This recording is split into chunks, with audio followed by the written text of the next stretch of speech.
Chapter 654, 259 This year's Top Scholar's Strength, Second Update. _1 Today's regular meeting is particularly buzzworthy because of Bai Lian, Ning Xiao, and a few others. For this reason, Liang Wuyu decided to hold off on giving a lecture, willing to forego this session's points. If they gave a presentation after Gao Yuan's group today, there would be many rumors and speculations about their group, and the baseless gossip would never cease in the future. Ding Wenyang and Liang Wuyu had the same thought. But they hadn't anticipated that Bai Lian would still dare to step up for her presentation at such a time, showing an exceptionally strong mindset. Recovering his senses, Ding Wenyang turned to Tang Ming. Tang Ming, Bai Lian, she... Lian has her own considerations, Tang Ming said, looking at Bai Lian. He never doubted her. Let's just watch and see. Ning Xiao nodded. The two had weathered many storms, and were composed even now. But Ding Wenyang wasn't as composed as them. He worried not only about the effectiveness of Bai Lian's presentation but also about the loss of the usual points and what it would do to their final estimated scores. Especially since the content of the PowerPoint presentation was almost identical, if not inferior to Gao Yuan's group. He could almost imagine the reactions of the onlooking alumni. At this moment, Bai Lian stepped up to present against the storm, and even Ding Wenyang felt her inner strength was too formidable. Source: Web Novel. Com, updated on Omicron New. 0 Bai Lian was already standing at the podium. In university, Bai Lian seldom wore the school uniform. Ji Heng was keen on making all kinds of clothing for her. Today she wore a long dress of celadon-colored silk with patterns outlined in crimson threads at the hem, which undulated with her movements. Behind her, Kong Wei held a hand fan but hadn't started waving it yet. Merely tilting his head, he asked Xueqi Min, I remember her PowerPoint was on a flash drive. Why did she bring her computer up? Xueqi Min was also nervous, her eyes on Ding Wenyang's group, sensing something wasn't right. With so many students watching and facing the cameras from the school newspaper, not to mention the dean of the physics department, Huang Yushua, being present, the pressure was immense and not something just anyone could handle. On the stage, Bai Lian had already connected her computer to the projector. There weren't many applications downloaded on her computer, aside from the video software from Zhongjing TV station. The rest were social and learning applications, with only 2 PowerPoint icons on the left side. One was named 1, and the other was titled 2. Bai Lian reached out and clicked on the 2 icon. Ding Wenyang had briefly looked up at Bai Lian, but upon seeing her open the PowerPoint, he didn't dare to look up again, worried about seeing a title similar to the previous groups. Wang Shi sat on the far right, watching Bai Lian open the PowerPoint presentation with an expressionless face. Meanwhile, Gao Yuan and others sitting near the front squinted their eyes when they saw Bai Lian step up to give her lecture. Liang Wuyu and Su Zhiyue watched Bai Lian without shifting their gaze, their hands on the table tensing slightly. The opened courseware displayed a simple page in pale blue, with clearly divided colors and lines. There were no fancy icons, just blue dots and dividing lines. Zooming in on the image revealed 7 blue brush script characters, real-time photonic quantum entanglement. The focus of our group's lecture this time is on twin-photon digital holographic imaging technology. Bai Lian held a red laser pointer, casually lifting it, the red light pinpointed on the section she discussed, her tone completely relaxed. These scientists applied the more advanced digital holography developed over the years to the entangled superposition state of twin photons. This camera's resolution is at the nanosecond level. This quantum entanglement paper was very new, and it was given to Bai Lian by academician Ma, who told her to ponder it thoughtfully. Nowadays, academician Ma rarely sent papers to Bai Lian. It was usually he one who sent them, and Bai Lian needed to invest a lot of time to fully grasp each one that academician Ma sent. Bai Lian had spent basically all of the past 10 days studying this paper. She was accustomed to using the Feynman technique, and her approach to explaining papers was the same. She interspersed explanations of quantum entanglement phenomena, so even the first-year students, Kong Wei and Xueqi Min, understood the main content of her presentation. The moment she mentioned twin photons, Ding Wenyang felt unfamiliar because it wasn't their topic. Ding Wenyang suddenly looked up. Bai Lian had already moved on to the next page, half leaning on the podium, pointing at the image with the laser pointer in her right hand, gently tapping on the image in the PowerPoint. This image displays the interference pattern left behind by a pump beam through a yin-yang-shaped stencil. Another image is that of entangled photons which have reconstructed the amplitude and phase structure of the image. Bai Lian stood on the stage, clad in a blue attire, unflustered by the changing situation. With a gentle lift of her hand, the slide changed to the next.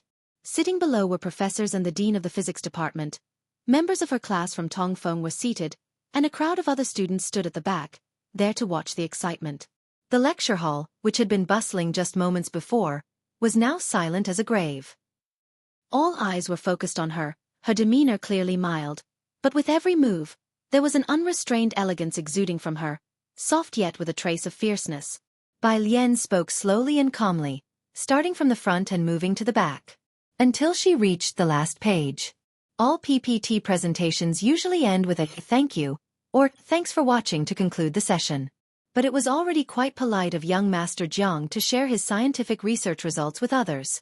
His signature style for the last page of his PPTs was always just one word. END, not even a punctuation mark was included. For the quantum theory PPT, Bai Lian had changed the last slide to a thank you page, but she didn't plan to present this PPT, so she left it unchanged. She looked up, slowly staring at the blue English word, pondering for a while. After a long pause, she turned casually to the first row where professors like Zhou Wenqing were seated and politely said, "My presentation ends here. Thank you for watching." In the first row, Zhou Wenqing stared at the watermark in the bottom left corner of the last PPT slide with the words, CRFS Dark Matter Research Institute, and didn't dare to speak right away. Even Dean Huang fell silent for a moment. Bai Lian switched the PPT back to the cover page. She didn't wait for a response from Zhou Wenqing or Dean Huang, paused briefly, and looked questioningly at the more familiar Dean Huang. As the class advisor for Tongfeng, Zhou Wenqing had seen some reputable projects and heard summaries of Jiang Fulai's projects. His project reports always featured PPTs he made himself, a template ever unchanged among science students. He was no different. Almost immediately, he and Dean Huang recognized where the template came from. Professor Xuelan, sitting beside Zhou Wenqing, didn't recognize it. He simply looked up at the words, real-time photonic quantum entanglement, and then his gaze became very gentle when it landed on Bai Lian. So the purpose of these few diagrams is to analyze the wave function? Bai Lian looked towards Professor Xuelan, who had posed the question, and answered with poise. It indeed portrays a wave propagating along the positive x direction with angular frequency. As she spoke, Professor Xuelan couldn't help but nod along, the smile on his face barely concealed. It was all admiration for her. Professor Zhou, Dean Huang, said Xuelan, turning his head after she finished answering. I think Bai Lian's analysis is very good. Real-time photonic quantum entanglement was published less than a month ago. Very few people in the country truly understand what this paper is about. I given. Zhou Wenqing's gaze finally moved away from the PPT and settled on Bai Lian. After a few questions, they confirmed the capabilities of the girl before them. It is. The professors had no objections at this point. After all, Gao Yuan's group had received a B+, and Bai Lian's report exceeded theirs in both quality and depth, making a simple A seem insufficiently low. Dean, what do you think? Zhou Wenqing looked towards Dean Huang, previously expecting an average performance from the new students, yet the outcome surprisingly exceeded expectations. It's not easy for this group of students to achieve this level. Dean Huang looked in Bai Lian's direction.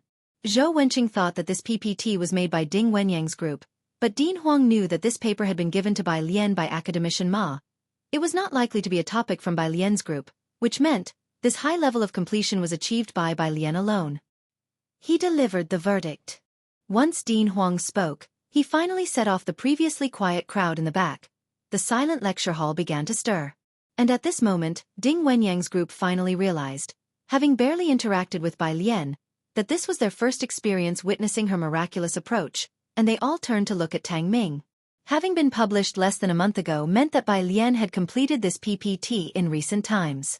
So, while she was in the Tongfeng class, discussing quantum theory literature with us, she also took the time to study real-time photonic quantum entanglement on her own? Is this the strength of this year's top scholar of the college entrance examination? If you find any errors, ads pop up, ads redirect, broken links, non-standard content, etc., please let us know report so we can fix it as soon as possible. Chapter 655.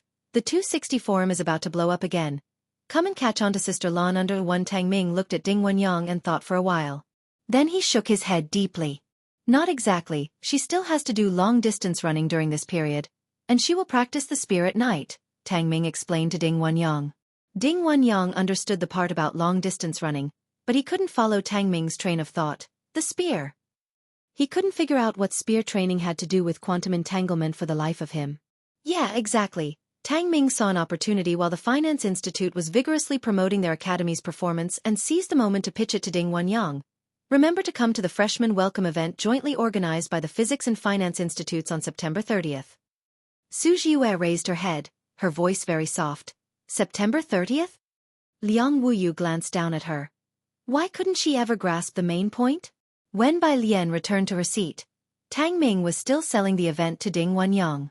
The people in Ding Wenyang's group were all very excited, and as they looked at Bai Lian, they all wanted to say something.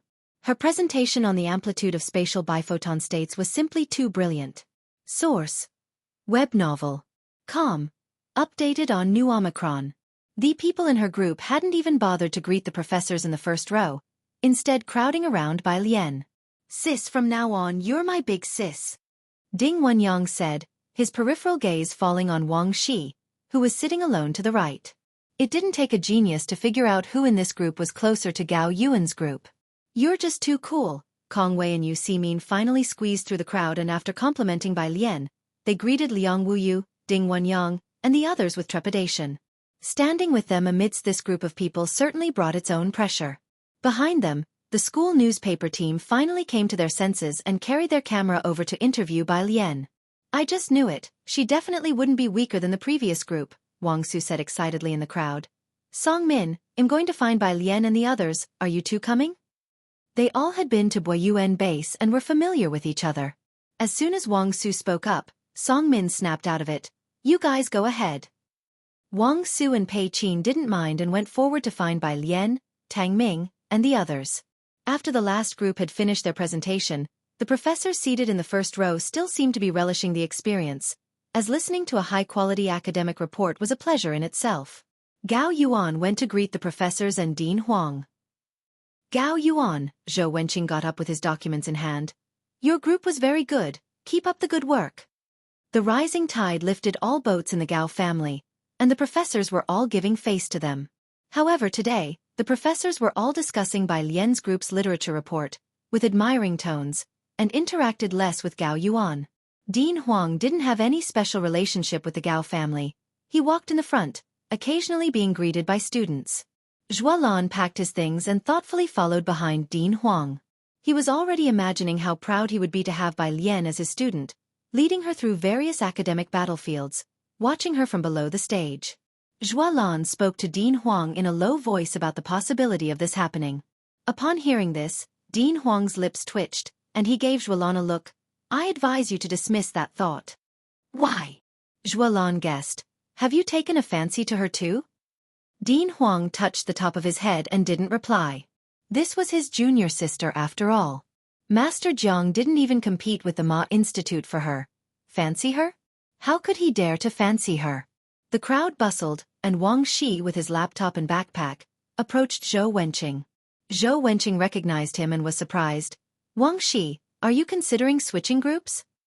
Yes, Wang Shi clutched the strap of his backpack, looking downcast. I've already discussed it with Gao Yuan.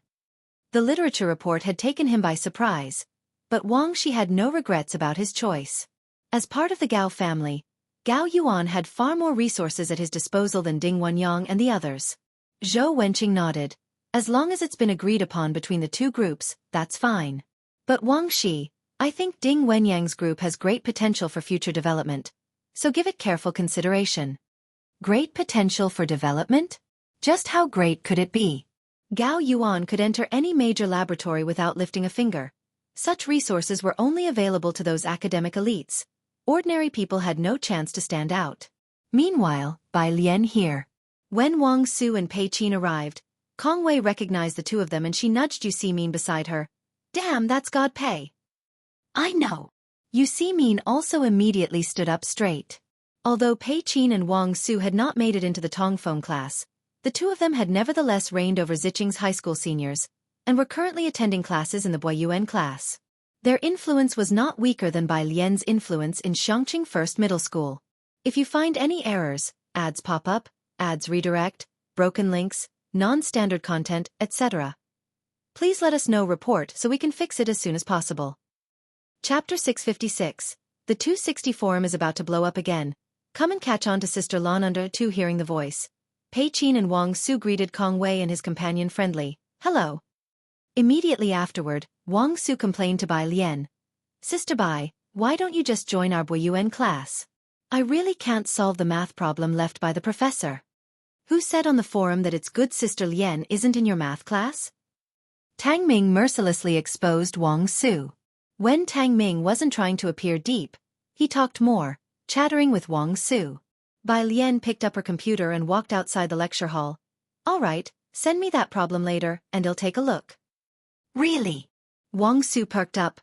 Why wait for another day? I'll send it now. Without Bai Lian speaking up, Wang Su usually didn't dare to bother her. After all, Bai Lian rarely replied to messages, killing all conversations with a single one or a. She seemed gentle, but somehow intimidating. He opened his phone and just sent the difficult question left by the Boyuan professor to Bai Lian. Ding Wenyang's group glanced at each other upon hearing that someone from Boyuan class had to send a question to Bai Lian. The Boyuan class was asking Bai Lian for help with a math problem? They're from the Tongfeng class, right? Source. Web novel. Com, updated on Omicron New. As this group gathered and chatted, Kong Wei took the opportunity in the crowd to add Pei Qin and Wang Zu's WeChat IDs. Ding Wenyang offered to buy everyone milk tea.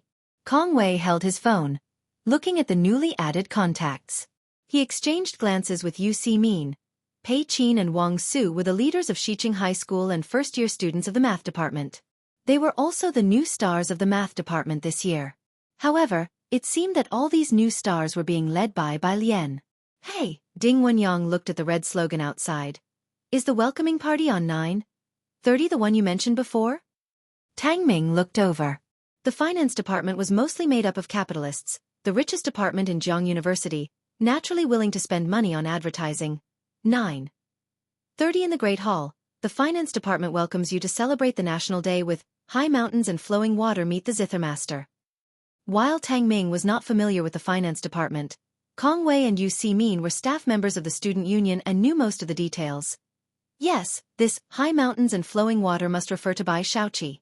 She is a popular Guzheng blogger on short video platforms, and the finance department is using her as a model for promotion. Also, Kong Wei shook the hand flower he was holding, reminding, remember to be there to support Bai Lian. We can't let ourselves be overshadowed. Overshadowed by what? Ding Wenyang clicked his tongue. After tonight, the forum is going to explode again. Although the campus newspaper didn't manage to interview Bai Lian just now, they took a lot of pictures. It had been a long time since a first-year Tongfeng class had received an grade. Gao Yuan's group was considered high with AB+, and most of the other groups were CS and DS. If it wasn't for being in the same group as Bai Lian, the thought of an grade would be despairing for him. Ding Wenyang respectfully handed a cup of milk tea to Bai Lian. Bai Lian held her computer in her hands. She took the milk tea from Ding Wenyang but didn't drink it right away. She just stood lazily by the roadside, scanning the path ahead. At the intersection ahead, a figure slowly appeared. Head slightly lowered, an aura of quiet, indifferent composure. You guys keep chatting, I'm going to leave now. Bai Lian bade them farewell. Ding Wenyang wanted to discuss with Bai Lian the issue of their project leaking. Seeing her about to leave, he hurried after her. Sister Mai. Brother Ding. Tang Ming was startled. He quickly grabbed Ding Wenyang by the back of his collar. Brother Ding, whatever it is, you can talk to me or Ning Xiao about it. Ding Wenyang was over 1.7 meters tall and quite sturdy. Although Tang Ming was a bit taller, he was much thinner than Ding Wenyang, yet somehow he managed to hoist Ding Wenyang up with one hand. Kong Wei and the others were very surprised by this. Tang Ming apologized and then let go. It's about Wang Shi. Ding Wenyang rubbed his neck, unfazed, and showed his phone to Tang Ming. Wang Shi had already left their group chat just now.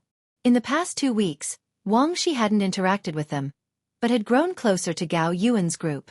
The topology problem given by academician Ma was difficult, and Ning Xiao and Liang Wuyu had been discussing it.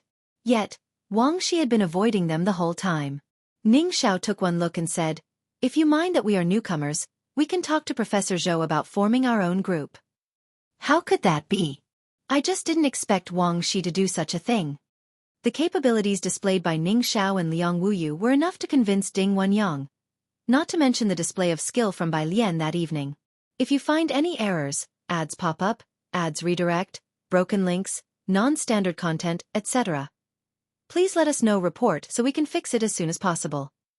Chapter 657, the 260 forum is about to blow up again. Come and catch on to Sister Lan under the 3. Actually, it's kind of expected, a person in Ding Wenyang's group whispered. I've heard that in Gao Yuan's group, Gao Yuan's doctoral brother helps them with the topology problems assigned by academician Ma. Scoring high surely gets them noticed. Doctoral brother? Tang Ming heard this for the first time. The ones who sit at the back every Tuesday, among that group of doctoral students, Ding Wenyang explained to Tang Ming and Ning Xiao. Gao Zhechen, you must have heard of him, right? Him. Kong Wei knew of this person, the one said to be on par with Senior He-Wen? Right, Ding Wenyang said, feeling envious. Being in Gao Yuan's group, their final topology grades will definitely not be low. Academician Ma might actually remember them. The lights at Jiang University were not bright at night. Jiang Fulai stood at the crossroads, carrying a paper bag in his left hand. His features deep set and outlined by the hazy light into a cold curve, with lazy strands of hair draping over his eyebrows. Behind him followed a petite and delicately beautiful child. The child was dressed in a British school uniform, carrying a cabbage-patterned pouch that didn't quite match his outfit, bulging with unknown contents. He held a bottle of Wangzai milk, drinking with his head bowed, his eyes rolling around as he looked ahead. Passers-by dared not stare at Jiang Fulai, but they found the child behind him too exquisitely cute, cautiously watching the kid with sidelong glances. Wuxia world. Sight they wanted to take out their phones and snap a picture but were wary of the man standing beside him. As soon as Bai Lian arrived, Jiang Fulai dropped his lazy demeanor, raised his eyebrows, and upon lifting his head saw the milk tea in her hand. It wasn't cherry-flavored, nor was it lemonade. Presumably, it wasn't something she bought for herself. He gave it another glance. This is from Ding Wenyang. Bai Lian saw him eyeing her milk tea, pierced it with a straw, and offered it to him. You drink it. Jiang Fulai knew who Ding Wenyang was.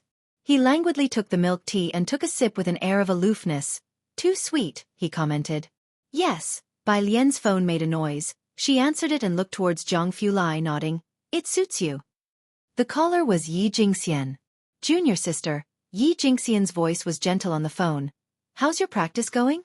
Can you come to the auditorium the day after tomorrow for a dress rehearsal? None of them had seen Bai Lian's performance yet and had no idea what it was like. Stepping in the tree shadows, Bai Lian looked down at Jiang He. I'm fine with it. She was always easy to talk to. Yi Jingxian sighed as she hung up the phone and looked at the people in the temporary meeting room. So, how should we arrange the program? With both colleges holding the event together, the finale is very important. Ba Shiming looked at the program list and pondered for a moment. The sequence is long, we can't have the audience leave before the end. President Ba, you don't have to worry about that, a senior from the finance college chuckled. With Bai Xueqi as the finale, more audience members will show up, not fewer. Bai Xueqi had millions of followers on short video platforms and quite a few fanboys and fangirls at Jiang University. She'd become a phenomenon at Jiang University. Then let Bai Lian open the show. The opening act was also crucial. Yi Jingxian looked up. Bai Lian was popular on the forums and also this year's top Gaokao scorer. No problem, right? No problem. Yan Jiming from the finance college smiled. As long as Bai Xueqi wasn't opening, it didn't matter who else did. Otherwise, if the best act was first, the rest would taste bland. Who could stay seated? Who would want to watch the rest of the program? Novel Kuli 2. WP. com/Wuxia World. Site/chapter 658. 261 Sending flowers. Can she still play after the opening? Second update. Under 1. Let's arrange it this way for now. Yi Jingxian noted down the rehearsal schedule with Bai Lian for the day after tomorrow in her notebook. President. She sought Ba Shiming's opinion. Ba Shiming sat in the front, wearing a neat shirt and casual trousers, his fingers idly tapping on the program list. Yan Jiming, does your finance institute have any other requirements? Bai Lian would open the show, and a few people would support the middle, with Bai Xueqi closing in the end. As long as Bai Xueqi was the finale, there basically was no question. Yan Jiming thanked him. No more, President Ba, the auditorium is left to your physics institute. After the people from the finance institute left, Yi Jingxian and Ba Shiming still had trivial matters to discuss. They were behind the people from the Finance Institute, and when they were going downstairs, they happened to meet Dean Huang and Professor Zhou Wenqing, who had just returned from the lecture hall. Dean Huang, Professor Zhou, Ba Shiming, Yi Jingxian, and a few others stopped and stood on the right side of the staircase, making way for Dean Huang. Seeing the members of the student council, Dean Huang stopped. He didn't recognize Yi Jingxian, but he had seen the student council president from the Physics Institute. "Boss student, you're still having a meeting this late?" "We're discussing this year's freshman welcome party." Ba Shiming showed the program list to Dean Huang. Dean Huang took a brief look, and Bai Lian's name was prominent right at the front. "Bai Lian is participating too? When is your party?" Ba Shiming was quite surprised that Dean Huang would ask about this event. "It's on the 30th at 5 p.m. in the main auditorium. Dean, would you like to come watch?" "Wuxia World. Sight, I will." Dean Huang handed the program list back to Ba Shiming. After Dean Huang and Zhou Wenqing left, Yi Jingxian finally spoke cautiously to Ba Shiming. "I finally saw Dean Huang not just in the news. He's coming to watch our freshman welcome party?" "Yes." Ba Shiming straightened his sleeves, seriously adding, "Tell everyone to be spirited. This year the dean will watch our party. We must show them the best of our Physics Institute." "As if you need to tell me." Yi Jingxian had already taken out her phone, spreading the news in the group chat of the staff. Ordinary students might only see Dean Huang's photo on the school's official website from their freshman to senior year. Ba Shiming and the others also didn't expect their institute's freshman party to catch the attention of Dean Huang. Shanghai apartment. Bai Lian returned to room 303. Today was Friday, and Zhang Xiais was sitting in the hall writing test papers, still wearing the t-shirt from the affiliated high school. The teaching intensity at the affiliated high school was much higher than that of Xiangqing First High School, but he had gotten used to this intensity over the year. Seeing Bai Lian and Jiang Fulai, he stood up. "Sister Lian, brother Jiang." His glance shifted behind them, not seeing Ning Xiao and Tang Ming return. Jiang Fulai was still holding a milk tea in one hand, almost finished. His narrow phoenix eyes coldly swept over Zhang Xiais, handing a paper bag to Bai Lian with his other hand. "Do you have a monthly test next week?" "Yes." Zhang Xiai sat back down, venting his frustration. "I was ranked last in the recent test. Everyone in my class is so abnormal." Bai Lian took the paper bag handed to her by Jiang Fulai. These were books listed by an academician from Ma Institute. She couldn't find them online or in the library, so she had Jiang Fulai buy them on her behalf. Bai Lian went back to the study room, and Jiang Fulai glanced at Zhang Xiais, speaking with a cold face to explain the problems he didn't understand during this week living in the school. Inside the study room, Bai Lian placed her laptop on the desk, lazily opened the paper bag, and was about to take out the books inside when she unexpectedly found a touch of red. She slightly lowered her head. 2 white books. A single rose lay diagonally across the white cover of the books, with its crimson petals spiraling open like rosy clouds. Bai Lian reached out, slowly and deliberately pulling the rose from the bag. There was no vase in the study, nor in room 303, and Bai Lian couldn't be bothered to look for one. She leaned against the window, holding the rose in one hand and texting her dog-loving friend on her phone in the other. Dog-loving friend. Dead tired. JPG. Dog-loving friend. I want to blow up Zhongjing. Dog-loving friend. Drink this week. Both were in Zhongjing, but it was obvious that the dog-loving friend was also very busy and hadn't had time to see her. Bai Lian. 1. Dog-loving friend. You won me again. Outside the door, Tang Ming and Ning Xiao had already returned, taking over from Jiang Fulai to explain problems to Zhang Xiais. Jiang Fulai threw the empty milk tea cup in the trash. Not seeing Bai Lian in the hall, Jiang he sat cross-legged next to Pu Xiaohan, watching Xiaohan clumsily solve a Rubik's Cube. Chapter 659. 261 Sending Flowers. Can she still play after the opening? Second update. _2 He went to open the door of the study. Bai Lian still lazily leaned against the window, squinting at the outside. The community lights were on. On Friday, most of the alumni renting rooms were at home, and the street lamps on Zier Avenue were as bright as daylight, now reflecting in her dark eyes. The fair hand loosely held a bright red rose, like looking down at the city's ramparts, gazing back at the sea of lights. Jiang Fulai's hand rested on the doorknob, silently watching her. Mountains and rivers vast. Human world full of stars. Just one. Jiang Fulai turned sideways, closing the study's door, looking at the rose in her hand, suddenly smiled. Luckily, it's not crushed. Bai Lian turned to look at him. No vase. Zhang Fulai walked beside her, his tone light and breezy. Ask Ming Dongheng to buy one. Sunday. Wuxia World. Site Wuxia World.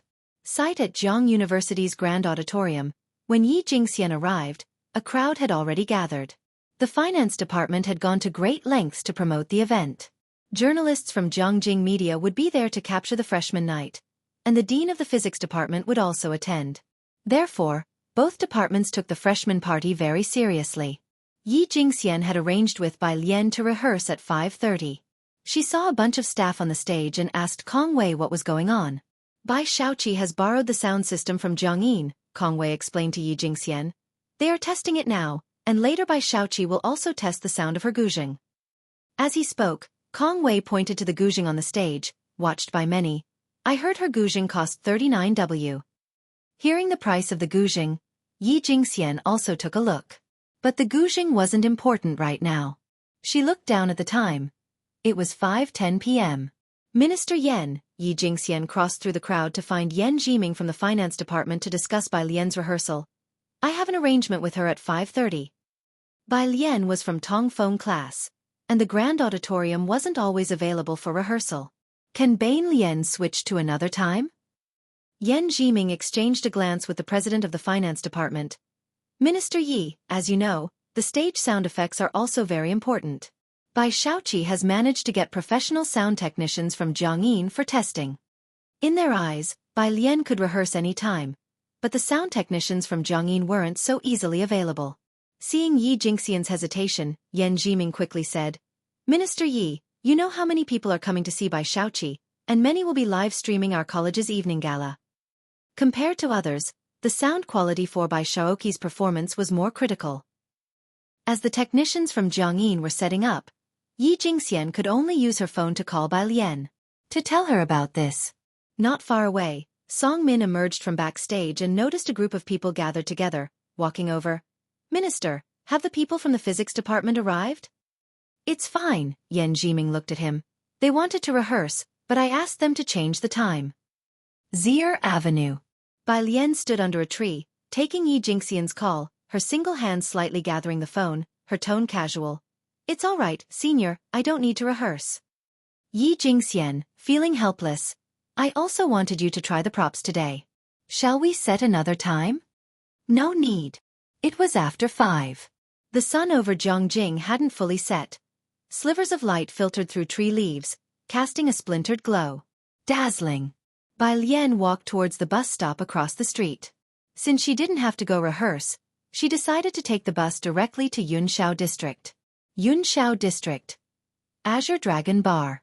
At the bar, Sun Chun was dressed in a silver camisole, her lazy hair trailing behind her head, exuding a futuristic vibe, handing Bai Lian a cocktail with a blue gradation.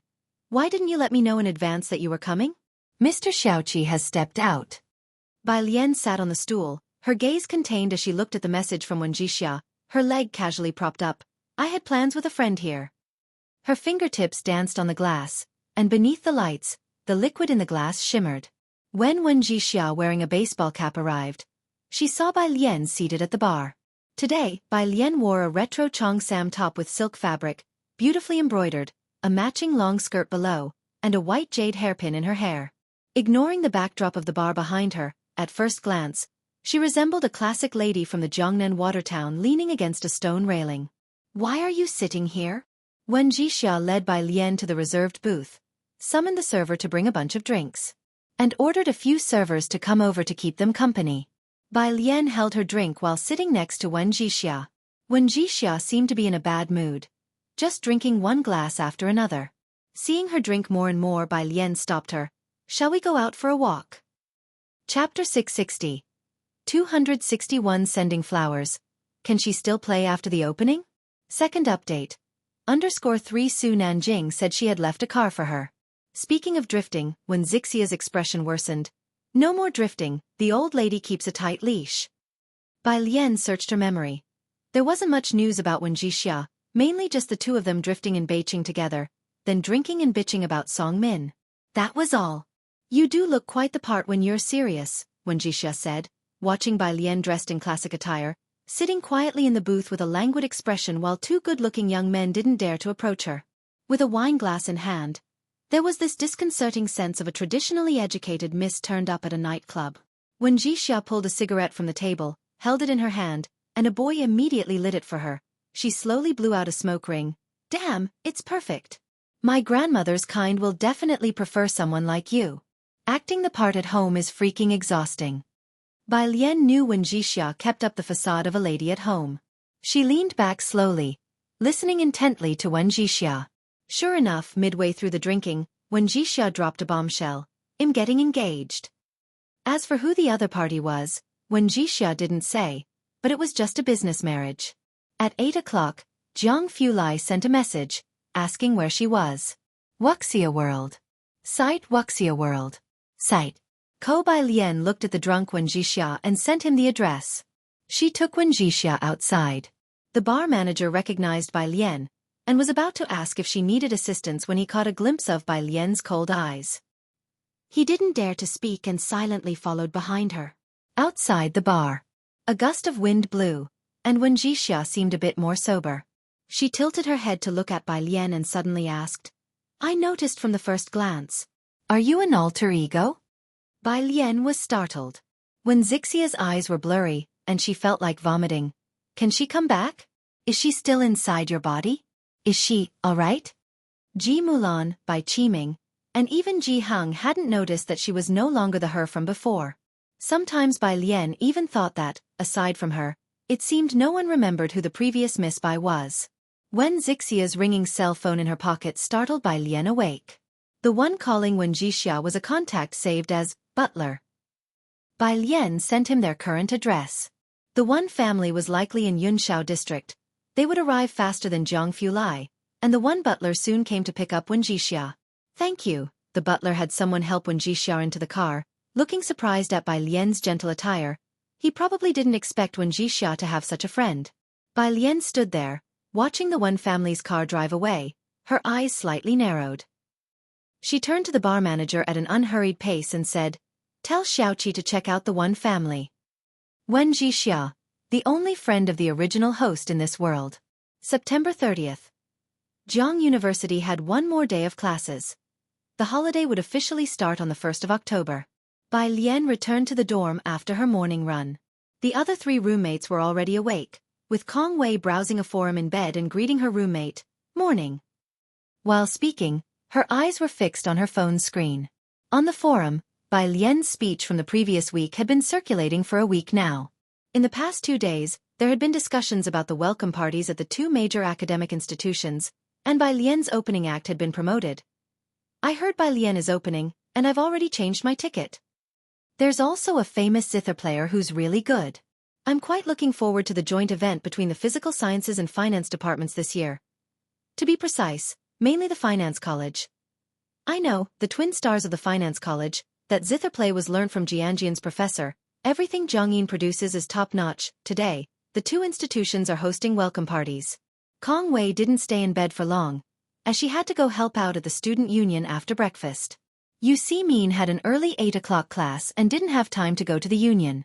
After showering, Bai Lian went to the cafeteria to eat, and Kong Wei went with her.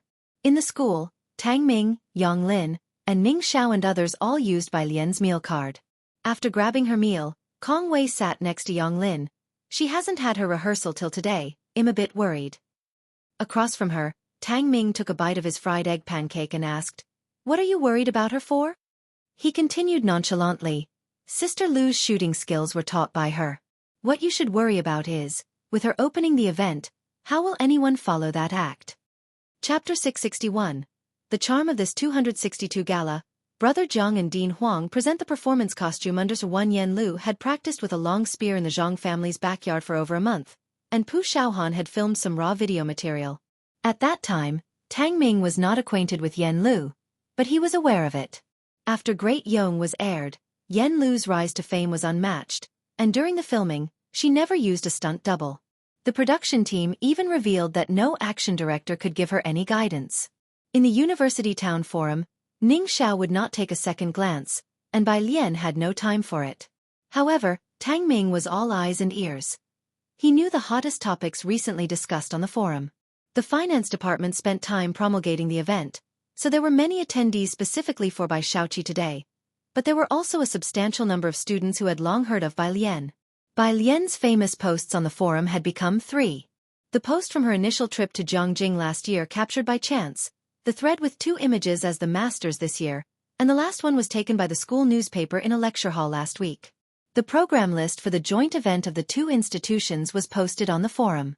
After seeing Bai Lian would open the event, Tang Ming forwarded the news to Pu Xiaohan, and both discussed whether such an arrangement by the student union was really appropriate. In the morning, the cafeteria was crowded. Kong Wei, with Bai Lian's matter on her mind, didn't really catch what Tang Ming was saying. Wuxia World. Site Wuxia World. Site. But she pinpointed the words Sister Lu with accuracy. Sister Lu. Tang Ming. He didn't continue speaking. Fortunately, at that moment, Bai Lian came over with her meal tray and sat beside Kong Wei. Kong Wei didn't pursue the topic further, chewing on the straw of her soy milk. After all, ever since Bai Lian had given her and Yu Ximin Yen Lu's autographed photos, they had speculated how Bai Lian got them. And to give away 2 large photos at once, along with that intimidating black-clad bodyguard who handed them over. Even someone with a background like Yu Ximin was unable to guess the ins and outs of Bai Lian's connection. Kong Wei sipped her soy milk, glancing over at Bai Lian, who rarely spoke during meals, her back always impeccably straight. Something that seemed etched into her genetics. Even when reading in the dormitory, she maintained the same posture, a lazy kind of grace. She was that kind of person, always giving others a sense of security. Reflecting on what Tang Ming had said earlier, Kong Wei also felt assured. After eating, Kong Wei, as an officer of the student association, needed to help set up the auditorium for the event. Bai Lian was off to her Tongfeng's class, while Yang Lin hurried to the biology building. Shen Qing had packed her things early in the morning and headed to Shanghai apartment.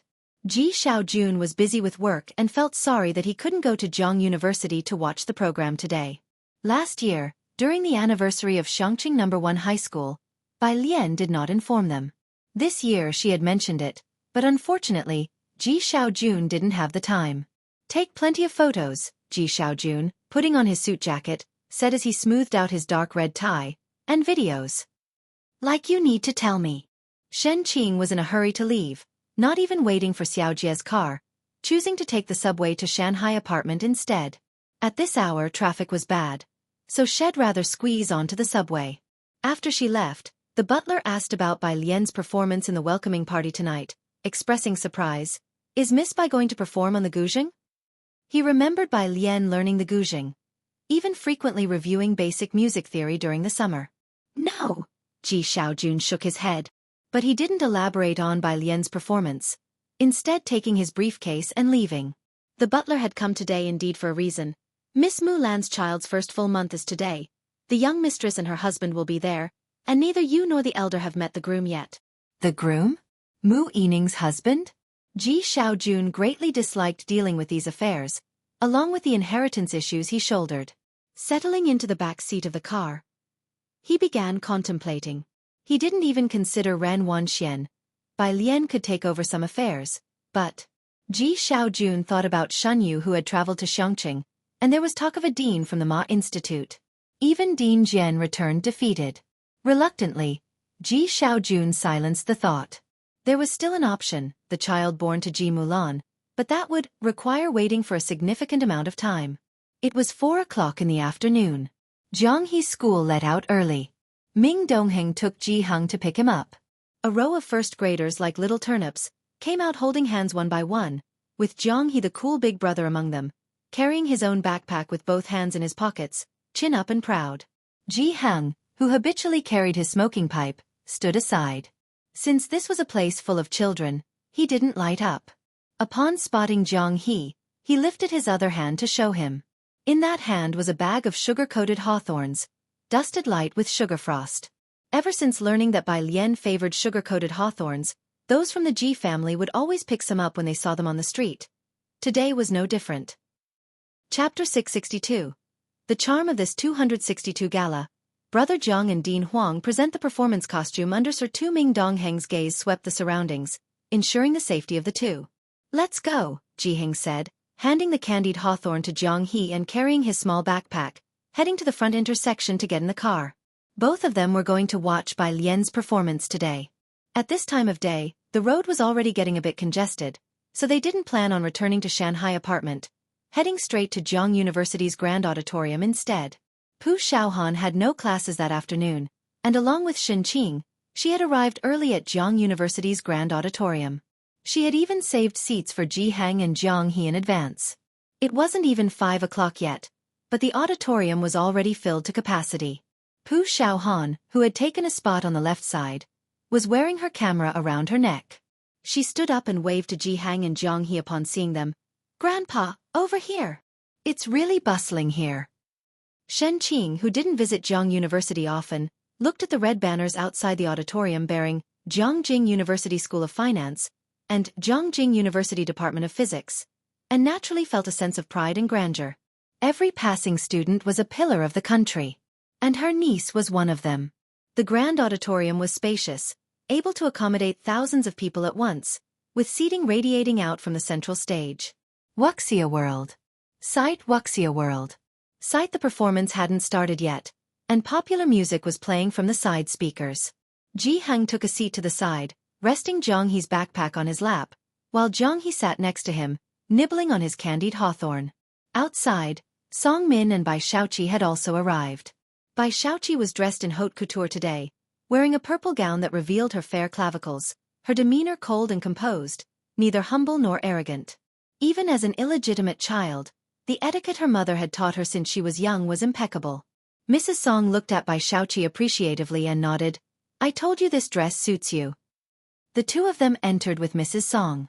Song Min had distinguished himself as a member of the Student Union of the School of Finance, and the Student Union had reserved the 2 front rows in the middle, with the second row set aside for some of the key personnel, naturally including seats for Song Min and his companion. By this time, more than half of the first row had already been filled. The first row was reserved for some leaders and investors. 2 spots were also set aside for photographers, and the reporters had already arrived, making the scene extremely lively. The president of the School of Finance's Student Union was up front, speaking with Ba Shiming about crowd control. "There are too many people. We need to put up a banner to restrict the flow." When they saw Song Min and Bai Xueqi, both of them greeted them. It was at that moment that the president of the Student Union's phone rang, and after taking the call, he froze for a moment and then immediately turned to walk towards the entrance. Soon after, he returned respectfully with a middle-aged man with a leather collar suit. Ba Shiming recognized the man at a glance. "Dean Feng, hello, I'm Ba Shiming from the Department of Physics." The president of the Student Union of the School of Finance introduced the man to Song Min and Bai Xueqi. "This is Dean Feng of our School of Finance. Dean, these two are new students in the school." He didn't introduce anyone else in depth, given that Song Min's popularity was decent among the new students, but that wasn't something particularly noteworthy in the presence of Dean Feng, much less Bai Xueqi. In fact, he wasn't clear on why someone of Dean Feng's status would come to a new student's welcome performance. Dean Feng, chairman of the Jingjiang Business Federation, an individual specifically mentioned by President Yin, Song Min and Bai Xueqi exchanged a glance. "He really came?" They both greeted him respectfully. Dean Feng didn't say much. He left the middle seat open and sat down beside it. "This year our school's new students are quite impressive." He started conversing with the professor from the School of Finance next to him. In the row behind, Mrs. Song regretted not inviting President Yin, and only after Bai Xueqi and another had returned did she ask, "How come your dean is here?" "It might not only be Dean Feng." Song Min looked at the 2 empty seats next to the dean, shaking his head. "I just found out too." It's really strange. Ba Shiming also felt something was odd about this time, as Dean Huang had asked him to reserve 2 seats, and now Dean Feng had arrived as well.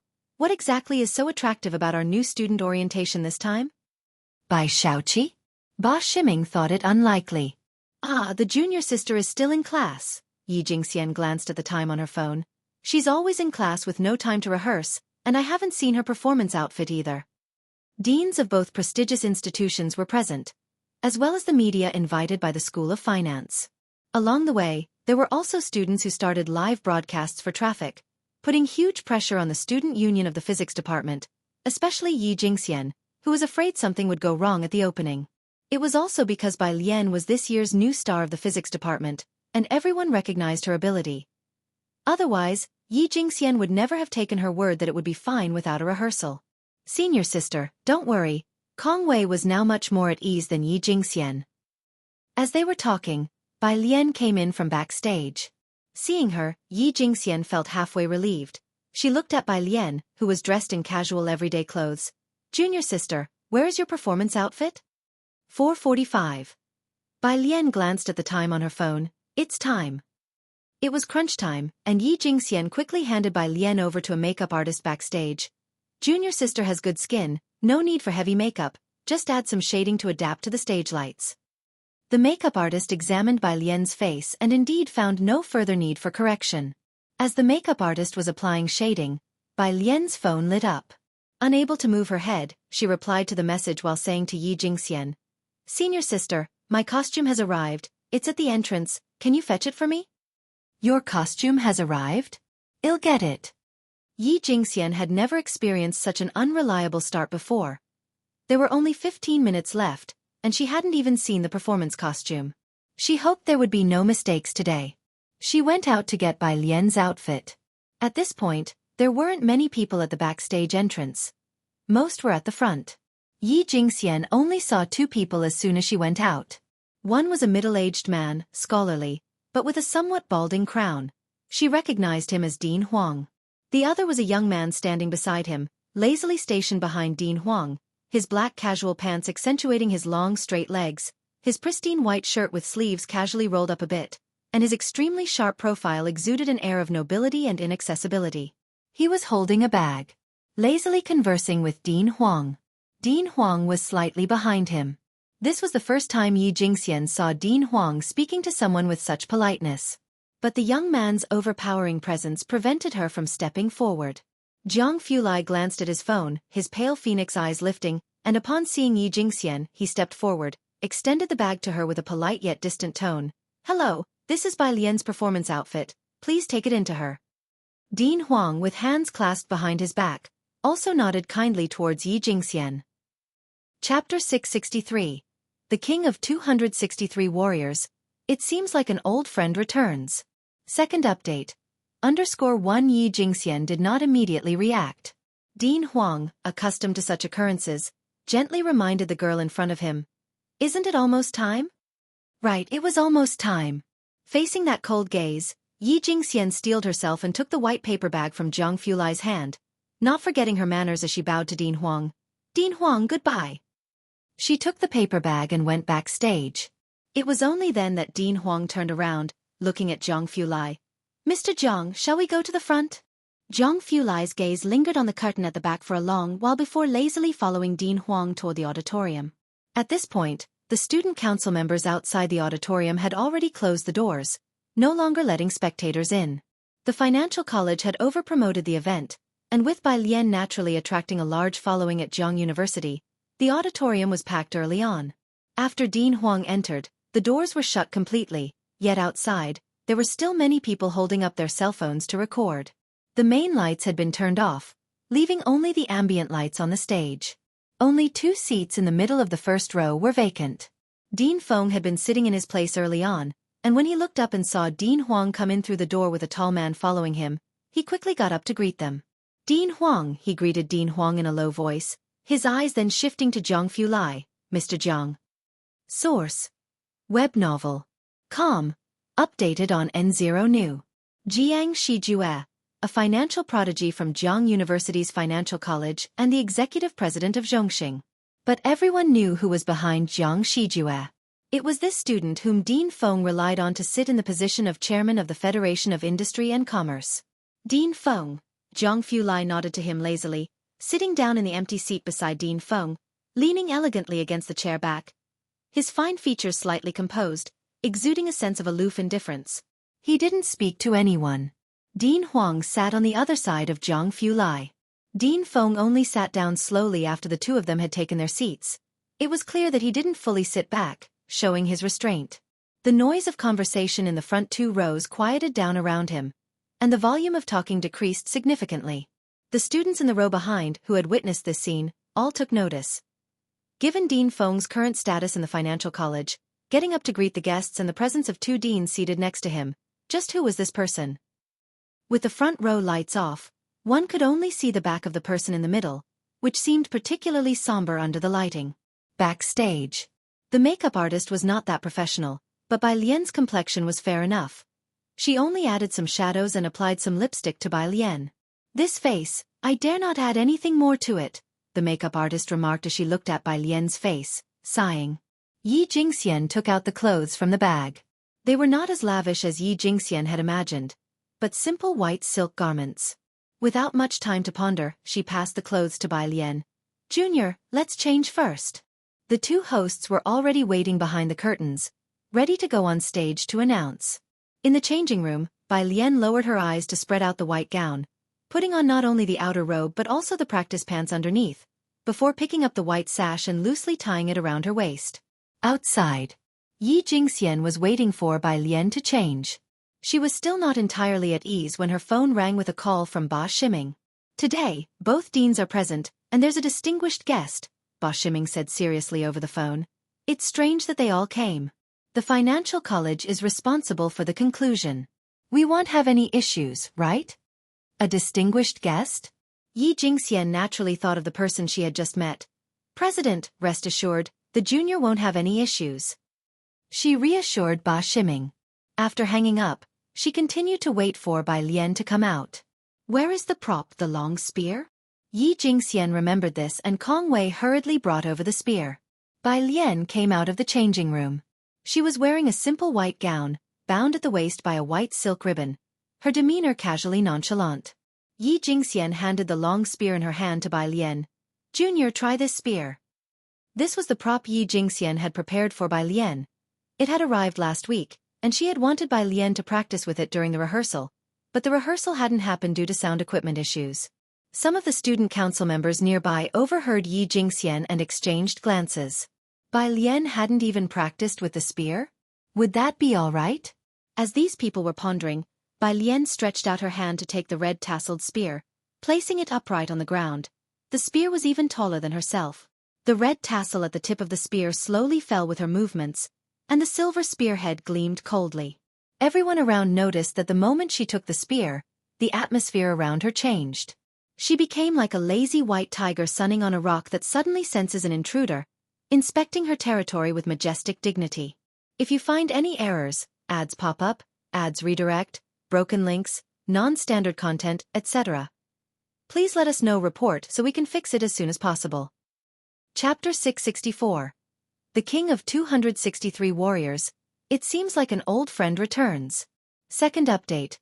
Understood. Yi Jingxian looked at her, and her restless heart instantly calmed down.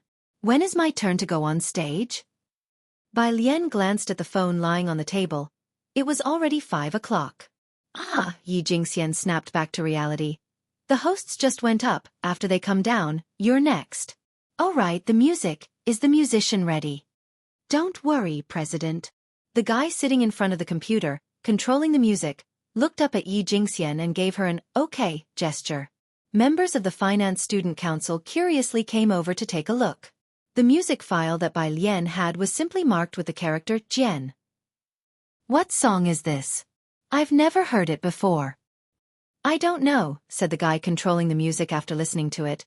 But it's not a song, it's an instrumental piece. Bai Lian sent it over. She probably found it herself. Outside on the stage, the two hosts dressed in a suit and evening gown were smiling and reading the opening lines, welcoming the new students to the university. In the first row on both sides, photographers had already set up their cameras. Nearly 1,000 seats in the auditorium were filled, with people standing on the steps and in the aisles, many of them live streaming on their phones. Source: Web novel. Updated on new. The guy sitting in front of Tang Ming was among those live streaming short videos. Holding a selfie stick, he was doing self-media at Jiang University, usually live streaming meals and study sessions. Now, with 700 viewers watching online, his live stream was attracting more and more traffic after being promoted. I couldn't get in, so I can only rely on the broadcaster to relay it. Watching a bunch of valedictorians perform for us is really something. I heard Xueqi will be there. Is that true, broadcaster? While streaming, the guy said, "I've posted the program list. Yes, by Xueqi will be the last one. No worries. I deliberately changed my ticket to go home tomorrow morning so I can wait with everyone." The backstage area was small, so Kong Wei and Xueqi didn't stay there. Instead, they returned to the front to watch the performances. Without seats, they squeezed together with latecomers Tang Ming, Ning Xiao, and Yang Lin. Xueqi, seeing many people live streaming the event, said to Kong Wei, "Won't there be any trouble?" Kong Wei patted the back of her hand, signaling her to be at ease. While they were talking, on the left side of the stage, the two hosts had already bowed and exited. The stage lights went out. The evening had just begun, and the crowd couldn't stop moving, greeting, eating, and talking continuously. On the pitch-black stage, a beam of light shone down, directly illuminating the person standing in the center of the stage. Everyone saw the girl standing in the middle, dressed in a white robe with a belt of the same color tied around her. Her ink-black hair entirely bound at the back of her head with a red ribbon, a strand of which hung down her neck, shining against the white collar of her dress. Above the stage, a huge screen displayed her figure. Her long black eyelashes drooped, and in her right hand, she held a long spear, the tip resting on the ground. She wasn't heavily made up, but even with just the spotlight on her, her face could captivate an era. The crowd fell silent for a moment before erupting into cheers. In the front row, Jiang Fulai, who had been lounging lazily, finally sat up straight, his narrow phoenix-like eyes turning toward the stage. Dean Feng, who was conversing with a professor to his right, noticed that the young master of the Jiang family had suddenly become serious. He ceased speaking and lifted his gaze to the stage, along with the other leaders in the front row, who also stopped their conversations. In the second row, Song Min's wife, sitting beside him, recognized Bai Lian and was slightly startled. "Bai Lian is also participating in the evening party?" "Yes," Song Min said, looking at the stage unconcernedly. "Seems like it's the spear." Song Min's wife nodded, no longer concerned, and bent her head to remind Bai Xueqi about the precautions. Boom! A drumbeat sounded, the stage's wind machine blowing the girl's skirt and hair, the tassel on the spear beside her fluttering frame by frame. She lifted the spear to begin. The drumbeats were majestic, like the inspiring war drums before 1,000 troops set off. The stage's sound system, borrowed from Jiangyin, was extremely effective. The awe-inspiring drumbeats of the first half caused everyone present to stop what they were doing and involuntarily turn to watch the stage. The girl pulled back the spear, pressed down its tip, then twirled around twice, the spearhead trembling slightly with her movements. As the drumbeat abruptly fell, the sound of the flute began to rise. The spotlights on top of the stage went out for a second with the disappearance of the drum sound, then violently focused on her just as she took a leaping step, thrusting the long spear into the air. Above the stage on the huge screen, everyone could see the moment the spear was thrust forward, the flexible spearhead shaking continuously. The frosty spear tip reflected a chilling light, flickering between solidity and void, breathtaking. The intense and ominous sounds of a peep arose as the girl turned around, the long spear swirling like a dragon in her right hand, her left hand suddenly pressing down on the spearhead, stepping forward to drive the spear. The audience in the auditorium held their breath. The girl still held the spear in her right hand, lifted the end of it over her head, the spear tip spinning to her left as she took the spear with her left hand under her arm, hiding it as she continued to pass it behind her back, the spotlight flashing again. Under the lights, she leapt into the air with the beat of the drum, her white dress billowing, the spear striking like thunder. The moment she hung in the air, captured by the camera, was like a slow-motion frame, pausing in mid-air before thrusting forward with the spear.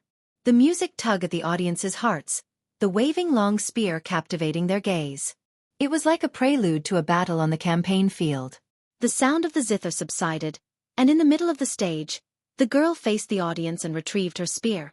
Just as the audience finally started to relax, the final drumbeat fell, and the girl thrust the spear backward, spinning around at the same time. The sound of slicing air arose, filled with aggressiveness. A spear longer by an inch is stronger by an inch. This was Yen Lu's back-thrusting spear, recently famous throughout the network. Countless people had recreated it online, yet only the audience present today could feel the killing intent behind this thrust, king of all weapons, truly deserving of the title. In that moment, the entire auditorium fell into absolute silence.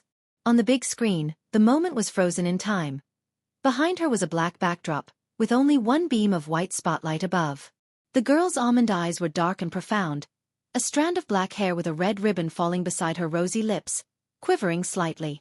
As the drum sound faded, she casually retrieved the long spear, bowed slightly to the camera with a composed and serene smile, her eyes lazy yet enigmatic, exuding a wild tension, magnified on the big screen.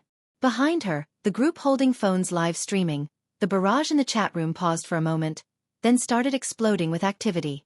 In white clothing with a cold spear, the young spirit carefree and audaciously unrestrained. As if an old friend had returned. If you find any errors, ads pop up, ads redirect, broken links, non-standard content, etc. Please let us know report so we can fix it as soon as possible.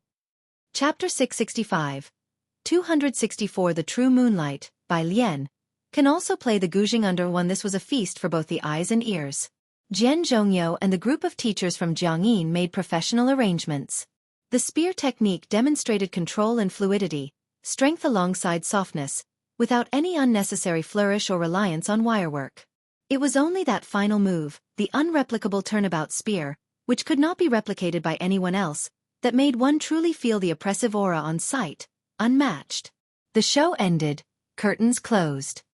Bai Lian turned around to head backstage, where the two hosts waiting behind the curtain didn't come out on time, standing by the curtain, motionless with scripts in hand, watching her. The backstage wasn't large. Bai Lian, with her right hand casually holding the spear, exuded an air of vitality that naturally made its way out, giving a slight nod to the two hosts. Is it your turn now? Ah, the female host's stunned face finally reacted, straightening her silver dress. Right, it's our turn. She tugged at the male host and walked through the curtain to the front. From backstage, few people could see the program through the curtain, but the thunderous applause and shouts from the audience were unmistakable. Yi Jingxian, unable to calm her nerves, had lifted the edge of the curtain to watch the performance till the end. Source: Web novel. Com, updated on Omicron New Zero. Her face flushed with excitement, now seeing Bai Lian return backstage single-handedly holding the long spear. The impact made her feel momentarily dazed. Senior, Bai Lian said, placing the long spear against the wall with one hand and greeting her before heading to the dressing room to change. This outfit wasn't unsuitable to wear outside, but at the end of September, Jiangjing was unseasonably hot. Outside, in the front row, the hosts were speaking on stage. Dean Huang and the professor beside him finally recovered from the overwhelming performance. They were closer to the stage and nobody could understand the pressure of the performance better than them. This spear, said Dean Feng, forgetting about the young master Zhang Fulai to his right, turning his head to speak with a familiar professor from the School of Finance, is even better than the kid named Yen Lu who performed this summer. Yes, and, muttered the professor from the School of Finance, pushing up his glasses and speaking softly. Didn't she look a lot like our senior sister when she held the spear just now? Exactly, Dean Feng agreed immediately, nodding his head. Who is this person? This wasn't just his impression but the first impression of everyone present. Senior sister was the term all students at Zhang University used to address the female disciple of Liang Zuan. Of course, Liang Zuan had more than one disciple, but his other disciple was Emperor Zhang Wen, who had made numerous contributions for the Daong in the first half of his life, only to become suspicious and persecutory, causing harm to the loyal and good, making the people of the great Yong dynasty suffer. His merits and demerits couldn't offset each other, but in the end, the historians still awarded him the posthumous title Wen. Because of him, the Bai family left no descendants. 3 heroes of the family died on the battlefield, and even now, mentioning his name incurs more criticism than praise. General Chen Yi might not have had military talents as remarkable as the Bai family, but he still helped Emperor Jiang Wu unify the land. If Bai Li and Bai Zhongyu were alive today, things might have turned out differently. Every year, the Daong dynasty is reviewed in videos, with Emperor Jiang Wen criticized by many netizens with each review. Thus, Jiang University had a senior sister but no senior brother. After all, even General Chen Yi led the refusal to erect a statue of Emperor Jiang Wen. The two hosts read from their scripts on stage, and Dean Huang let out a deep sigh. Bai Lian's performance had impressed him deeply, and he planned to describe his younger sister's performance to his teacher the next time he saw him. She truly is our junior sister, possessing such skill. While thinking this, he glanced at Zhang Fulai. Young Master Zhang was as silent as usual. He sat in his chair, his long fingers resting on the armrest next to him, his profile as calm as jade, his gaze directed at the center of the stage, but his deep pale eyes showed no focus. Dean Huang looked at Zhang Fulai, intending to say something, only to see him suddenly stand up. The next performance was a dance troupe, with only the main lights on the stage turned on. Dean Huang was surprised to see him get up. "Are you leaving?" Zhang Fulai said, checking his phone. Bai Lian had sent him a message. She was not coming in to watch the program anymore and was heading back to solve math problems for the Boyuan class. He was here only to watch Bai Lian's performance, after all. Dean Huang nodded, not surprised, considering that Zhang Fulai's attendance at the evening party had already been unexpected for him. He escorted Zhang Fulai to the main entrance. In fact, Dean Huang also wanted to leave, but it seemed inappropriate to walk out just after the event started, so he returned to his seat, planning to watch a few more performances before leaving. If you find any errors, ads pop up, ads redirect, broken links, non-standard content, etc., please let us know report so we can fix it as soon as possible. Chapter 666, 264 The True Moonlight, by Lian, can also play the Guzheng under 2. Zhang Fulai walked out the door to the outside, where quite a few people were still gathered, watching in groups. Occasionally he heard words like spear, video, and Bai Lian. Zhang Fulai glanced at them and with a cold face, went to wait for Bai Lian down the road behind them. Bai Lian had changed clothes and came out with her backpack, Yi Jingxian holding onto her arm the whole way out. Yi Jingxian wanted to talk more with Bai Lian, but as soon as they came out, she saw Zhang Fulai standing opposite, looking unapproachable. Yi Jingxian suddenly let go of Bai Lian's arm, not daring to hold on to it any longer. The auditorium's second act was a group dance, which was lively as well. Pop dance, with the music played loudly. But most of the audience was still engrossed in the spear performance and the music they had just witnessed. Compared with the classical arrangement of the drums, flutes, pipa, and zither, this pop music sounded somewhat crude and didn't strike the heart as deeply. Many in the audience were no longer in the mood to listen. That included the people in the second row. Lady Song had been talking to Bai Xueqi, advising her to stay composed and perform well later, so that she could be remembered by the professors and dean of the finance college. That way, people in social circles would seek her out, and as the saying goes, when the phoenix sings, the world listens. But once the music started, she couldn't help but look towards the center stage. Source: web novel. Com, updated on New Zero. Had that face not been the one she was familiar with, Lady Song might have doubted whether this was the same Bai Lian she knew before. She was truly shining. Is that really Bai Lian? Lady Song leaned back in her chair. Beside her, Song Min and Bai Xueqi said nothing. Song Min had also been looking at his phone. He had been investing with a group of people since the summer break, and even while watching the show, he was discussing these matters. However, his eyes began to wander from his phone. Xueqi, Lady Song, very attuned to Bai Xueqi's feelings, said, "You play the zither very well, no need to feel pressured." As Lady Song spoke, Song Min's attention gradually returned. Some in the front row had already left. And not just the first row, spectators from other sections were also trickling out. Back row. Tang Ming's classmate in front of him was as excited as if he had been injected with adrenaline. "Yes, it's Bai Lian, my live stream doesn't have playback. Is there already a high-definition recording online? Hey, don't leave everyone, there's still the final act to come." The evening event hadn't even ended yet, and the opening performance had already been posted online. Kong Wei and Yu Simin also snapped out of it. Both were fans of Yan Lu. Her performance was even better than Lu Jia. Isn't Bai Lian actually from a traditional martial arts family? Yu Simin opened Weibo in the videos, unable to help herself. Indeed, the eyes of the netizens are sharp, there's a trending post online. The power of short videos is immense. The words, Jiang University, and Bai Xiangjuan, were already popular on their own. Once, Jiang University's opening performance came out, it shot up to the top 5 on the trending searches. When Tang Ming heard what Yu Simin and Kong Wei said, they all clicked into the trending searches, and saw various videos of Bai Lian from different angles, with the most popular being shot by 2 reporters in the front row. The full version, 28 minutes long, had already received 1 million likes and 120,000 comments. Wow, did you see that smile she had at the end? She's not just a sister, she's my husband. Please, let this girl act in a movie. I'll definitely watch whatever she's in. Wake up, guys. She's this year's valedictorian from Jiang University. If you want her to enter showbiz, will the university's president and professors not cry themselves to death? Indeed, I knew all the beautiful people were claimed by the state. Who is this lady? She's so compelling. It's like truly seeing my white moonlight who died a millennium ago coming back to life. Who knows, after watching Daeong by Lee dying in the snow, the brother dying in battle, the princess being married off far away. Seeing her on stage today, the moment the light shone on her, I felt even my beloved Lu Jie was outshone. At the prime of youth, filled with charm and spirit, in white with a cold spear. My big sister finally has a face to show off. Yen Lu's elegance and acting skills along with her spear performance received unanimous recognition from netizens, and many would think of Yen Lu first when mentioning the historical figure by Xiongjuan. As long as she didn't disappoint, this role would ensure her enduring fame in the entertainment industry.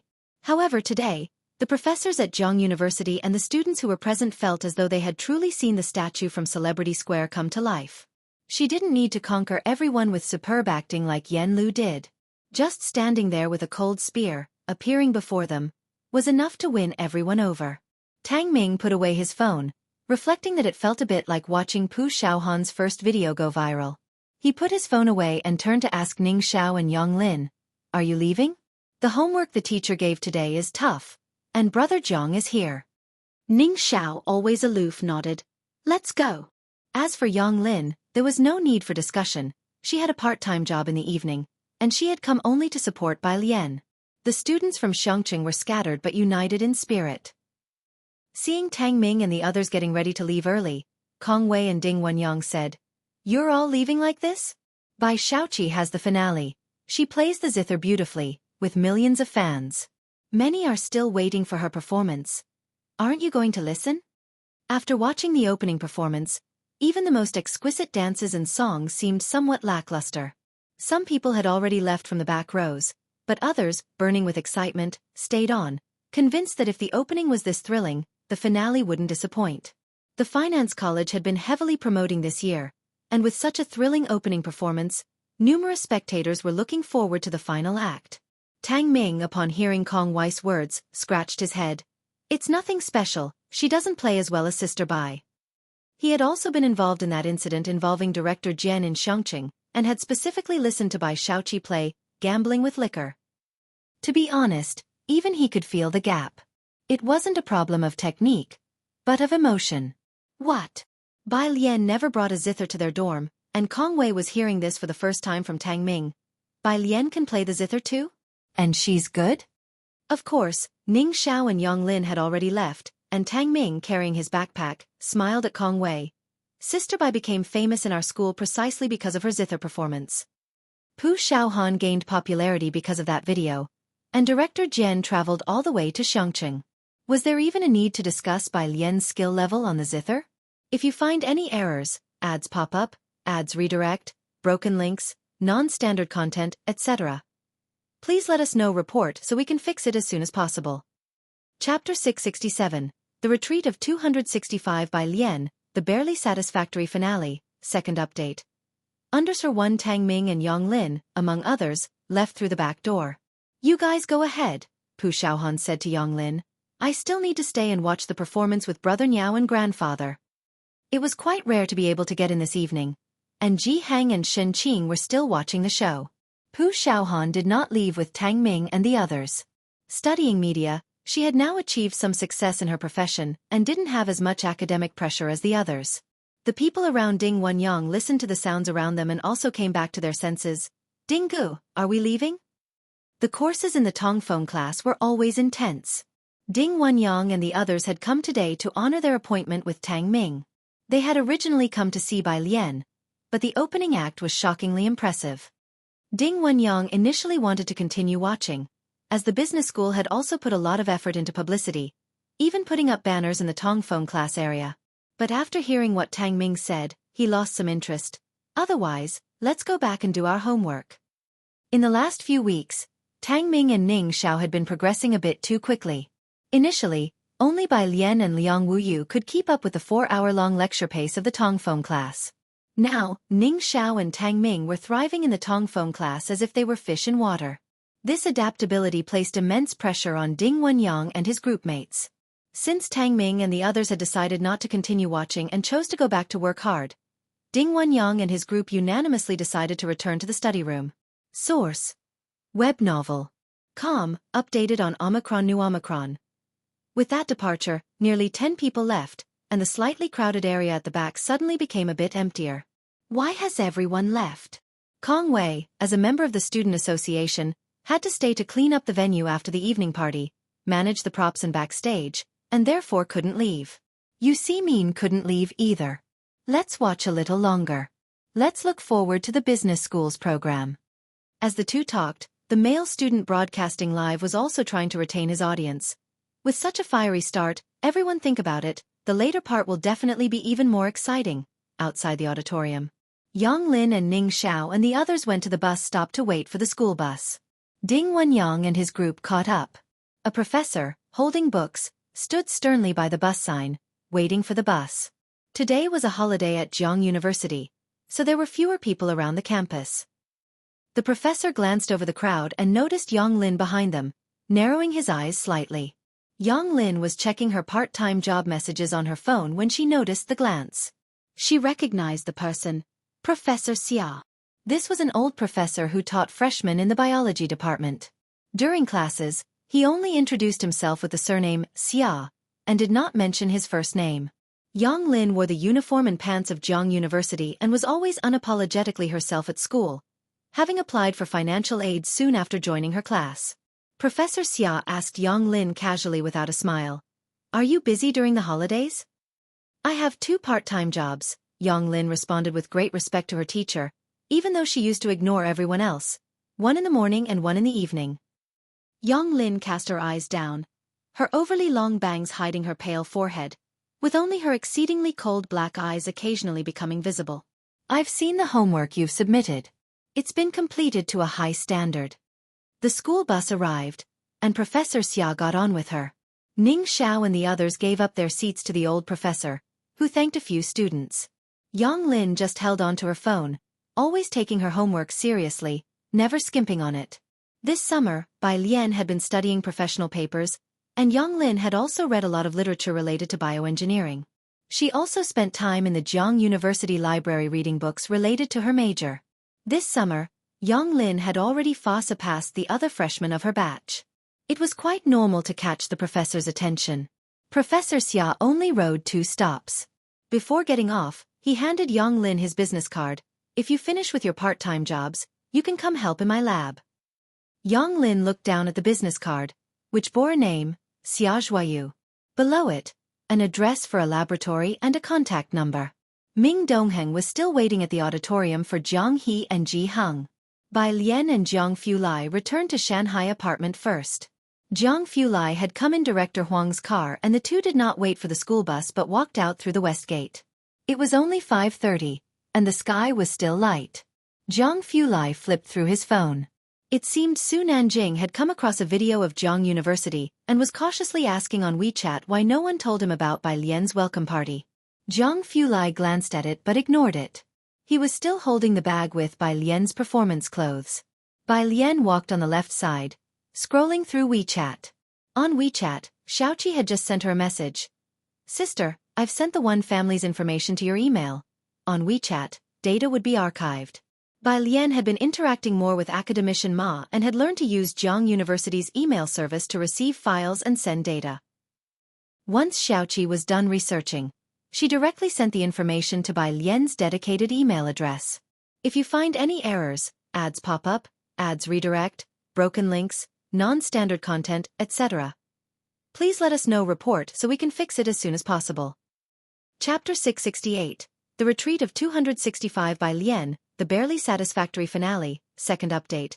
_2 Bai Lian sent back a message and lazily returned to the Zhongjing Preparatory Camp app, browsing through the challenge question bank, Su family's second child's full-month celebration. She was the first to speak up. Her tone was light and breezy. Jiang Fulai, holding her clothes and several books from her classes at Tongfeng, stepped through the shadows of the setting sun and listened to her calm words. "Are you going to go?" Bai Lian had long since deleted Ji Mulan. Ji Mulan never hid her utilitarian heart. The child was a tool for her to prove herself. As for Ji Heng, before Bai Lian left for Chongqing, He had decided to take her back to that little courtyard. To Ji Hung, not understanding the previous Bai Lian might not have been a bad thing. I suppose I will, Bai Lian said, tapping the screen with her fingertip, but I'm planning to visit Academician Moss Project during the National Day holiday. Although Suan did not look like a member of the Bai family, Ji Mulan did bear a striking resemblance to her own mother. She had not yet seen that child and wondered if he might also bear a slight resemblance to Bai Zhongyu. Zhang Fulai nodded slightly, not surprised by this, and walked to Bai Lian's right side. His eyebrows and eyes were cold, and his tone also appeared lazy. Go after you're done with your commitments. It's fine even if you really can't make it. He said nothing else, which made Bai Lian finally turn to look at him. Source: Web novel. Com. Updated on Omicron New. Jiang Fulai always gave Bai Lian the feeling that she still had a way out. In her 2 lifetimes, the only time she was driven to a dead end was the final battle in Xueqi. Even then, she had managed to find an escape route for Chen Yi and the army of the Bai family, allowing them to defect to Jiang Yi. She wasn't acquainted with Jiang Yi, but at that time, as she and Jiang Sui were learning the Qin from Qin Jiao, she knew that the renowned 7th prince, a peer in reputation and age, lived next door. After Bai Li went to the battlefield and did not return, Bai Zhongyu and Chen Yi went off to distant battlefields, and no one came to fetch her back to the general residence anymore. She had once received a lantern sent by a young servant by his side. Back then, she was still afraid of the dark. Later on, when he was exiled to his fiefdom by Emperor Jiangwen, Bai Zhongyu did not return, and Bai Lian was no longer afraid of the dark. When Xueqi was under siege, she thought of the 7th prince she had never met. The Bai family was a thorn in Emperor Jiangwen's side, and wasn't this brilliantly talented 7th prince also a thorn in Emperor Jiangwen's heart? She asked Chen Yi to take Bai Li's token and seek him out, and fortunately, neither of those 2 men disappointed her. Bai Lian slowly withdrew her gaze, remaining calm and collected as she said, "It won't do, I can't miss it. My grandfather will overthink and be upset." Because she remembered this, she became somewhat silent. The 2 walked towards the gates of Jiang University. The setting sun cast a golden glow on Jiang Fulai's profile. He looked noble and haughty like a prince with his features of jade, though sometimes his words seemed to carry a mocking tone. Your grandfather is watching a performance right now and is not the slightest bit upset. He took out his phone and showed Bai Lian that Ji Hung had just liked a post in Xinqing's social circle. Bai Lian looked down, and as Zhang Fulai spoke, his long, cold, and pale fingers leisurely liked the post from Xinqing. The post from Xinqing was a photo of Bai Lian's performance. Bai Lian looked at Zhang Fulai, and under the dim yellow sunset, his stunning features were somewhat blurred. She couldn't help but smile, and the melancholy that arose from thinking of Bai Zhongyu and Chen Yi dissipated a bit. At 6:30 in the evening, the auditorium. Ji Hang had just finished watching a recitation in the middle of the program, and beside him, Jiang He had been looking down, flipping a Rubik's Cube, except for Bai Lian's act and a skit that he had looked up to watch.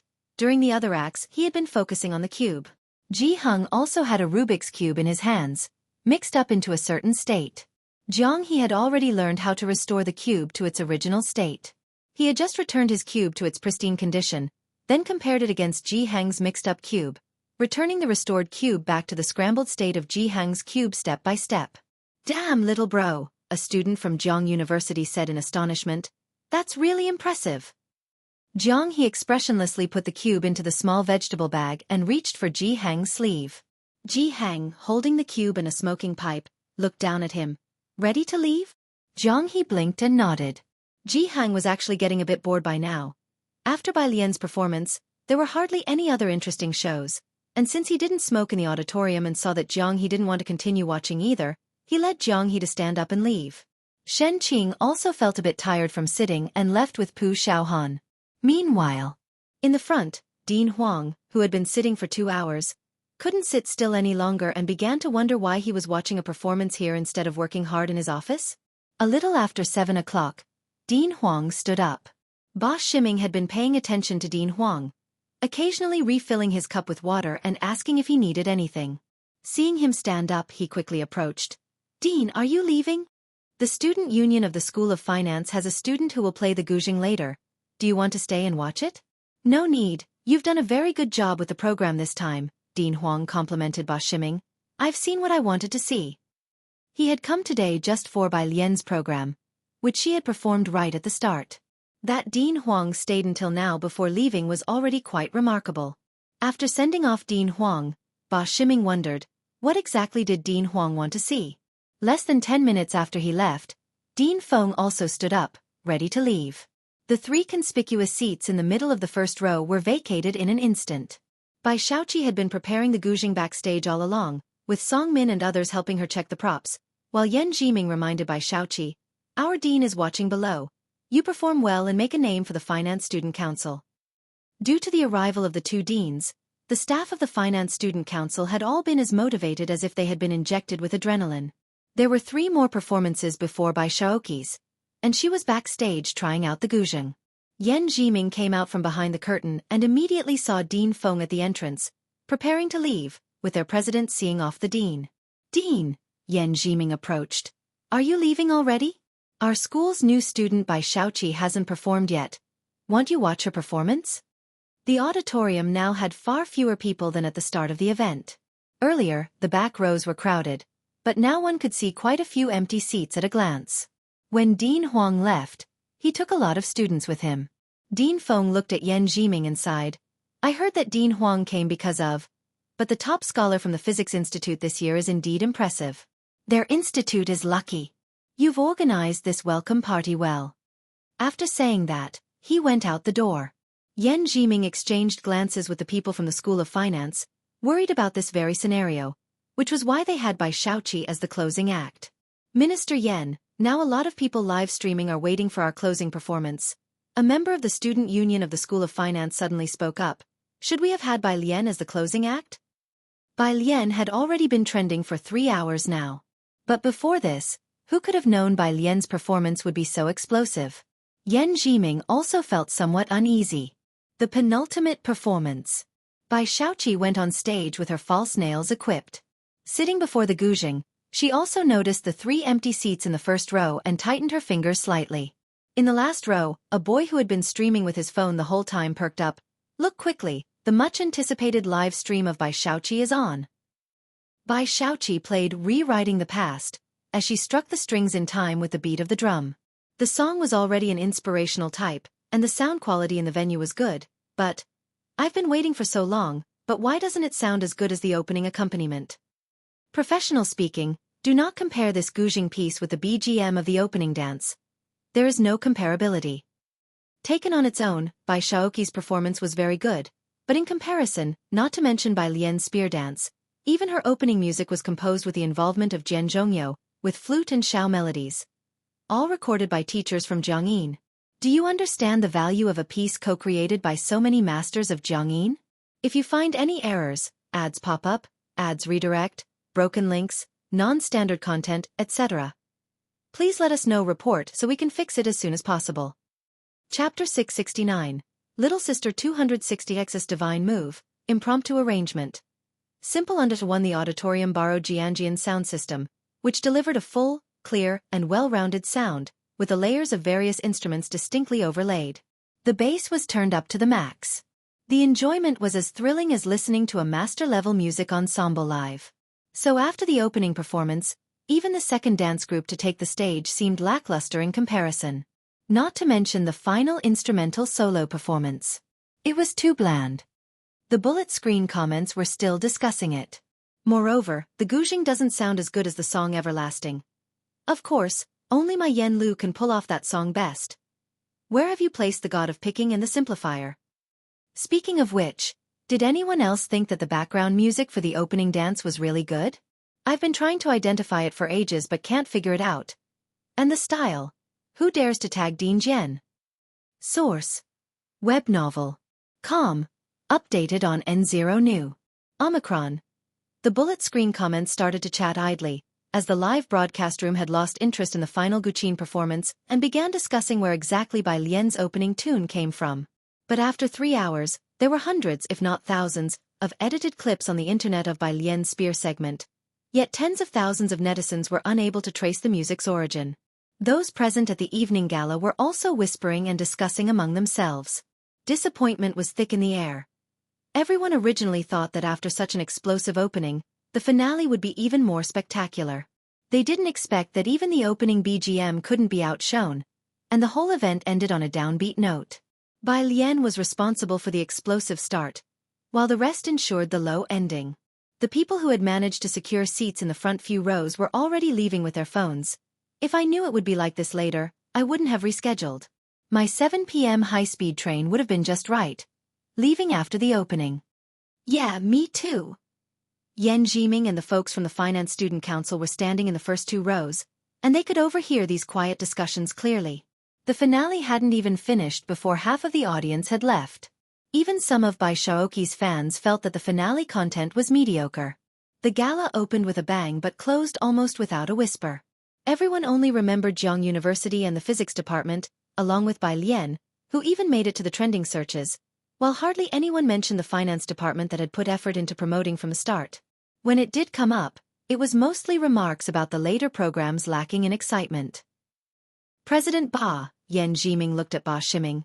If your student council's program was that good, why didn't you say something earlier? If they had known earlier, they wouldn't have scheduled Bai Lian's performance so soon. Yi Jingxian thought about last week, when they were not even granted a few minutes for a dress rehearsal on stage, all for the sake of the finance department's newcomer soundcheck, and she smiled. Minister Yan, we wanted to rehearse first last week, and you didn't let us. Yan Jiming and the others had no response. Who could have known? Aside, Kong Wei and Yu Simin were packing up their things, both feeling that Bai Shaoqi's Guqin playing was actually quite pleasant to the ears. It just lacked the bombastic impact of the opening dance music. Not to mention the visual effects. We're talking about tens of millions of Yen Lu's fans who felt that Yen Lu's spear-wielding couldn't match up to Bai Lian's. What do you think? Kong Wei collected the cups beside the first row and lowered his voice. Tang Ming said Bai Lian plays better than Bai Shaoqi. What would it be like if she played the guzheng? Yu Simin picked up the water bottle. Don't mention it, I'm curious too. It just felt like a missed opportunity this time. Shanghai apartment. Bai Lian was in the study room 303, pressing down a piece of draft paper, working on problems from the Zhongjing app. The window was half open, with the breeze moving the silver desk toy next to it. Her phone rang. It was Dean Zhen's call. Bai Lian's fingertips were still pressing down on the draft paper as she lazily hit the answer and hands-free button, leaving the phone to the side. Dean Zhen. Lao, who had sent the viral video of Bai Lian to Dean Zhen. Bai Lian's online popularity that night was no less than that of an list celebrity. Almost everyone's social media and short clips were flooded by that final defining smile. How was it? Dean Zhen raised an eyebrow. The sound system I provided worked well, right? Bai Lian jotted down a string of numbers. She had washed off the contour the makeup artist had applied and sat in her chair, bare-faced, with the hair at the back of her head pinned up again by the white jade hairpin. What sound system? She inquired, unfazed. Oh, Dean Zhen remembered her dedication to studying at the physics department, oblivious to worldly affairs. Jiang University borrowed a sound system from us. No problem there, the effects tonight should have been good. But have you specifically trained with a spear? On the other end of the phone, Dean Zhen was still in his office. He leaned back in his chair, his muddy gaze fixed on a tablet on his desk, with its screen displaying a slow-mo clip of a scene. If you find any errors, ads pop up, ads redirect, broken links, non-standard content, etc. Please let us know report so we can fix it as soon as possible. Chapter 670. Sister 260XS Divine Operation, Impromptu Arrangement. Simple understood 2 Bai Lian's 4-minute and 28-second spear performance was edited into various shots, mostly featuring the final still frame. Some included the spotlights at the beginning and her retreating spear move. No matter which edit it was, each video garnered at least 200,000 likes, with the most popular one reaching several million. The one director Jen was watching feature her final aerial turn and retreating spear move. The comments on this video were, "Now I finally understand what my sister Heron meant when she said her skills were far from perfect. Compared to her, my sister Heron is out of her league." Spear and guzheng.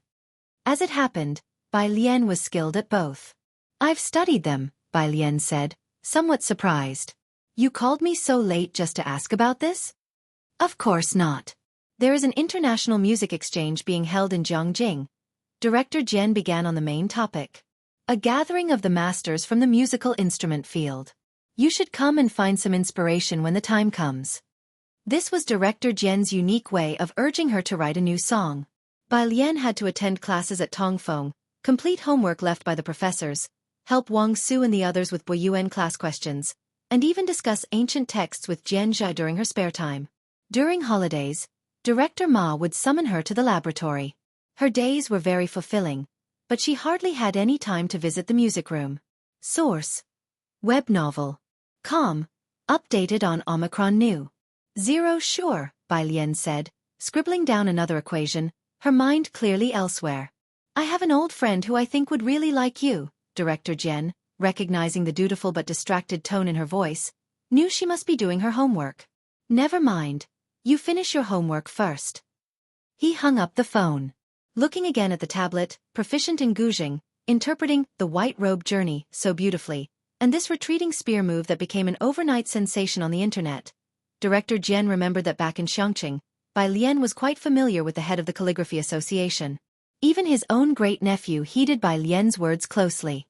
All members of the Jian family could write in the Liang style, and although Director Jian was not highly skilled, he could write it as well. He had seen Bai Lian's writing, which was neat and carried a unique style of Guanga body. So he wondered, could she also write in Liang style? If she could write in Liang style too. Director Jian thought. On the first day of vacation, countless tourists visited Jiangjing. The entrance to Jiang University was especially crowded with tourists.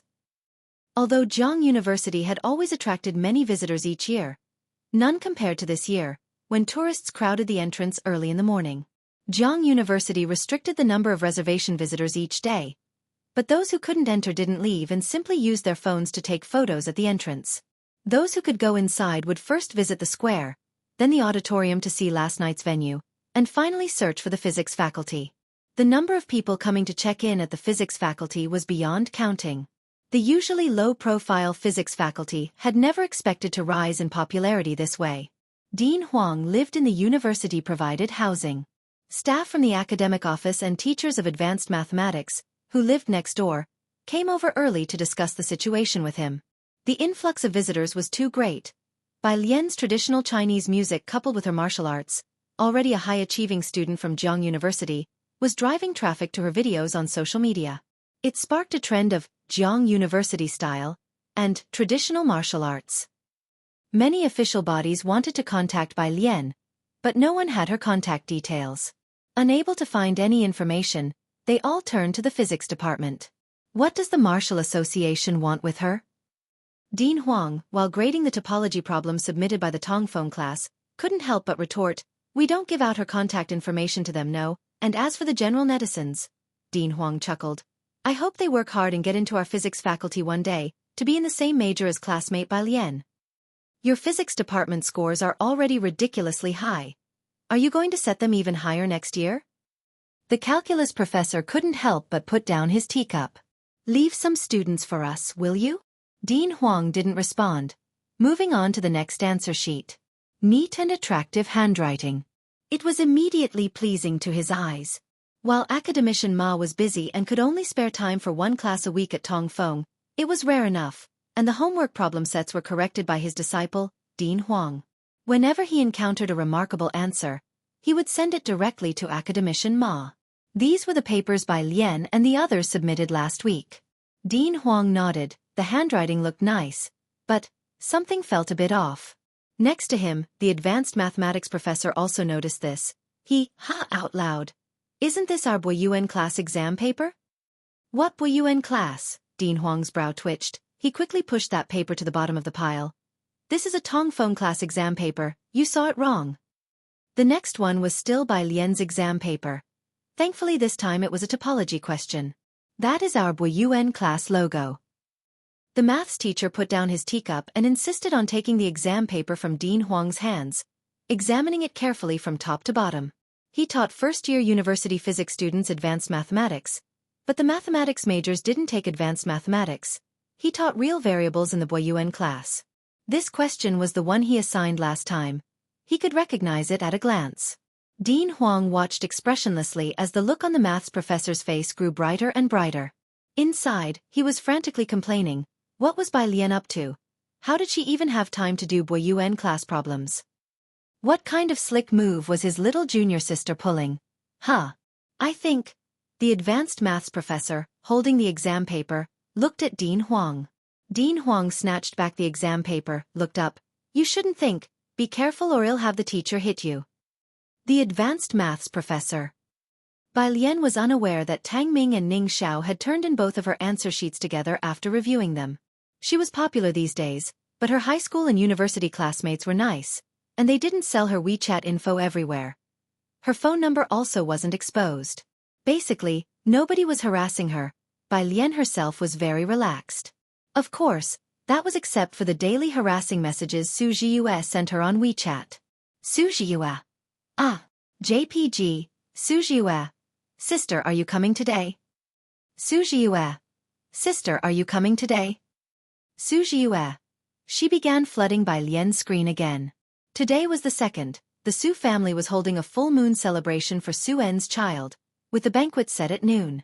Bai Lian had just returned from her morning run, sent her a symbol, and Su Jiyue stopped. Scrolling down, the next message was from Yi Jingxian. Yi Jingxian, junior sister, where is your opening BGM from? A lot of netizens want to know. The student council's phone lines are being blown up. Bai Jian, just improvised, doesn't have a name. On the other side of the phone, Yi Jingxian was startled by Bai Lian's message and sat up from her bed in the dorm. Such a rhythmic music that had caused so much noise among netizens and could be called a divine composition was actually made up on the spot? Yi Jingxian looked at the student council's group chat, thought for a bit, then asked Bai Lian, Junior sister, can you post this music online? Netizens are all begging for the original track. The student council had the original audio sent by Bai Lian. There were also recordings from the event online, but live recordings always fell short in quality. This music wasn't related to Bai Lian. She took a screenshot and sent it to Dean Jian. Dean Jian. Half an hour later, Jiang University's Physics Department Student Council posted an audio source on Weibo. Frowny face. Heiress, the audio source everyone has been searching for. Asked junior sister and she said it was improvised with no name. Just have a quick listen. Attached. Jian. MP3. If you find any errors, ads pop up, ads redirect, broken links, non-standard content, etc., please let us know. Report so we can fix it as soon as possible. Chapter 671. 267. Are we still going to see the snowy mountain together? Second update. _1 Bai Lian was in Mr. Ma's laboratory yesterday. She didn't go out today though. After her morning run and a shower, she changed clothes, and when Jiang Fulai came to find her, she was standing in front of the desk writing calligraphy. Everything needed for writing, including brush, ink, paper, and inkstone, was neatly arranged in the study. She was dressed in a simple dark blue top and a long white skirt. Her black hair was pinned up with a white jade hairpin, her eyelashes cast down. Traditional colors always seemed to set off her temperament. When she was seriously practicing calligraphy, it wasn't the library style. It was the Liang style. The strokes were bold and unrestrained. Jiang Fulai looked down at what she was writing, and it was just one phrase. Knowledge and action are one. The motto of Jiang University. The Calligraphy Association has many interpretations of Liang style nowadays, emphasizing the balance of solid and void, penetrating deeply into the wood. Source. Web novel. Com. Updated on Omicron New. Her writing was always casual, but it revealed a clear presence. When are we leaving? Jiang Fulai, wearing a white shirt and standing leisurely beside her, admired her writing. In the morning light, his silhouette was exceedingly smooth. Bai Lian put down the brush. Let's go early. I'm skipping breakfast. I still need to visit Mr. Ma. Ji Mulan had a baby, and the entire Su family was very happy. Su En's reputation had shot up in Yunshao district over the past half year. Especially in the past 2 months with Chief Chen's presence, his status rose even further, prompting even the main branch of the Su family to send someone over with early congratulations. Flying too close to the sun, even Su-en was on edge, so this time he didn't throw a large banquet, but only invited close relatives and partners. The venue was at the Su family's place. Bai Lian and Ji Heng arrived relatively early. By the time they got there, Chief Chen was already there. He was quite familiar with Su-en and knew that Bai Lian and Jiang Fulai would also attend, so he arranged his only 3 days of holiday in advance. Ji Mulan was recuperating on the upper floor and didn't come down. The baby was in the arms of the old Mrs. Su, who had a chrysanthemum-like smile on her face when she saw Bai Lian and Ji Hang approach. The 1-month-old child, although premature, had grown a bit plumper and was fair and tender. Ji Hang, who habitually held his large tobacco pipe, didn't speak, but his expression softened considerably while looking at the baby. Jiang Fulai stood by Lian's side, his phoenix eyes gently lowered, calmly watching the infant. His cool demeanor made the old Mrs. Su want Bai Lian to take a closer look at the child, but she didn't dare approach because of Jiang Fulai. The old Mrs. Su paid close attention to Bai Lian's expressions. Bai Lian always carried an easygoing and elegant air that made it hard to guess what was on her mind. The old Mrs. Su sighed. She hoped Bai Lian would take a liking to the child. Even if she didn't like the baby, the old woman hoped Bai Lian wouldn't despise it. Su Wanyao and Su En bore no blood relation to Bai Lian, who was never formally inducted into the Su family genealogy. Such relationships maintained by feelings alone were too fragile. After all, the child was born preterm, the old woman thought, while handing the baby over to the nanny. She had the nanny take him to the nursery above. "Uncle Ji," Chief Chen talked with Ji Hang, "let's go fishing tomorrow, I still have 1 day of holiday left." With his hand rhythmically tapping the pipe, the other hand leading Jiang He, and Chief Chen being a vigorous new official, it had been a long time since they had made arrangements to go fishing together. "All right, I have the fishing rods. It's summer, let's choose a different spot to fish," Chief Chen suggested. Suan poured tea for the two. His demeanor was refined. "I'm fine with any location. Let's go and talk in the back. Someone just brought over a few tiger fish." Since leaving Xiangqing, it had been a long while since Suan went fishing. Busy for so long, the Su family was gradually settling into the right track, and Suan could finally take a breather. All 3 men were fishing enthusiasts, so they headed to the back to admire the tiger fish Suan had just received. In the hall, the old Mrs. Su took the walking stick passed to her by the butler, staring in astonishment at Ji Hang's retreating figure. She had never expected that the Ji family would be knowledgeable about such ornamental fish. Bai Lian and Jiang Fulai didn't go to see the tiger fish, as Bai Lian was not particularly interested in fishing. She and Jiang Fulai went upstairs to the nanny's room to see the child. Zhiyue was also upstairs, leaning on the crib. The child's name had already been decided. Xueqi. Xueqi, the great responsibility, the mother of King Wen.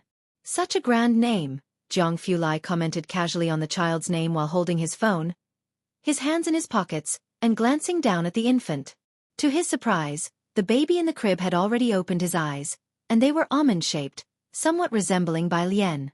Jiang Fulai glanced over indifferently. He no longer seemed to find the child objectionable.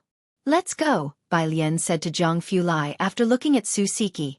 "Aren't you eating?" Su Wenyao had been leaning on the doorway all the while, not disturbing them. When he heard Bai Lian say they were leaving, he approached. "If you find any errors, ads pop up, ads redirect, broken links, non-standard content, etc., please let us know. Report so we can fix it as soon as possible." Chapter 672. 267. Are we still going to see the snowy mountain together? Second update. _2 Su Zhiyue also looked up, her eyes behind the lens. Bai Lian stood up straight and walked downstairs. "I have something else to attend to today, and Director Huang is looking for me as well." As soon as he heard it was Director Huang, Su Wenyao did not insist on keeping Bai Lian, and he accompanied her downstairs. After Bai Lian left with Jiang Fulai, Su Zhiyue still leaned on the iron railing, watching Bai Lian's car until she finally spoke her first words. "How could sister leave so quickly?" "You don't talk when alien is here," Su Wenyao said, looking down slightly. Su Ziyu's hands did not loosen as she uttered hesitantly, I didn't dare to speak." Now she regretted it. Su Wenyao expressed his inability to assist her.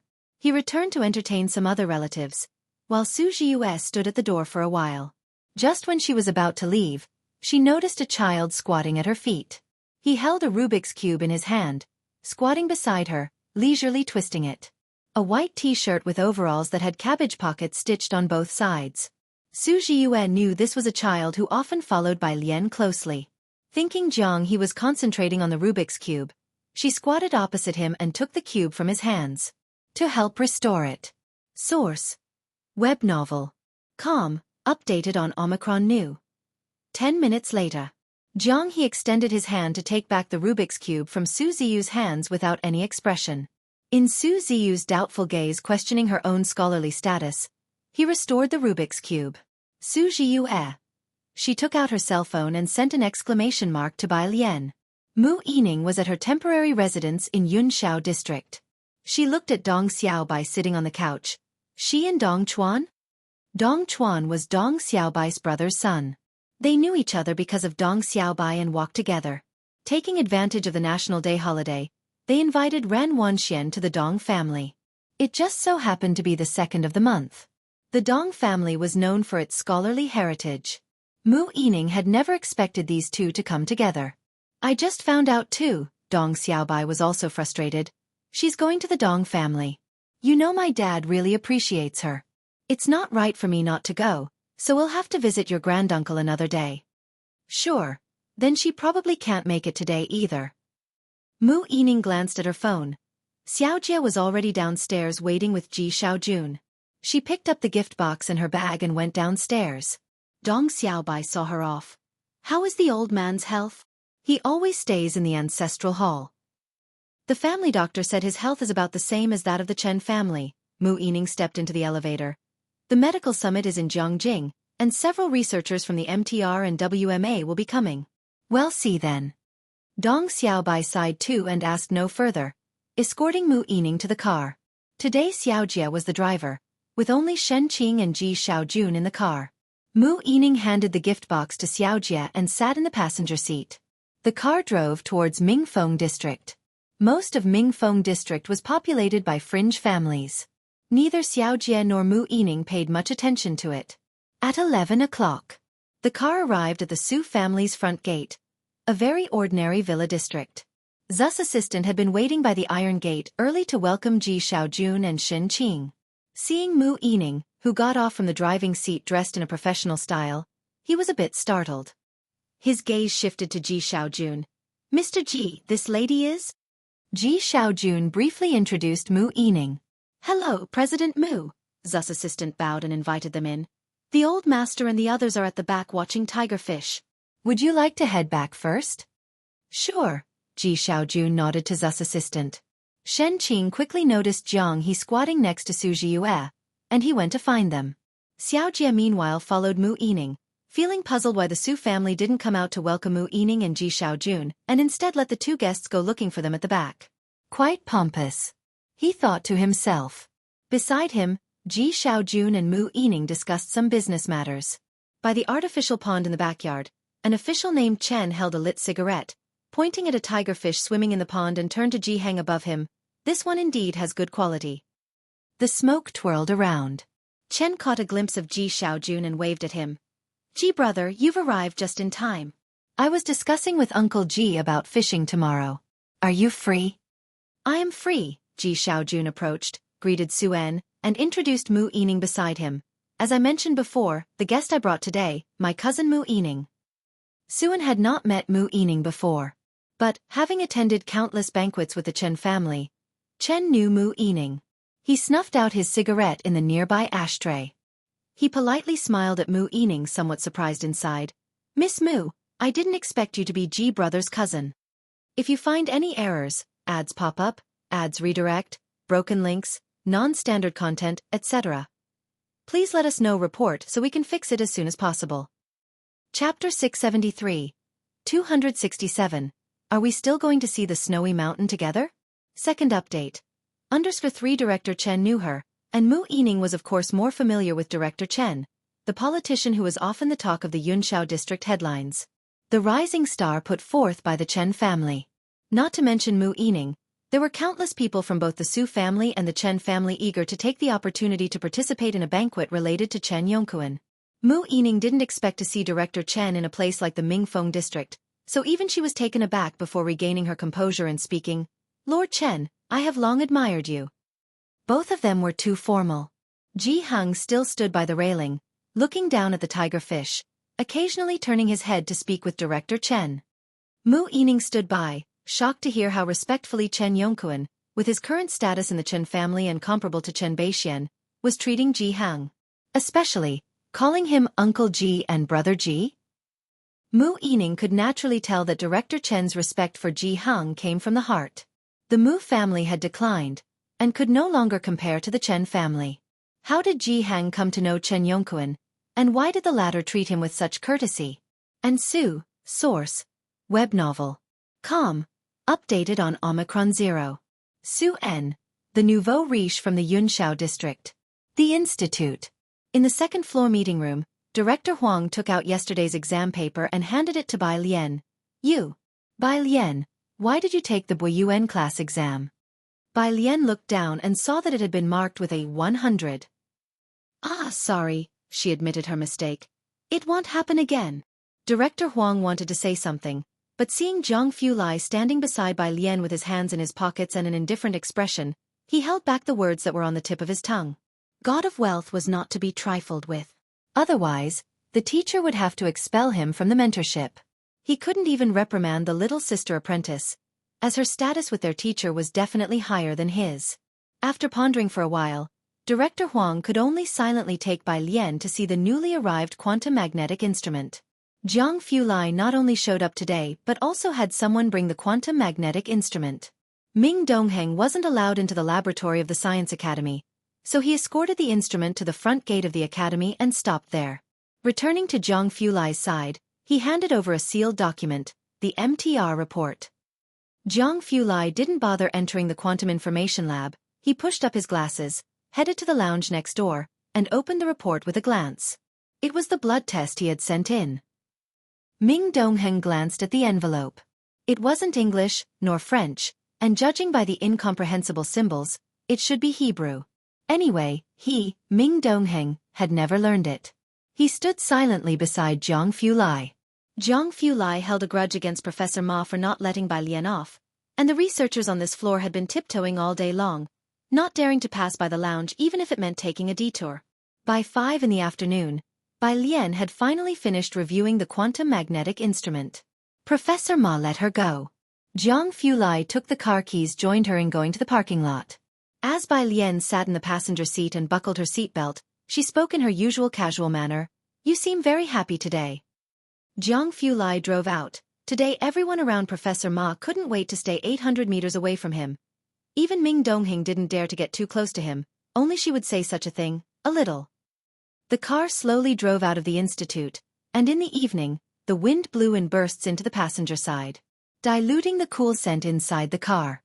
Today, Ji Hang wasn't at Shanghai apartment, and Jiang He wasn't around either, so Zhang Fulai took her to Kongyu Tower for dinner, to a small private room on the top floor, where opening the window provided a view of the bustling ancient city. The lights on the ancient city towers twinkled. Zhang Fulai spoke briefly about the dish preferences with the manager outside before re-entering, and when he did, Bai Lian was lazily leaning against the window, gazing at the neon lights below. Her eyes and brows were softened by the gentle light, her long lashes casting a shadow on her eyelids as she finally viewed the world without distancing herself, at last settling on this land. The very soil of her homeland was beneath her feet, and the most desperate thing was the time that could never be returned to. Why aren't you coming in? Bai Lian crossed one hand over her chest and leaned on the window with the other, not turning her head, only continuing to lounge by the window lazily. The area below used to be the imperial city. Zhang Fulai closed the door and walked over to her with composure, looking down at her hand resting on the window. My parents died young, and the only relative is an aunt. She probably will still be working at the Dark Matter Institute, semi-free with a body that should still be in relatively good health. He spoke slowly and deliberately. Outside the window, 1,000 lights shone, casting their glow on Zhang Fulai's face as he looked at Bai Lian's eyes that turned to him and sighed softly. It seems like I don't really have much, but Bai Lian. MHM. Zhang Fulai lowered his eyes to look at her, his strong and slender palm resting on her waist with a slight coolness, his distinguished and cold face shrouded in the confusing light of the lamps. He set his glasses aside, tilted his head down slightly, and with restrained passion, moved in for a kiss at the edge of her lips. I may not have a home to speak of, but do you still want to go with me to see the snow-capped mountains? If you find any errors, ads pop up, ads redirect, broken links, non-standard content, etc., please let us know. Report so we can fix it as soon as possible. Chapter 674. 268 Roses look good in her hands only. Ranked number 1 in points. Every stage of life has its own significance. Jiang Fulai always had a clear plan for his life. Wanting to show her the beautiful and mysterious side of this world was true, as was his desire to take her to see the snow-capped mountains. As time stretched on, Jiang Fulai thought, he was not someone who pleased others, but he could not hide it when it came to her. He hung his head low, blocking the light from the side, casting his profile in a distinct chill, while his usually profound and aloof features now seemed somewhat softer. Outside the window, someone was setting off fireworks, and a rose-shaped firework blossomed in the sky. It was rare for this area to have fireworks, and the sudden explosion of fireworks brought many exclamations from below. Bai Lian looked up, her wrist still casually resting on the windowsill, not seeming too surprised. She had been in this world for over a year, and Jiang He was the first friend she made here. She remembered that night vividly. The moon was beautiful, and she was waiting with Jiang He for his brother, calling the wrong name at their first meeting, a memory too significant to forget, yet she realized that it was often this man who stayed by her side. Together, they had walked through the countless quiet and deserted streets of Purist Street. But indeed Jiang Fulai was someone who did not indulge in worldly pleasures, a man who stood above the clouds, revered and feared even by He One, proud and arrogant, that kind of noble son. The fireworks outside continued to climb and explode in the air, the light flashing on and off in his eyes. Jiang University's confident and composed young master seemed not so confident at this moment. Source: Web novel. Com. Updated on Omicron. His other hand was placed on her wrist that rested outside the window. His fingers always cool, the temperature at the tips showing distinct restraint. Bai Lian looked at him for a while. Go open the door, there's someone outside. Jiang Fulai made an "oh" sound, subconsciously loosened his grip, and turned to walk to the front to open the door. The meal had arrived.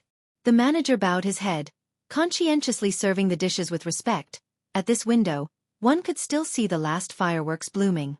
He served the dishes and then quickly withdrew. They also brought a pot of tea, purple sand teapot and cup. Jiang Fulai extended his hand out of habit to pour a cup of tea for the position opposite him, bending calmly to set the teacup and pot in place, his shirt outlining the slight arc of muscle on his body. Bai Lian still leaned casually by the window, hands clasped together, her right hand holding his glasses that were left on the windowsill, still in a very relaxed state. She watched Jiang Fulai pouring tea and arranging the tableware.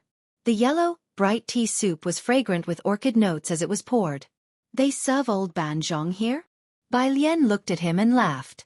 Jiang Fulai started uncovering the silver lids on the silver dish, his voice ever calm and steady. All stores under the Jiang family have it. When do you think is the best season to go? Bai Lian moved to the side of the dining table, the fireworks outside having vanished. Jiang Fulai did not catch on. What? I mean, Bai Lian sat opposite him, setting his glasses aside. She looked up leisurely. When are you planning to take me? Jiang Fulai sat in place.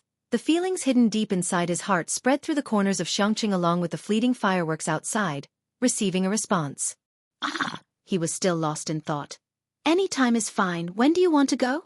Bai Lian picked up the teacup and slowly took a sip.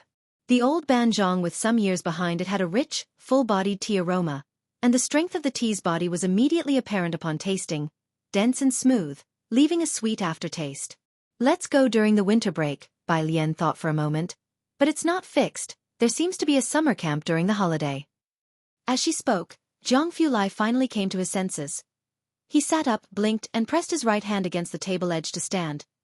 His rolled-up sleeve revealing his cold white wrist with slightly pronounced veins, and his left hand, roughened by calluses, gently caressed her chin, and he almost whispered as he kissed the side of her lips. Okay. After eating, they returned to Shanghai apartment. They passed by the affiliated middle school. At this time, even the students of Jiang University affiliated middle school were on holiday. Aunt Zhang had opened a flower shop at the affiliated middle school, and her business was not yet closed at this hour, seemingly doing quite well as delivery guys would come by to pick up flowers. Jiang Fulai parked the car on the roadside. He usually did not care for the frivolities of romance, whether it be roses, Chinese roses, or even foxtail grass. They were all the same in his eyes. Facing young Master Jiang, Aunt Zhang also felt somewhat intimidated. She asked, "Still just one rose? If you find any errors, ads pop up, ads redirect, broken links, non-standard content, etc. Please let us know, report so we can fix it as soon as possible." Chapter 675. 268 roses look good in her hands only. Ranked number 2 in points. Zhang Fulai nodded reservedly, his distinct knuckles holding a mobile phone, scanning the WeChat QR code laid out on Auntie Zhang's counter. He took the flowers handed to him. Very fresh roses, unwrapped, with petals in the shape of wine cups dotted with droplets on their snow-white underbellies, making the rouge-colored roses even redder. Zhang Fulai returned to the driver's seat and handed a rose to the person sitting in the passenger seat. Today, the car's Bluetooth was not playing tedious academic papers. Instead, it played the gouging music of Principal Jian, a representative of both gentleness and passion. His music was the same. Zhang Fulai tilted his head slightly. Bai Lian held the rose in her hand, casually pressing it against her cheek, while her other hand rested askew on the car window. Her face, both restrained and bold, was just as the internet described.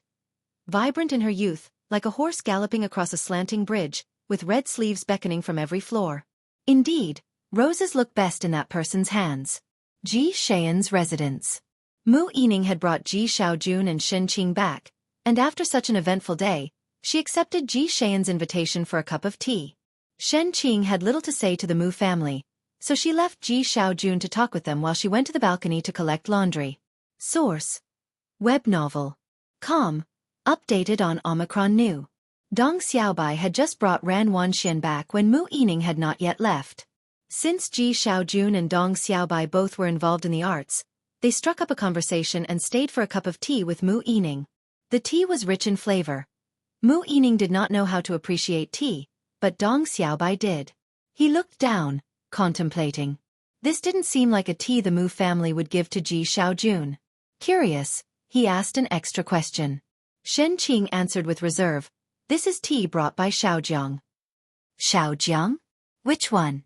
Dong Xiaobai wanted to ask more, but seeing Shen Qing's expression, he retracted his question and began to talk about Ran Wanxian with Mu Yining and Ji Xiaojun.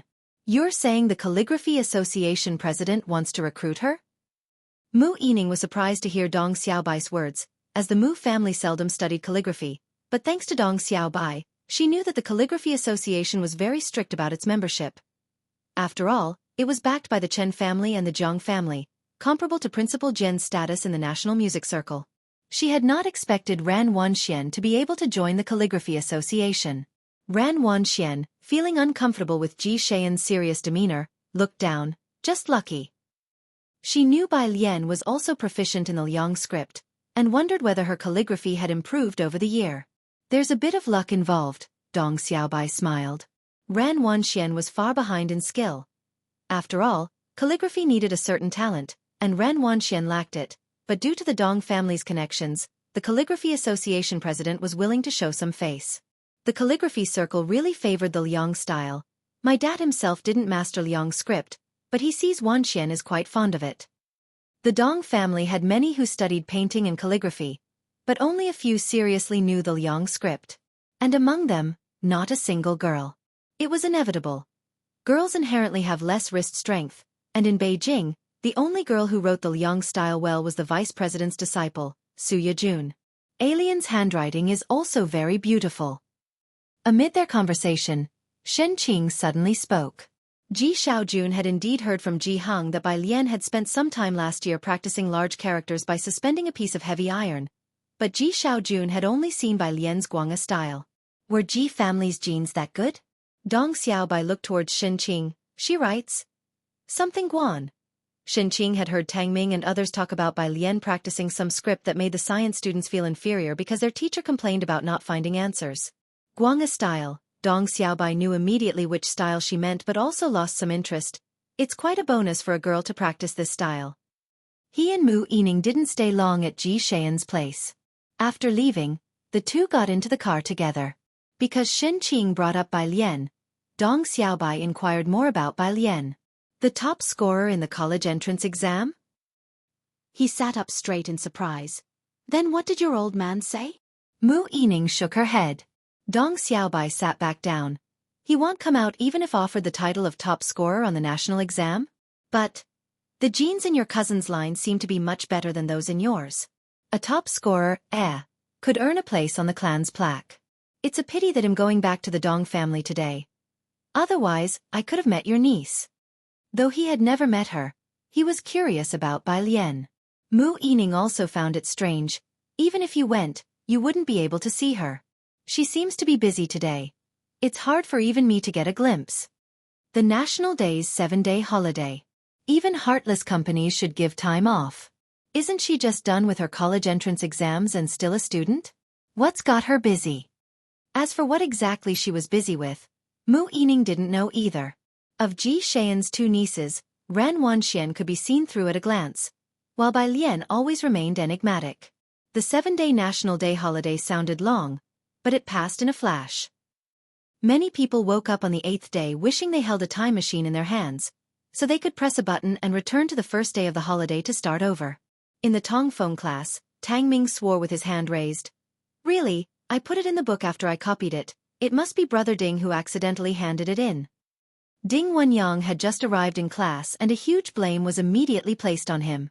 The rest of the class were discussing various topics, while Gao Yuan was surrounded by a group of people, with exclamations erupting from time to time. 1,300,000 points? And you, Wang Shi, how many points do you have? Just hit 1,000,000. That's not too little, said someone by Gao Yuan's side. You'll definitely have your chance in the midterm practical test. Ding Wenyang, sitting beside Tang Ming in a daze, overheard their conversation and curiously asked Tang Ming, how many points do you have on the app? What points? Tang Ming's eyes darted about as he shifted the topic from the blame he had placed on Ding Wenyang. His hand resting on Ding Wenyang's shoulder. You tell me. The preparatory camps app, don't you know? A lot of our subsequent group competitions and slot allocations will be based on the total scoreboard. I'm at 900,000 points, said Ding Wenyang, rather proud of his score. The newbie question bank only lasted for 1 year. Afterwards, to earn points, one had to tackle the challenge bank. Every 1,000,000 points marked a milestone. 8 million points could get you into the top 20, 9 million into the top 5, 7 million into the top 40, 6 million into the top 80. 1 million put you within the top 1,000. At 900,000 points, he was already ranked in the top 3,000.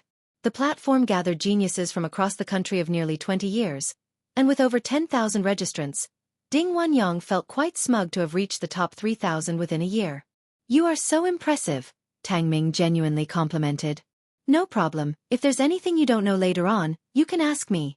Ding Wenyang, buoyed by the praise, was floating on air. In his reverie, he noticed Bai Lian sitting beside them. She was lounging casually, wearing a sky-blue satin jacket as Beijing had cooled down after a rain following National Day, her hair tied back loosely, engrossed in reading a thesis. Wait. Ding Wenyang's heart skipped a beat and he took out his phone, opened the blue app, and searched for Bai Lian. No results. Strange. Ding Wenyang continued to search on his phone, typing in Tang Ming's name at random. And this time the results came up quickly. Account name, Tang Ming monthly points, 58741 total points, 1987449 following. 5 followers. 2. Ding Wenyang paused on this page for a good while, his finger hovering over it, then he came back to his senses, trembling finger searching for Ning Xiao. If you find any errors, ads pop up, ads redirect, broken links, non-standard content, etc. Please let us know report so we can fix it as soon as possible. Chapter 676. 269 by Jian, The Arrival of Lance. Second update. _1 The campus network was so-so, but Ding Wenyang managed to refresh the page pretty quickly. Account name, Ning Xiao monthly points, 0 total points, 2717458 following. 2 fans, 3. Total points, 2717458 almost 3 million. How arrogant, Ding Wenyang thought. The warning bell rang, and Ding Wenyang snapped back to reality. He exclaimed, ah, and poked Tang Ming. So this is the legendary top student, huh? Not bad. Tang Ming shrugged. Last night, he was criticized by Jiang Fulai for stretching his leg too far. Ding Wenyang. Were these people really from Xiangqing? Source. Web novel. Com. Updated on N0 New. His gaze shifted to Bai Lian next to him, who was still holding the original document in her hand. This morning was all about mechanics. The professor had already come in with a USB flash drive. Normally, Ding Wenyang was among those who listened attentively, but today he was somewhat distracted. His phone was still on the app page of Ning Xiao. Ning Xiao, aloof as he was, rarely interacted with others besides Bai Lian. Ding Wenyang came back to his senses and suddenly thought of something. He opened Ning Xiao's following list, just 2 people. L Bai Jian. Pretty normal, everyone on the app follows that arrogant top scorer, but this godsend of a picker who burst onto the scene this year. Every day there were posts about him on the app. Even Ding Wenyang had discussed with others, guessing which lab's newcomer he was. But now, Ding Wenyang opened his WeChat, found Bai Lian's name, and clicked on it, seeing her WeChat name, Bai Jian. At first, when he added Bai Lian's WeChat, he thought she was a fan of the other person, but now it seems, with Ning Xiao's nearly 3 million points. Among the 3 of them, it's needless to say who is the center. Bai Lian would never score less than Ning Xiao. Considering the timing, the sudden emergence of the picker god coincided with the new students joining the app. Ding Wenyang tried to calm himself. But he wasn't very calm at all. At noon, while taking advantage of Bai Lian's meal card for lunch, Ding Wenyang couldn't help but observe Bai Lian and Ning Xiao, especially Bai Lian. Bro, are you secretly in love with both of them? You're always looking. Tang Ming sat next to Ding Wenyang with his legs crossed, warning him. It's fine if you have a crush on Ning Xiao, but don't you dare have any ideas about Sister Lian. Ding Wenyang. What exactly are you thinking? Oh, just a heads up, Tang Ming shrugged. There are too many people expressing their love for Sister Lian on the confession wall every day. Even after National Day, the buzz around Bai Lian at school did not cool down. The BGM released online by the Physics Academy's Student Council was repeatedly analyzed by netizens. It had a style similar to that of Yen Lu's go-to composer, Jian, and the name was simply Jian. In the last few days, it had garnered a little fame, and it became a choice BGM for many video edits. It had been uploaded to various music app platforms. When Bai Lian returned to her dorm in the evening, the other 3 roommates had already finished their washing up, with Sun Qian sitting in her spot reading. Yu Si-min was on the balcony on the phone with someone from the association. She was part of the Student Union's External Relations Department, had joined the College Students' Entrepreneurship Association, and was now also involved in club activities, as busy as Bai Lian. Only Kong Wei seemed to be the most typical college student among those in the dorm. As soon as Bai Lian came back, she put down her tablet, let her legs down off the bed, and got up to walk over to Bai Lian. Alien. What's up? Bai Lian placed her book on the desk, opened the wardrobe to get a towel and clothes to shower. Do you want to create a Weibo account or a video account? Kong Wei asked her. So many people are looking for you online, you know. Your popularity is comparable to that of a second-tier celebrity now. No, I won't. Bai Lian headed to the bathroom, explaining gently to Kong Wei. I don't have the time. All right then. Kong Wei felt it was a bit of a pity. Another person in her place might have already signed with a live streaming company by now. She followed Bai Lian towards the bathroom. Also, about that BGM you sent to Sister Yi, a lot of people online are saying it's very similar to the style of Yen Lu's main composer. Right. Bai Lian stopped at the bathroom door, leaning lazily against the doorframe, waiting for her to finish.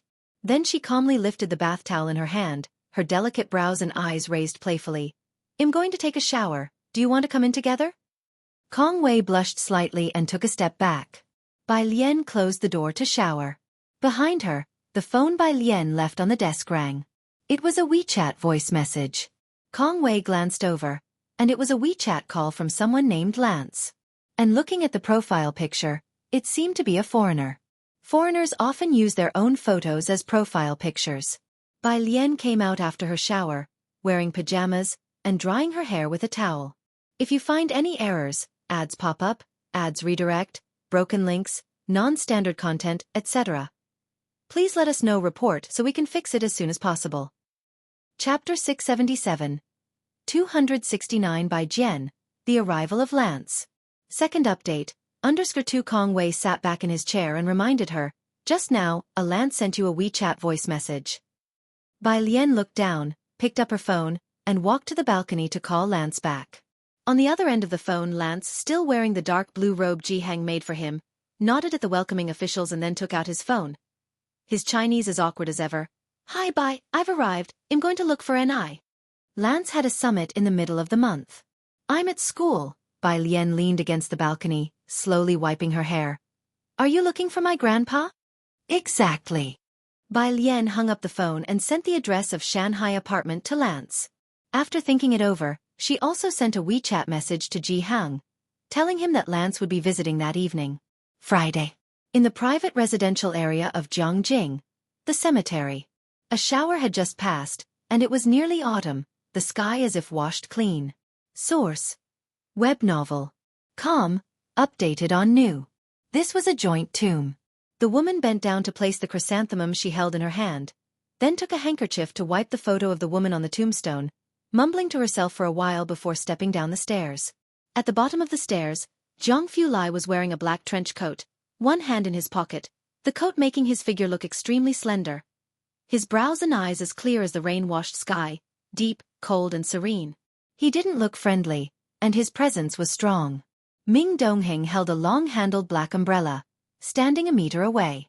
"I've heard from Yen Yen," said Gao Shu, dressed in a cheongsam, the deputy head of the National Theater, holding a high position, having recently gone abroad with the theater for international exchanges, and having just returned home. She exuded a graceful and elegant air. "I didn't bring anything back as gifts, so I bought her a hairpin, but I don't know if she'll like it." She wasn't very tall but had a gentle demeanor. She had seen the photos sent by Gao Yen. Walking down the stairs with her, Zhang Fulai's voice was cool and clear. "You should change the gift." He didn't explain why. Gao Shu was slightly surprised. She glanced at Zhang Fulai and after a long pause smiled. "All right, I'll discuss it with Yen Yen again. But, when do you plan to take me to meet her?" "She's busy." Zhang Fulai stood tall and straight, his features like jade. He was always concise, no matter who it was. The two walked down a few paths and reached the old Zhang family mansion. The Zhang family estate was too big, and Gao Shu hadn't quite figured out which way to go, so she left with Zhang Fulai. Outside the door, the two's cars were parked. Zhang Fulai's black car was also parked quietly, with Zhang AG6 starting its license plate. Gao Shu's car had the license plate of Zhang AG9. Ming Dongheng, holding the car keys, opened the rear door of the car, and from Gao Yan's car, a young man and woman got out. The girl, with a clear and beautiful face, politely greeted Gao Shu, "Aunt Gao." "Shuha," Gao Shu smiled at her. "You and Xiaozhou wait for a moment, I'll be right there." Zhang Fulai didn't greet the others, giving only a slight nod to Gao Shu before bending over to get into his car, his black trench coat hem wrapped in a layer of cold frost. Gao Shu wasn't surprised because she was his aunt, and his politeness to her was already quite adequate. The black car drove off, and at the other car, the driver lowered the window. "Mom, how did you explain it to Shuha?" Gao Shu got into the back seat, looking at Lu Jiu in the driver's seat. "Does your teacher have time today? Mom wants to invite him for a meal." Gao Shu didn't delve into the scientific research field like the Gao family, and her son Lu Jiu was also in the theater and at the same time studying the guzheng. Lang Shuha, sitting in the passenger seat, explained to Gao Shu, "Auntie, my teacher is not available today. He seems to be going to have fish soup." Fish soup. Gao Shu didn't quite understand for a moment. Had there been some delicious private kitchen in Zhongjing this year that had become as famous as Qingxin Building's desserts? The car drove off. Soon they were at a stoplight, and as the Gao family lived in Xinjiang district, Gao Shu glanced at Zhang Fulai's car, which was heading toward Zhongjing University Avenue, to Chang'an district. At the Mu family branch, Ji Xiaojun planned to head to Shanghai apartment as soon as his workday ended. Shen Qing had gone earlier that morning. Mu Yining and Dong Xiaobai had just come here to check on the business. Seeing Ji Xiaojun, they stopped to chat for a bit. President Zu's private fund, we're planning to invest 80 million. Xiaojun, you go and communicate with him. After the last National Day, the Mu family and Su family had started cooperating gradually. Suan had a good eye. His private fund could not only find financiers but also find people for post-investment, backed by the Federation of Industry and Commerce and the Chen family tree. Okay, Ji Xiaojun carried his briefcase, looking down at the time. Seeing his hurried actions, Mu Yining was struck with a thought. Going to Shanghai? Yes, Ji Xiaojun nodded, speaking with Mu Yining. My dad and old Jen went fishing, so there's fresh fish soup and fish head hot pot. Do you want to come? Old Jen? This seemed to be a new person. Mu Yining felt a bit of regret and shook her head. I need to go to the state guest house. Say hello to my great-uncle and the others for me. Several researchers from MTR had arrived, and she, along with the butler, planned to go ahead and make reservations with them. Dong Xiaobai wasn't very fond of fish head hot pot either. I'll go to the state guest house with Yining. Ji Xiaojun nodded, still with Xiaojie driving him. It was rush hour in Jiangjing and traffic was jammed, but Xiaojie was patient and explained the situation in the car. The old master is in poor health, and Miss intends to take advantage of this medical conference to contact doctors abroad. MTR has many special medications, so she couldn't come. However, with this conference inviting people from families like MTR, there would be many, and Mu Yining might not be able to secure a reservation. Is he very unwell? Ji Xiaojun fell silent for a moment, remembering that the old master was a little younger than Ji Hang. Xiaojie shook his head. Harboring long-term pent-up feelings could only deteriorate one's health, couldn't it? Passing by a small supermarket, Ji Xiaojun had Xiaojie park the car and bought a bottle of soy sauce. Upon arriving at Shanghai apartment, Ji Xiaojun thought of Mu Xiongguang and Ji Hang's issues, looking somewhat silent. Xiaojie followed him, and the door to 103 was closed. Xiaojie pressed the doorbell. The door was quickly opened by an old man with bright blue eyes and dressed in a sunflower-patterned shirt. His gaze landed on Ji Xiaojun and he brightened. How come you've come back? Where's the soy sauce? It had been a while since they met. How come Mr. Lance's Chinese had regressed? If you find any errors, ads pop up, ads redirect, broken links, non-standard content, etc., please let us know report so we can fix it as soon as possible. Chapter 678. Jiang family's unique ruler. The invitation from President Jian _1 Ji Xiaojun carried the soy sauce in, and the voice of Director Chen from the kitchen promptly came through, instructing Ji Xiaojun to quickly bring him the soy sauce. Lance wasn't familiar with Chinese cuisine, so he immediately went to watch Dean Jian and Ji Hang play chess. It wasn't the elegant game of Go they were playing but the more common 5-in-row chess. The two were evenly matched, and after covering most of the board in 5-in-row chess, a victor had yet to be decided. Xiaojie, not acquainted with Dean Jian and Lance and seeing them for the first time, recognized the voice of Director Chen cooking in the kitchen. He cautiously entered, greeted Ji Hang, and then left. As he walked out, passing by the door, he noticed 2 suit jackets hanging on a wooden coat rack. Next to it was a blue guest pass. Xiaojie gently closed the door behind him, and just before it shut, he saw the line of words at the top of the blue guest pass and the emblem, X4 Annual Global Medical Summit. The door closed, and Xiaojie, standing outside, suddenly realized. Wasn't this the medical summit that was particularly popular in Jiangjing recently? This year, the summit was held in Jiangjing, so since the National Day holiday, Jiangjing had attracted a large number of visitors. The medical summit was a gathering of the elite, and many patients' relatives took this opportunity to seek appointments. Source: Web novel. Com.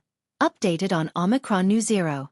Neither the Ji family nor the Mu family had anyone in medicine, which was a bit odd. As he walked out, just exiting building number 5, he saw Xueqi carrying 2 jars of alcohol, not the whiskey loved by top-end clubs, but 2 jars of aged wine wrapped in red cloth. Knowing Xueqi was this year's new face of affluence in Yunshao district, Xiaojie stepped aside. President Xueqi had set up a private equity fund. Mu Yining herself had thrown in 80 million to join their game. Not much, but still indicating her stance. Xueqi was originally from the hotel and catering business, and this time starting a private equity, despite his familiarity with Director Chen, faced many internal skeptics. Mu Yining was currently the highest investor. The name of the fund was quite interesting. Little Grape. A small fund stock that had just started to be listed. Xueqi greeted Xiaojie amiably. Jiang University. Today was still the bi-weekly literature presentation. Giving the presentation was still by Lian, but this time, the main body of the literature review was written by Ning Xiao and Ding Wenyang. Not achieving an A but getting a B+, which was enough to excite them as their best expectation was only a B. Each Tong Feng class literature presentation was public, not restricting students from other majors to observe. Today, there were even more onlookers than last time, with seats filled with students from other majors. At 8:30 p.m. the presentation ended, and Bai Lian left with her group.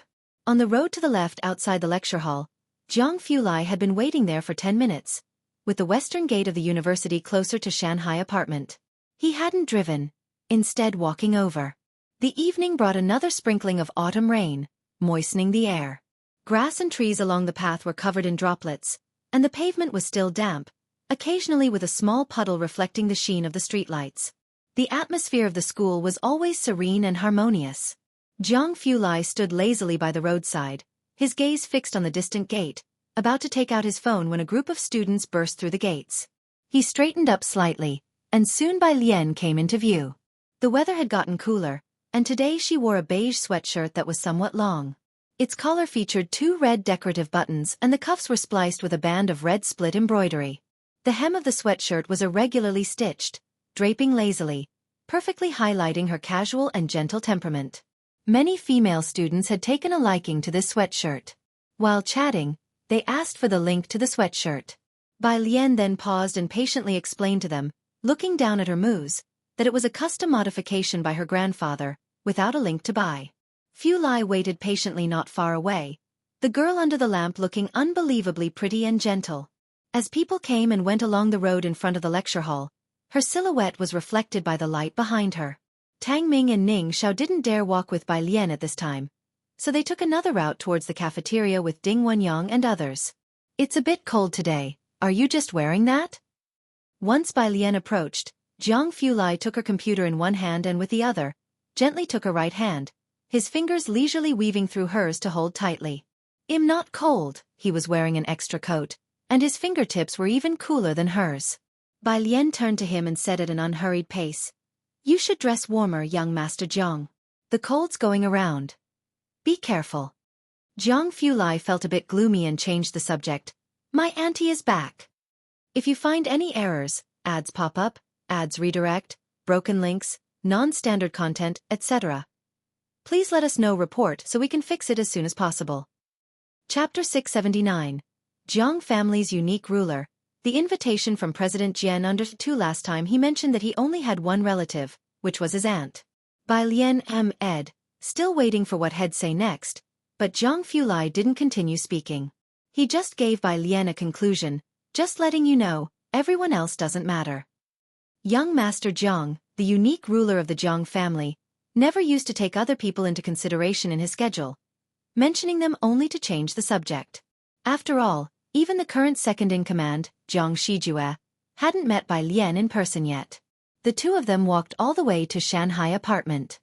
The streetlights weren't on, and there were many people outside at this hour. A few recognized Bai Lian, but because of the intimidating man by her side, they didn't dare to strike up a conversation with her. It would have taken courage to even glance his way. The two made their way back to 303, where Ning Xiao and Tang Ming had already returned and were looking at Zhang Shi's papers. Pu Xiaohan was down in 103. Bai Lian went to 103 to get the fish soup Shin Qing had left for them. Jiang Fulai pushed open the door of the study, set down Bai Lian's laptop, and helped her print out the documents. The printer buzzed away, and he felt oddly at peace, as though time had stood still, while looking at the door. 103. By the time Bai Lian came down, Director Lance and Chief Chen were playing mahjong with Ji Heng in the lobby downstairs. Source: Web novel. Com. Updated on N0 New. Su En and Ji Xiaojun stood behind Lance, advising him on how to play mahjong. This group of people was smoking. Although the glass door of the courtyard was open, the scent of smoke was still heavy. Shen Qing brought out a bowl of soup for Bai Lian and urged her to go up quickly. Director Lance put down his cigarette. He was rarely this leisurely, and when he saw Bai Lian he nodded. "The day after tomorrow at 6 in the evening, I'll have old who come to pick you up." He was talking about the music exchange event. Bai Lian, who was already standing at the door, heard him and made an okay gesture in response. Pu Xiaohan, who had been asking Su En questions, saw Bai Lian coming back and went upstairs with her. After the two went up, Su En finally had the chance to chat with Ji Xiaojun. "I heard that Chairman Mu is going to help you and Mulan with a ceremonial return to the clan?" Ji Mulan was still recovering. She had bled a lot, and her body was not in good shape. The Mu family had yet to inform Ji Mulan of the plans, but based on Su En's and Ji Shayan's understanding of her, she would definitely agree to hold the ceremony. Speaking of which, Su En was surprised to find out that Ji Mulan was a member of the Mu family. Although the Mu family had fallen on hard times, a skinny camel was still bigger than a horse, and their centuries of family heritage was something to be envied, a lineage almost comparable to the direct line of the Su family. A family of true noble standing. "Play the two of bamboos." Ji Xiaojun stood behind Lance and directed him to play the two of bamboos, Then he responded to Xueqi, our household registration has all been moved there, and Aliens is still with my dad, she's not moving it. When will you contact my cousin and move Mulan's registration too? Bai Lian's registration was with Ji Heng's lonely household registration. Old Mrs. Su and Mu Yining were both very envious, but neither had dared to make a move. As for Ji Mulan, everyone present knew her well.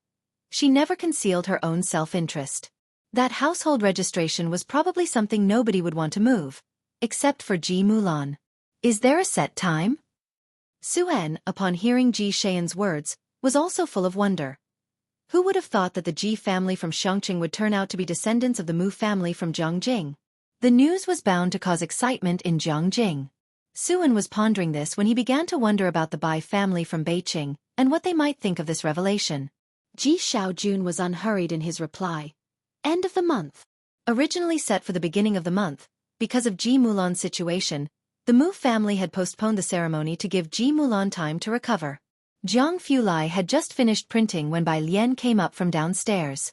Pu Xiaohan was excitedly discussing the little grape incident with Tang Ming.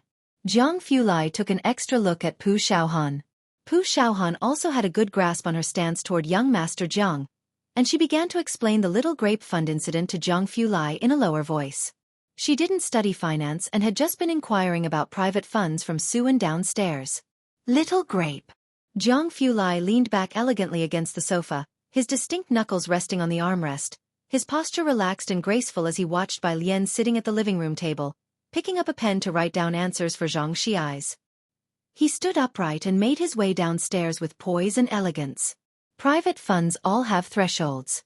Once the Little Grape Fund was launched, some big players adopted a wait-and-see attitude while others were already looking for ways to get involved. The Yin family was no exception. On a weekend, Song Min went back to the Yin family to discuss the matter with Mr. Yin. Meanwhile, Bai Shaoqi and Mrs. Song were discussing the music exchange event. If you find any errors, ads pop up, ads redirect, broken links, non-standard content, etc., please let us know report so we can fix it as soon as possible. Chapter 680, Jiang Family's Unique Ruler, the invitation from President Jian_3. Professor Jia is taking you to the music exchange event? It was no surprise to Madame Song that Professor Jia valued Bai Shaoqi so highly, given that the Bai family and Song family had poured quite a bit of money into his support. It's on Sunday. Dean Jian and the principal of Jiangyin will also be there. Bai Shaoqi set down her teacup. Auntie, will you be joining us? Such large-scale music exchange events were filled with people from the inner circle, so naturally, Madame Song wouldn't miss it. After their chat, Song Min also finished discussing private equity matters with President Yin. Once Song Min and Bai Shaoqi went upstairs, President Yin turned to Madame Song, and upon hearing about the music exchange event, he couldn't help but speak up. You haven't been in touch with this Dean Jian? I heard the private equity is somewhat related to the Chen family. He should know some inside information. No, Madame Song shook her head. Forget it, Dean Jian isn't so easy to approach. Having lived in Jiangjing for so long, she was well aware of the local dynamics. Indeed, President Yin nodded. Sunday. Jiangjing's large music exchange event. There were still 2 days left until the medical summit concluded, and now there was the music exchange event. The past month in Jiangjing had been truly lively. 6:30. Source. Web novel. Com, updated on new. Lao Huskar stopped at the site of Jiangjing Music Exchange event. Bai Lian got out of the car, took her phone and the invitation Lao who had given her, and entered while talking to Sister Xian on the phone. Sister Xian was asking her if she had time, as Mei Yi was in Jiangjing during this period, and together with Wan Qiushan, they wanted to invite her to dinner. Bai Lian handed her invitation to the hostess at the entrance in a calm and unhurried manner and followed her through the gates. I'm quite busy with classes. I might only have time in the evening. A woman happened to come out of the door, and Bai Lian stepped aside to make way. The other's gaze fell on her. Bai Lian glanced down. It was a woman in a black cheongsam with golden flowers, her facial features refined and her bearing quite graceful. When the woman saw Bai Lian's gaze, she smiled softly and nodded at her. Bai Lian slightly nodded back at the woman, and then they passed by each other. After Bai Lian entered, outside, Gao Shu hadn't left yet. Her gaze followed Bai Lian's retreating figure. Bai Lian's face was so recognizable that even from just a photo, Gao Shu could identify her. Compared to a photograph, the real person was naturally more animated. The grace in her every gesture, which was rare even among those who had studied opera professionally. Gao Shu stood at the entrance, contemplating. The opportunity Gao Yan mentioned to share the stage together was not impossible. It wasn't until Lu Jiu and his secretary arrived that they interrupted her thoughts. Secretary Xue inquired, "Vice President, what did Dean Jian say?" "He said he's too old to take on such a big responsibility." Speaking of serious matters, Gao Shu also shook her head and withdrew her gaze, sighing, "I couldn't persuade him." Blossoms on the Tree was a new play launched by the old dean of the Drama Institute, and the main theme music had not been settled yet. This matter was very important for Gao Shu. With a promotion on the horizon, the issue wasn't a huge one, but it wasn't minor either. Another vice president was eyeing the position, waiting to see who could handle it better. "The teacher hasn't composed any music in recent years." Lu Jiu stood aside, speaking in defense of the teacher. "Truly, he has no more energy for it." "I was just asking." Gao Shu turned her head and asked Xueqi, "What did Master Xue say?" She was referring to Xue Qingyu, the master of classical music composition. Many dramas, and even those ancient-style epic TV series produced by the national station, were composed by him. "Master Xue has some time lately." Secretary Xue opened her notebook. "I've booked a table at the Qingxin building for 8 o'clock tonight. Will you go straight there?" "Let's go." Gao Shu nodded. Dean Jian's lounge. Bai Lian knocked and entered. Dean Jian was in the middle of a conversation when he saw Bai Lian. He stood up with a smile and introduced her. "This is the president of our Jiangyin, President Yun." "President Yun." Bai Lian greeted the other party. President Yun looked at Bai Lian and naturally recognized her as the spirited girl with the zither under Pu Xiaohan's lens. However, thinking that she belonged to Zhang University and was out of reach, he felt quite despondent. "Miss Bai, the doors of Jiangyin will always be open for you." "Dean Jian, please rest." Knowing that Bai Lian and Dean Jian had matters to discuss, Yun Chong didn't linger and opened the door of the lounge to leave. Downstairs, Bai Xueqi was together with Mrs. Song, accompanied by that girl who often studied with Bai Xueqi on the 5th floor, while Professor Jia was networking with some people in the front. As Yun Chong descended, Professor Jia quickly put down his cup and walked over. "President, you've come down." President Yun put away his despondent expression and maintained a calm and steady demeanor. "Is Dean Jian in good health? When will he come out?"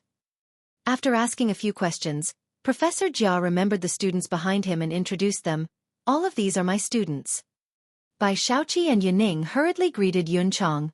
"President." Yun Chong nodded to them and, raising his eyes, already spotted several leaders from the music exchange meeting. He walked over to network with them. After Yun Chong left, Mrs. Song lowered her voice slightly. "Was that the president of Jiangyin just now? He must be quite familiar with Dean Jian, right?" "Right." Bai Xueqi also withdrew her gaze. Although Jiangyin didn't have the influence of Zhang University, it wasn't an institution ordinary schools could compare with. Holding the position of president of Jiangyin meant having significant political influence. The Song family was able to sway Professor Jia with money because Bai Xueqi was introduced by the president of Beijing Music School. They were all acquaintances. They could offer resources and gifts to Professor Jia who would accept them. But if it were the president of Jiangyin, without a familiar intermediary, who would dare to accept mysterious gifts from a stranger? Upstairs. "Let Yan Lu go receive the award." Bai Lian inquired Dean Jian about the Hua Chu Award. Dean Jian casually mentioned, "I have to talk to a few sponsors for a while. Let Old Who take you down for a bite. It doesn't start until 7, there are many booths downstairs." "Okay." The two of them left the lounge together. Old Who followed behind Bai Lian. At the staircase entrance, Dean Jian suddenly remembered something. "By the way, there's a play needing composition, an ancient-style battlefield type, and the theme music hasn't been decided yet. I think it's very suitable for you. Are you interested?" Bai Lian hadn't written music for quite a while. Not to mention Yan Lu's fans are eagerly waiting. Dean Jian himself was persistently urging, but Bai Lian remained immovable as a mountain. Nowadays, few young people seem to be studying drama, and Dean Jian thought that if Bai Lian composed, he was willing to do the arrangement for her. Given Bai Jian's appeal among young people and the impact of every single one of Bai Lian's songs, Dean Jian thought, why should the name Bai Jian only circulate in the entertainment circle? He always felt that there was still an unreleased energy in Bai Lian's heart. Look at her, writing about gambling and reminiscing about the old days with such lightness. Yet every song she writes becomes a hit. If she really exerted that energy, might there appear a piece as enduring as Bai Yixing, White Robe? A rare surge of enthusiasm welled up in Ding Jian's heart, and he stopped, hands clasped behind him, looking at Bai Lian. What do you think? Do you want to get serious and have a go?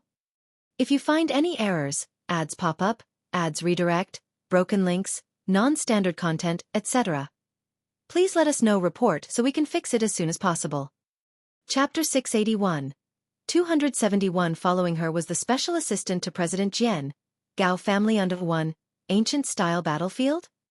The dean spoke with earnest, prompting Bai Lian to seek clarification. A play. Aside from the composition Gambling with Liquor she created for Yen Lu, she had written many pieces with varied styles. The National Theatre's original play, Blossoms on the Tree, the dean explained, outlining the context. It's a work launched by the former head before retiring, and its theme song remains undecided. Bai Lian had also heard of the National Theatre. Yen Lu was currently preparing for examinations at the National Theatre. This was true art, an original work launched by the previous head. Dean Jian, Bai Lian withdrew her gaze. You must be joking. If it was about opera, she had seen plenty during palace banquets, but she had never watched a play and didn't understand the form or style. The essence of what we're interested in is the drama's core, Dean Jian discerned Bai Lian's reluctance. Drama is just another form of performance. Once you've seen the script, you'll understand why I recommended you. Lifting her eyes, Bai Lian noticed that the organizers were already waiting nearby. She made her way downstairs. You should attend to your important tasks. She descended the stairs while Dean Jian stood at the top. Bai Lian was probably one of the few challenging people he had met in his life. Source: Web novel. Com. Updated on New Zero. The concert hall was vast. Bai Lian paused at the Kong Ho exhibition stand to listen for a while before moving on to the next one. Lao Hu followed closely behind her, only approaching to converse in a low voice when Bai Lian needed an explanation. His demeanor was very respectful. Now serving as Dean Jian's sole assistant, he was recognized by those well acquainted with the dean. Mr. Hu, a middle-aged man approached from not too far away, shaking hands with Lao Hu before turning his attention to Bai Lian. And this is... It was neither Lung Shuha nor anyone he recognized. This is Miss Bai, Lao Hu answered, then gently introduced her to the approaching figure. This is Director Li, a member of Dean Jian's previous team. Nice to meet you. Bai Lian was polite. With Lao Hu's attitude, even Director Li didn't presume too much. Looking at the stand and listening for a while, he said, surprised. So you're Miss Bai. You originally studied the pipa. He had just wanted to make conversation, and finding Bai Lian knowledgeable about pipa music, they talked a bit more. After meeting several people who knew Director Li, Bai Lian finally excused herself to check out another exhibition. When Professor Jia arrived with 2 students, Director Li was getting ready to head backstage.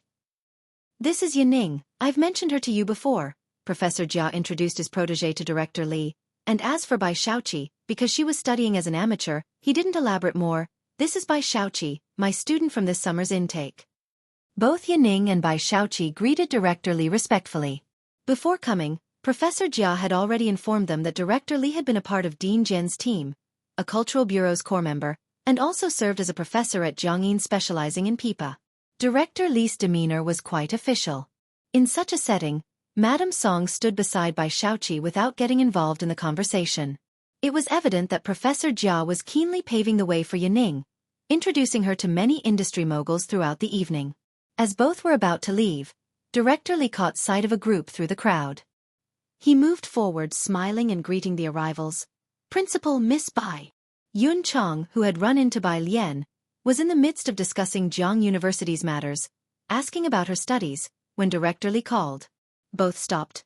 Old Li, I was just about to take Miss Bai to see that new instrument that arrived. The tone was one of familiarity. Speaking, Yun Chong explained to Bai Lian. Previously, the museum housed a precious instrument for a long time, which was sold last year. Many regretted not purchasing it earlier. This year there's a new instrument, not as fine as last year's but better than none. Bai Lian wasn't dressed in a gown like the others. She wore a twisted knit cardigan with a mandarin collar and batwing sleeves, paired with a water blue swirling skirt, exuding a restrained and calm temperament. The jade hairpin at the back of her head shone delicately and moisturized under the lights, radiating a gentle beauty, smooth as cream. She wore no other jewelry. Even in an assembly of famed individuals, she didn't seem out of place next to Yun Chong, composed and at ease. Lao Hu followed her at a distance of 2 steps behind, smiling without joining the conversation. "So you're going to see the instrument," Director Li laughed. "Then you should go ahead, I need to prepare for the opening. If you find any errors, ads pop up, ads redirect, broken links, non-standard content, etc. please let us know report so we can fix it as soon as possible." Chapter 682, 271. Following her was the special assistant to President Jian, Gao family _2. It was only after the group had left that Professor Jia acknowledged Yun Chong with a greeting, while Bai Xueqi and Madame Song did not exchange a single word with Bai Lian, though Madame Song's gaze lingered on Bai Lian's departing figure. This was the first time both of them had encountered Bai Lian at such an event. With one hand clasped behind her back, Bai Lian conversed with Yun Chong with such an air of casual elegance that she seemed as if she had stepped out of a painting, the epitome of a noble scion, humble yet holding her own, more natural than anyone else they had seen. Compared to these two, Yining recalled that this was the young lady she had met in the elevator before. "Teacher," Yining said, looking at Bai Lian's retreating figure, "the beautiful woman next to the principal is—" "Lack of manners," Professor Jia reprimanded with a smile any term that addressed beauty inadequately. "I don't know who she is, but you all need to be polite when you see her." Director Li didn't introduce her to him, but since she could hold a conversation with Yun Chong, Professor Jia knew this young lady wasn't ordinary. "Be polite," Bai Xueqi unconsciously blurted out. Madame Song also withdrew her gaze and looked towards Professor Jia. "Yes, didn't you see Director Li calling her Miss Bai, and accompanying her to see the instruments was none other than the principal of Jiangyin," Professor Jia said without doubting Bai Xueqi's question, instructing her with the most important point. "And, did you notice the person who was following her on her left?" Yining and Bai Xueqi turned their heads back again, but Bai Lian and Yun Chong had already walked far away. Nevertheless, they could still see Old Hu, dressed in unremarkable gray clothes, respectfully following behind Bai Lian. Source: Web novel. Com, updated on Omicron New. 0. Professor Jia said gravely, "That is Dean Jian's first assistant. Even Dean Jian's 3 senior disciples call him uncle, and his status in Dean Jian's heart is by no means lower than that of his disciples." Yining suddenly understood. "No wonder, when I saw her last time at Jiangyin going to the recording studio." "Teacher, you don't know her either?" "There are many people whom I, your teacher, don't know," Professor Jia chuckled. "You all need to be smart about it." His gaze fell on Bai Xueqi and Madame Song, who both seemed a bit out of sorts. Mu family. Tingyu Pavilion. Dong Xiaobai seldom returned home, and the precious octagonal table was only occasionally punctuated by the faint sound of a soup spoon tapping against a bowl or dish. The woman seated at the head of the table was dressed in an exquisitely tailored outfit, the epitome of elegance and luxury. She ate only a couple of bites before setting down her chopsticks, her voice neither cold nor warm. "Uncle?" Mu Yining had gotten used to her demeanor. "The ritual banquet is at the end of the month."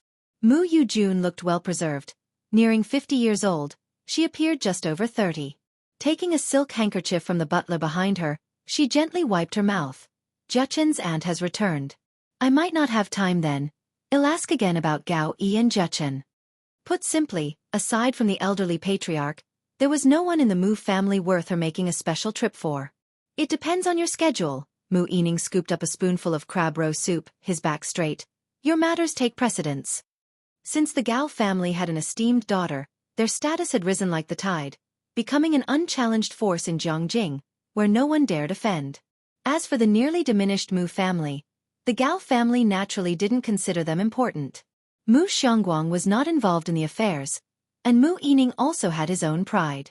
The Mu family was not the kind to curry favor and draw close to power.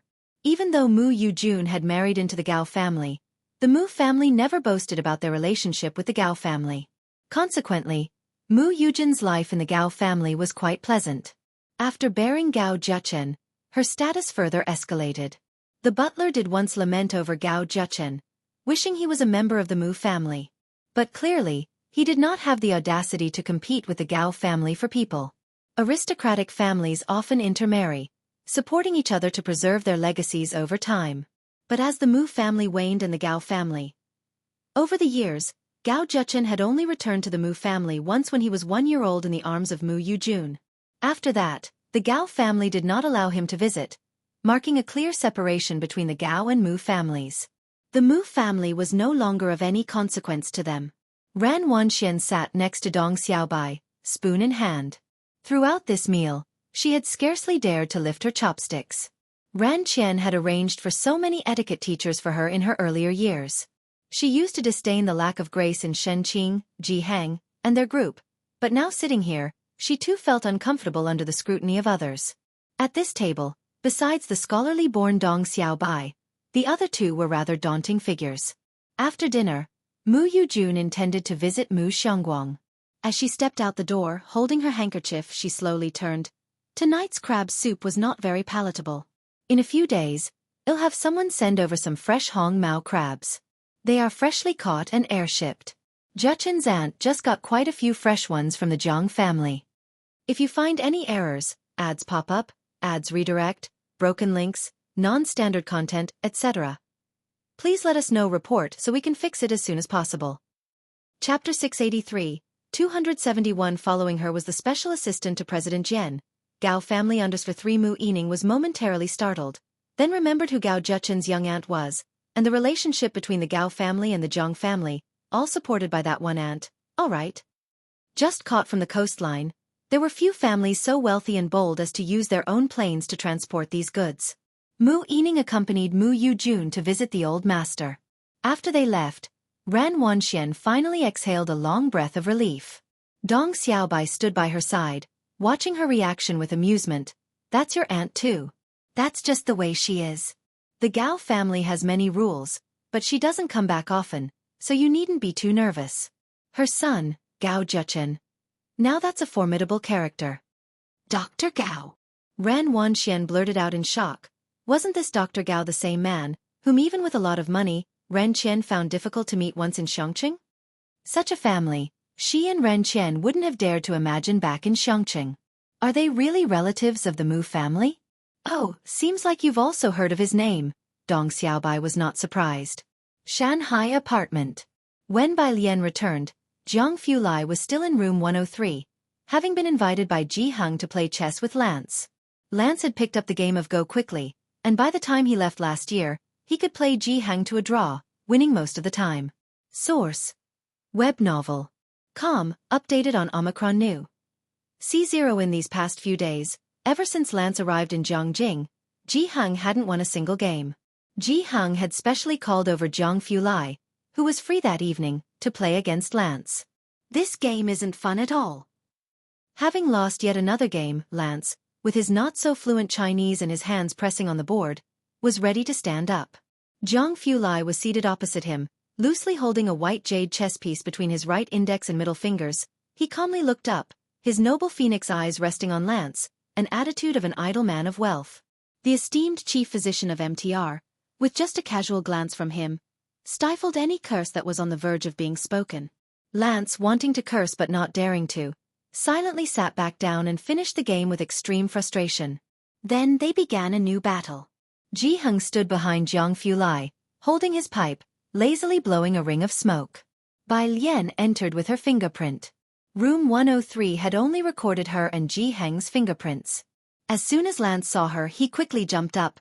Bai, come here. Bai Lian walked over, glanced at the situation, and realized that Lance was almost being massacred. She casually picked up a black piece and placed it on the board. Opposite her, Jiang Fulai. He silently smiled. All right, how was he supposed to make a move now? Only then did Ji Heng put away his smoking pipe, drawling, "Let's call it a day." Lance was relentless, insisting on having Bai Lian play in his place against Jiang Fulai. Ji Heng threatened him, "I'll have alien play go with you all day tomorrow." Bai Lian would be even more terrifying than Jiang Fulai. Lance silently returned to the dining table, letting Ji Heng brew tea for him to calm his nerves. It's not that he didn't want to brew it himself, but Ji Heng didn't want to let him fuss over it. Bai Lian followed Jiang Fulai up the stairs. In the echoing stairwell, Jiang Fulai told her about the incident tonight when Tang Ming almost drove him mad. After he finished speaking, Bai Lian spoke unhurriedly. "Teacher Jiang, I think I saw your aunt tonight." There were many individuals who stopped to admire Bai Lian upon seeing her. But Gao Shu's gaze was special. one of appreciation mixed with surprise and a caring gentleness. And that Chong Sam, it was made by the same person who made the daily clothes for Gao Yan. Almost at first glance, Bai Lian recognized it. Gao Shu had just finished talking with Xueqi. Her car was on the way back.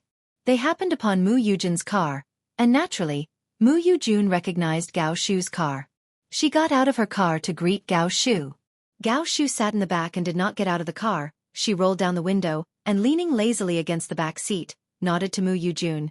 "Did you like the crabs I sent you?" "They were very fresh." Juchen liked them too.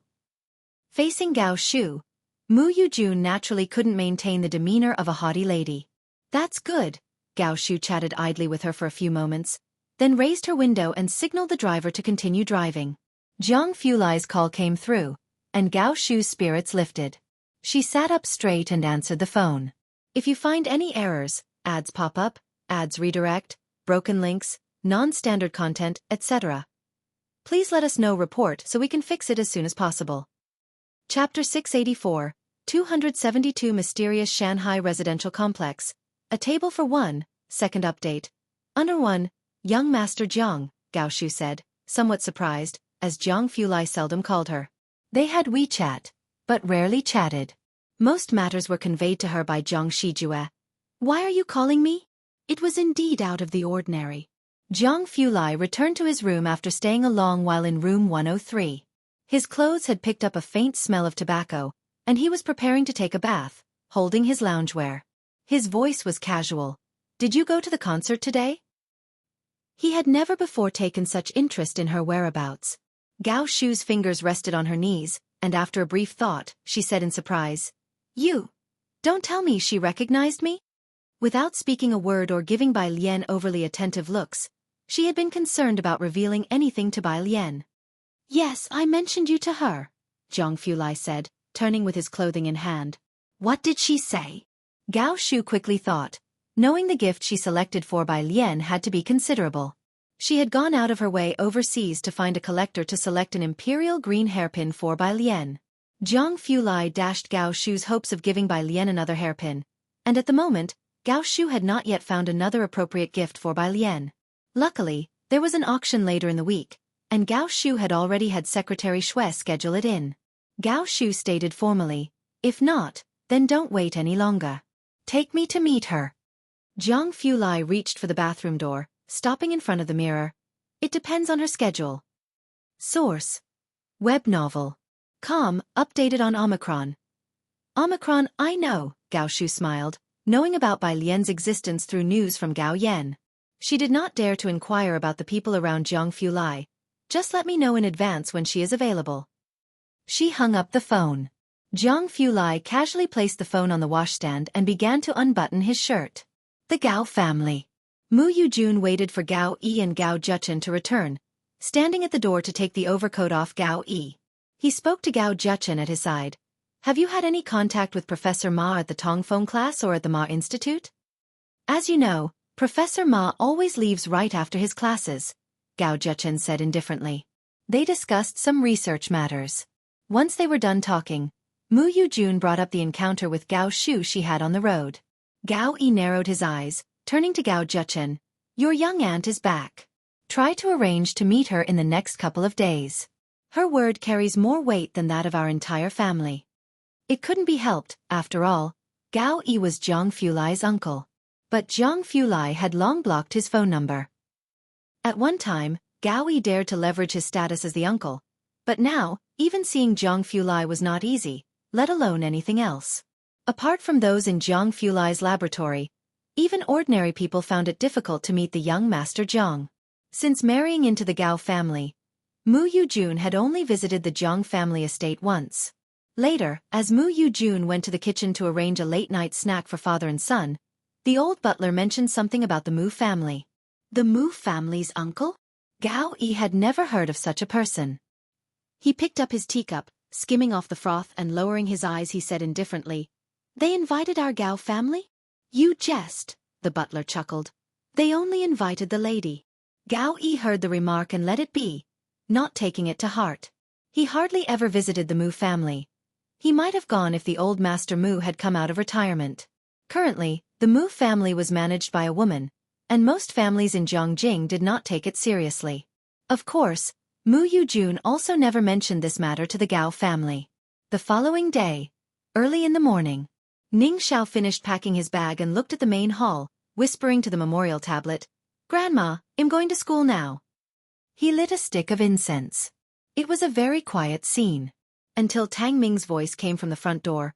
"Brainiac, hurry up, the elevator's here." Tang Ming spent his weekends in Ning Xiao's guest room. Ning Xiao lived alone, and the group would come over every week, either freeloading food and drinks at room 103 or at Ming Dongheng's place. In the elevator, Zhang Xi's yawned, greeting Ning Xiao and Tang Ming. "Good morning." Their breakfast usually came from Kongyu Tower, prepared by Ming Dongheng in room 301. Today's crab roe buns taste even better than the last time. Tang Ming picked up a bun with his chopsticks. The sleepy Zhang Shi's eyes lit up. "Your Highness." Pu Xiaohan's eyelids twitched, signaling Tang Ming. Tang Ming stuffed a bun into Zhang Shi's mouth, dismissing him. Your Highness, just eat and be quick about it." Pu Xiaohan, holding his chopsticks, glanced over. Zhang Shi's had a very handsome but foolish face, acting silly every day. It hadn't been long since they came out, and he was already showing his true colors. Why couldn't he be more like Qi Lu, who was always steady? If you find any errors, ads pop up, ads redirect, broken links, non-standard content, etc., please let us know. Report so we can fix it as soon as possible. Chapter 685, 272 Mysterious Shanghai Residential Complex. A table for one, second update. Understood. Thinking of Qi Lu's chef's hat, Pu Xiaohan paused slightly. If only others could take a leaf out of Jiang's brother's book and exhibit a little elegance and charm. Outside the door, Bai Lian and Jiang Fulai came in. Pu Xiaohan was struck with awe. Yes, there was an air of grandeur. Bai Lian had a fondness for the breakfast at Kongyu Tower, which itself boasted a century-old heritage and had produced several imperial chefs. Their breakfasts were delivered from there every weekend. From Monday to Friday, Ming Dongheng also wanted to deliver breakfast to Bai Lian.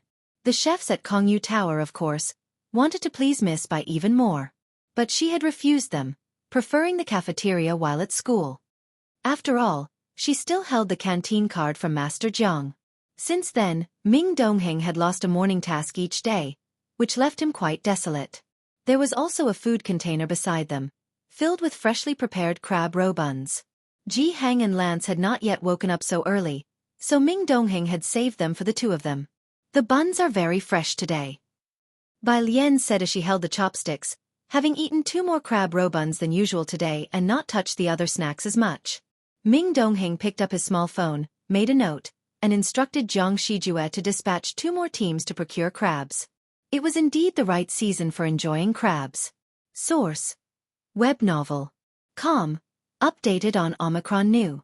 These fresh items might not yet have appeared at the Jiang family home, but here at Bai Lian's place, they were already on the table. Days flew by. Lance's medical summit came to an end on Tuesday. During this period, instead of staying at the state guest house, he lived with Ji Heng. There were many waiting for him there. After attending the last summit, even the assistant who drove Lance to Shanghai apartment found it surprising.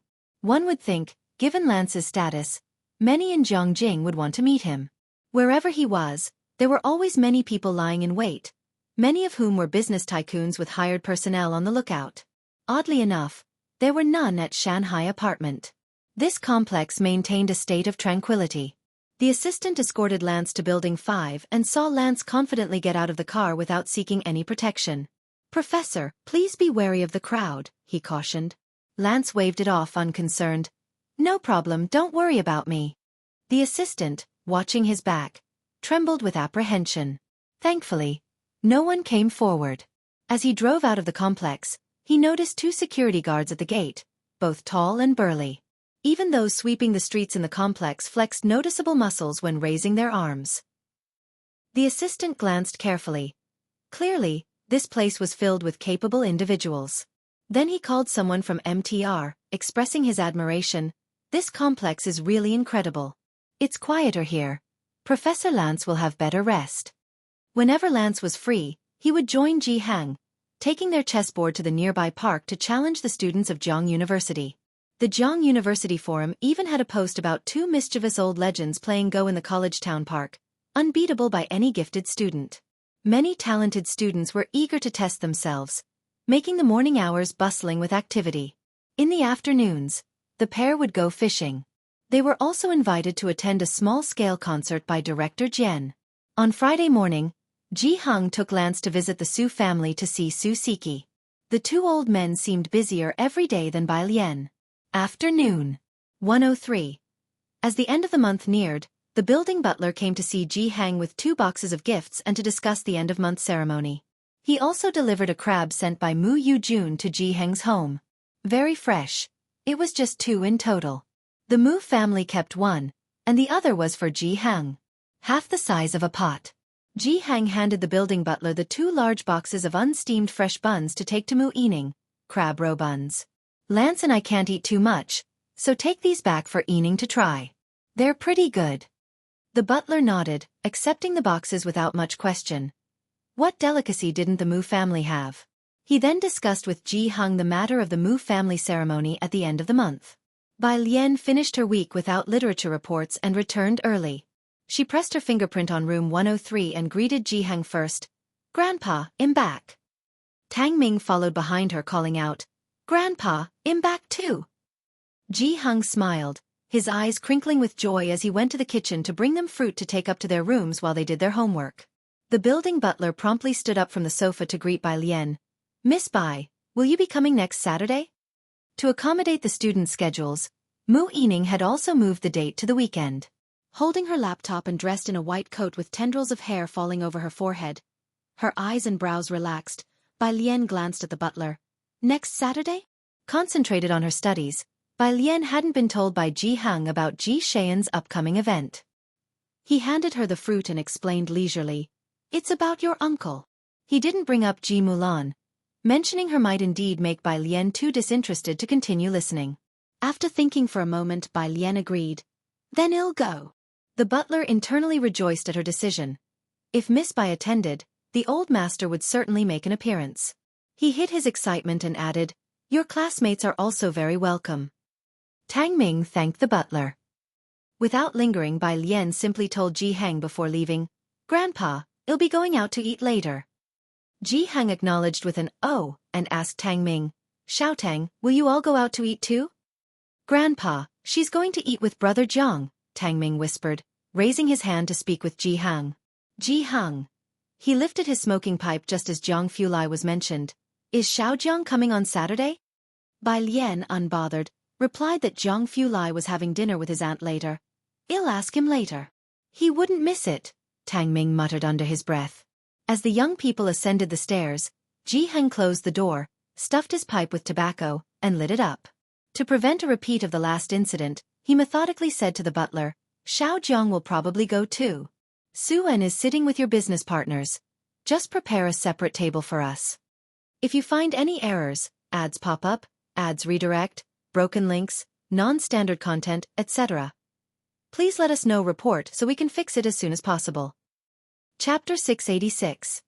Meet at 273, out of the mountain under one just one table by itself? The butler looked at Ji Heng, hesitating a bit. After all, Ji Heng was an elder, and it didn't seem right for him to sit with a bunch of kids. "It's fine." Ji Heng had never been particular about these things. If not for Bai Lian and the others, he wouldn't have come back to Zhongjing. Seeing the butler's hesitation, he lowered his head and took a drag of his cigarette. "You arrange it like that. I'll go back and discuss it with the young lady." Outside the courtyard gate, Lance and Jiang He were still squatting under the sun umbrella, looking at the newly sown seeds. The wind outside was actually a bit chilly. He told Jiang He to come in and put on a jacket. And Miss Mu Lan, the butler remembered this matter, made an appointment for next Wednesday to transfer her household registration. The ordeal of Ji Mulan's household registration went through several twists and turns. After countless obstacles, the Ji family's children ultimately returned to the Mu family, and now only Bai Lian remained on Ji Heng's household registration book. Smoke wafted through the air. Ji Heng lowered his eyelids. The butler, having conveyed his message, did not stay to disturb Ji Heng any further. After speaking with Ji Heng, he left with the crab roe buns that Ji Heng had given him. Source: Web novel. Com, updated on Omicron New Omicron. Lance came in with Zhang He, and seeing the crab lying in the box in the hallway, he was startled, then said, "There are still some left? I don't feel like eating today." At 6 o'clock in the evening, Kongyu Tower. Gao Shu was somewhat nervous. She had come an hour early and was on the phone with Gao Yan, inquiring about Bai Lian's personality. "You're asking about Lian? Don't be nervous." On the other end of the phone, Gao Yan set down the fan in her hand, walked out to the porch to look at the koi under the bridge. "She's very well behaved and polite." Gao Yan leaned on the bridge railing, her figure illuminated by the light in front, uttering a string of praises for Bai Lian. These things had already been discussed between her and Gao Shu over WeChat. It was the same old story. Gao Shu briefly met Bai Lian once before and could tell just from her appearance that Bai Lian was a person of cultivation and grace, no doubt nurtured in culture and the arts from a young age. Speaking of which, Gao Shu, like Gao Yan, found it strange. Where had Bai Lian encountered such traditional cultural influence? "I know, but I'm still a bit nervous," Gao Shu responded with a wry smile. She had reached the position of deputy director in her 30s, and now a promotion was imminent. She had never been this nervous, not even when she alone had managed to protect her unconscious nephew. "Sigh, it hasn't been easy getting to today, and I still don't know if that girl can put up with his temper." Jiang Fulai and his sister and brother-in-law bore no resemblance to each other. Since his parents passed away at the age of 8, he turned into a completely different person, aloof. He was indifferent toward everyone, sparing little words or laughter, even scolding Jiang Shijue for no reason. "You don't have to worry about that," Gao Yan said, raising her eyebrows when Gao Shu mentioned this subject. Gao Shu hung up the phone, somewhat surprised. She had just asked Gao Yan about Bai Lian's preferences and had Secretary Xueqi call over Kongyu Tower's manager to discuss the dishes, pastries, and teas to be served later. The manager bowed respectfully as he entered, replying to Gao Shu, "Zhang Xiao has already arranged these." "He did it himself?" Gao Shu stood up, surprised. "Yes." Gao Shu was quite astonished. Considering Jiang Fulai's expression, which always seemed to say, "Who are you?" he was nonchalant even about his own meals. Jiang He was so picky, and only Ming Dongheng and Jiang Shijue would look after him. It seemed somewhat fantastical. After the manager left, Gao Shu took her seat by the window again, and Secretary Xueqi poured her a cup of tea. "Now you can relax too." Gao Shu took the teacup and nodded his head. There was still time. Secretary Xueqi stood beside her, bringing up a formal issue. "Yesterday Shaoli saw Mr. Shua having dinner with Deputy Director Zhou." "Deputy Director Zhou? Why is he so persistent in his grudge against you?" "Shua Qingyu had dinner with Gao Shu last week, where they discussed the issue of composing. This week, Jiao Yinghui reached out to Shua Qingyu. Gao Shu had a certain influence in both the Zhang family and the scientific research circle. However, in the drama theater, Gao Shu had fought her way to where she was today all on her own. Her son, though learning piano behind Master Jian, knew Master Jian treated all 3 of his disciples equally.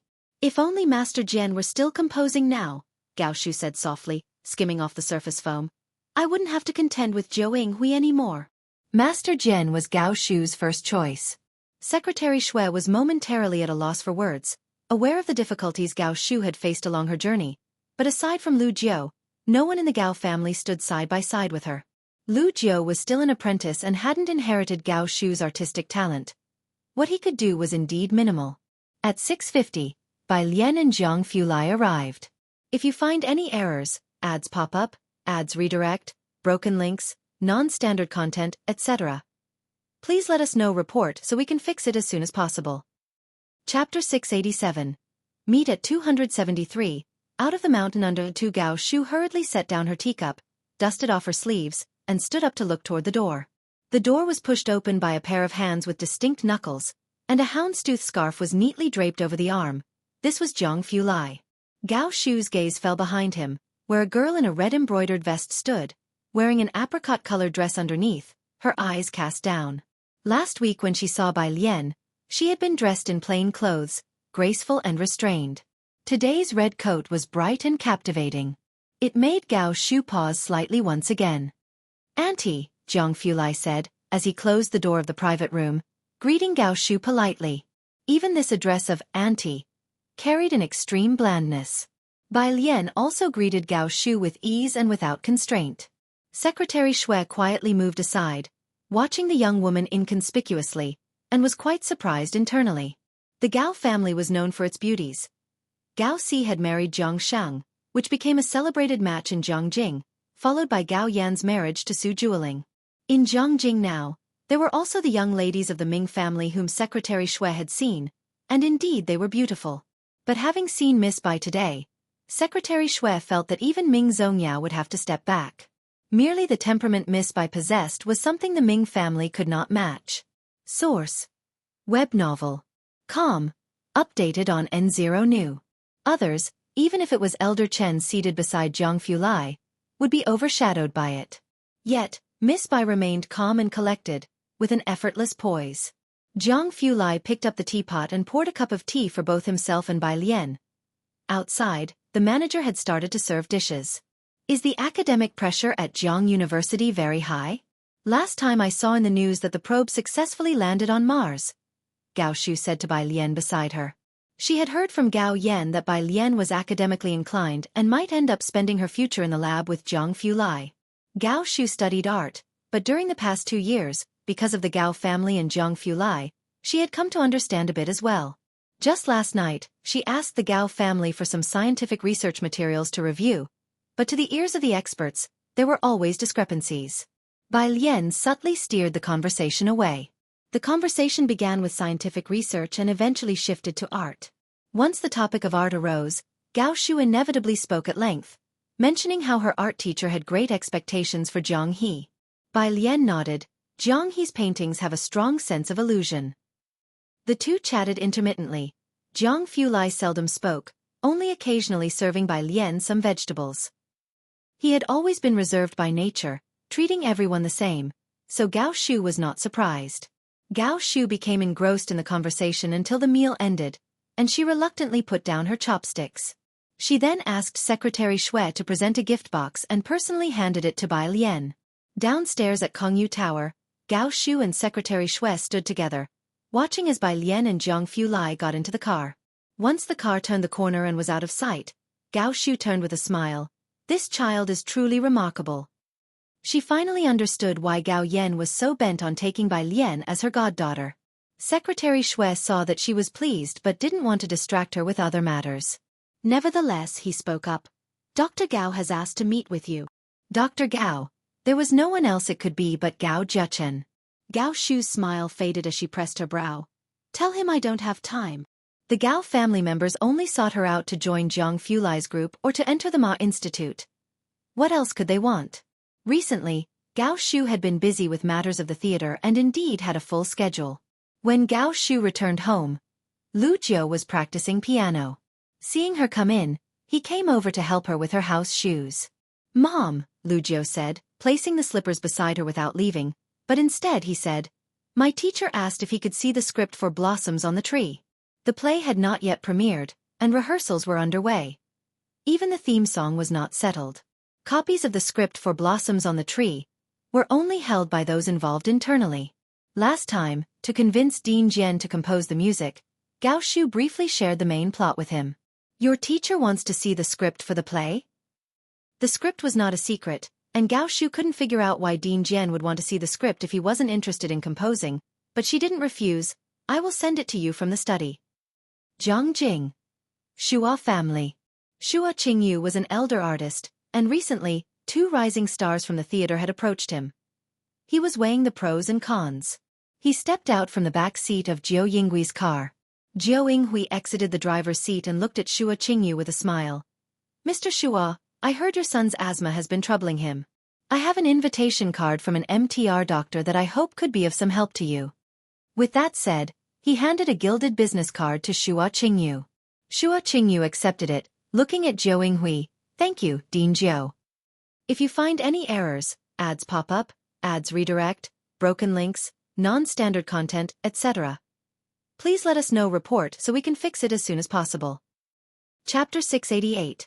Meet at 273, Out of the Mountain Under 3. Furthermore, I will definitely recommend your composition to Dean Jian, Jiao Yinghui smiled, and let him personally arrange it for you. As a Guzheng heir, Dean Jian's reputation in Jiangyin was well established, to say the least. In the recent 6 months, as Yen Lu's master arranger, he had far surpassed others in the art world. Xueqi himself was not inept at arranging music, but not to mention that Dean Jian's skill level was above his. Having the words Dean Jian on his work would also add a different value to it. He returned home with the business card, beginning to ponder over this matter. He had always been aware of the old theater's dean canvassing for a theme song, and had even had someone get a copy of the script, Blossoms on the Tree. The Zhou family had been involved in theater for generations, with his grandmother being a Peking opera heir, holding significant weight in the art industry. Gao Shu may not have had such a profound heritage, but she was a member of the Gao family. Xueqi had hesitated between the two, certain that he had to compose this piece and confident of triumph. It was just a matter of which side to choose, knowing that it would inevitably offend one of them. At his age, no one did not want to climb higher. He was no different, with a strong sense of utilitarianism. Not only had Zhou Hui discovered his son's issues but also made a promise about Dean Jian. Each action was a display of his power. Xueqi laid the business card on the table, a decision already forming in his mind. Source: Web novel. Com. Updated on Omicron New. 0 Shanghai apartment. When Bai Lian returned, Zhang Xiais, Tang Ming, and Ning Xiao were doing their homework in room 303. Pu Xiaohan and Jiang He sat on the carpet playing with jigsaw puzzles. In her hand was a fresh rose, with dewdrops still clinging to the crimson petals. It's next Saturday. Bai Lian entered the study, where the desk was decorated with trinkets, and beside the black computer, there was a new celadone vase. Ming Dongheng had brought it back several days before. In the vase, a few roses were carelessly inserted at different times. Some were in full bloom, others were wilting. Bai Lian slowly added the rose in her hand to the celadone vase. Zhang Fulai lounged by the desk, looking down at the roses in the vase and said casually, "At the Mu family's place?" "Right." Bai Lian sat in front of the computer, powered it on, pulled up Ma Institute's email from her inbox, printed it out, then opened Xueqi's email detailing the latest developments with Wen Jixia.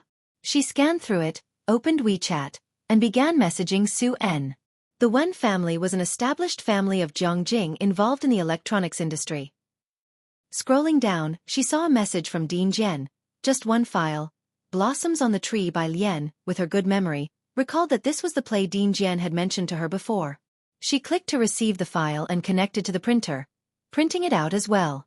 Zhang Fulai grabbed the printed thesis she had produced, neatened the pages with a stapler, and secured them together. "I'm free on Saturday." After the thesis was printed, Blossoms on the Tree followed shortly. Zhang Fulai again took action, binding the entire drama script together. He had no interest in drama, merely glancing over it. Bai Lian didn't start by reading the printed playbill. She first went through the documents Ma Institute had sent, translating them swiftly. By the time she finished, it was nearly midnight. She sent the translated documents to Ning Xiao's email. As she stood up from the desk, she saw Blossoms on the Tree beside her. She looked down at the cover for a moment, then sat back down and began to read under the study's light. The script of 40-some pages wasn't long. Bai Lian read quickly, skimming 10 lines at a time. Blossoms on the Tree was derived from military strategy. The script told a similar story, using strategy to make a small force seem large, cleverly employing a battle devised by Chen Yi to create a dramatic tale. Chen Yi was a disciple of Bai Zhongyu, who was adept at using this tactic. It took her no more than 5 minutes to finish reading the script. Her fingers resting on the keyboard, she replied to Dean Jian. "The story is good." Nearing midnight, Dean Jian hadn't gone to bed, as if he had been waiting specifically for her response. "Now, are you interested?" Bai Lian leaned back, her pale fingers on the keyboard, and after a few minutes of thought, she replied, "I don't have much time." The Tongfeng class schedule was intense and she was also studying for the Boyuan class. Physics was based on mathematical foundations as well, so tackling Wang Zu's problems also served to improve her own skills. Ma Institute didn't relax his demands on her either, seeming quite urgent. Bai Lian really didn't have much time and she thought, for such an art form, she was too young. Even if Dean Jian trusted her, the theater's people probably wouldn't, she guessed. If you find any errors, ads pop up, ads redirect, broken links, non-standard content, etc., Please let us know report so we can fix it as soon as possible. Chapter 689. Meet at 273, out of the mountain under 4. Of course, she had no idea that the name Bai Jian had caused such an earthquake in the music world over the past year. The winters in Jiangjing were quick to get cold. It was simple for Ji Hang to make summer dresses for Bai Lian, but winter clothes were not done as quickly as before. One piece of clothing could take half a month or even longer to finish. Bai Lian's wardrobe had some additional clothes sent over by Ming Dongheng. After Gao Yan learned of this from Ming Dongheng, she asked Bai Lian to meet at Qingxin building on a Sunday afternoon so that the tailor could measure her size. Upon hearing this, Gao Shu also brought out several pieces of rare fabric. Looking at the fabric she brought, which were fine and shimmered on the surface. These were jobs that only Gao Yan and Gao Shu could undertake, apart from those Zhang Fulai hurriedly worked on. Bai Lian stood on the carpet, her arms casually extended, her brows and eyes lazily drooping, letting others take her measurements. The female tailor noted down the figures on paper. Source: Web novel. Com. Updated on Omicron New. Jao Shu and Gao Yan stood to one side, looking on at this scene from an angle, which was quite harmonious. After the measurements, the female tailor took the data and left. Gao Yan gestured for Bai Lian to come and try the new pastries at Qingxin building to see if they suited her taste. It was at this moment. Secretary Xueqi came in from outside, appearing somewhat flustered. She was slightly impolite, knocking and barging in. Madam Su, Miss Bai. She stood in the hall, greeted Gao Yan and Bai Lian, then looked towards Gao Shu. Mr. Shua has categorically declined your invitation. Today, he accepted Vice President Jiu's invitation and is watching a rehearsal at the theater. These were all insiders here. Gao Yan and Gao Shu had decades of friendship, and as for Bai Lian, she was someone that Zhang Fulai and a few others had high hopes for. Secretary Xue had no intention of avoiding the topic. So as not to make Bai Lian feel uncomfortable, she did not treat Bai Lian as an outsider. He made it clear he's siding with Zhou Yinghui. Gao Shu put down her teacup and stood up. She was the first to find Shua Qingyu, thinking she had a fair chance of success. Unexpectedly, Shua Qingyu had been dragging out for half a month and at this time shifted towards Zhou Yinghui, catching her off guard. Gao Yan, who usually enjoyed watching Gao Shu's dramas, had some understanding of the situation. She straightened up. Is it troublesome? A bit. Gao Shu stood up, smiled at Bai Lian and Gao Yan. I won't be able to join you two for dinner tonight. I'm heading to the theater.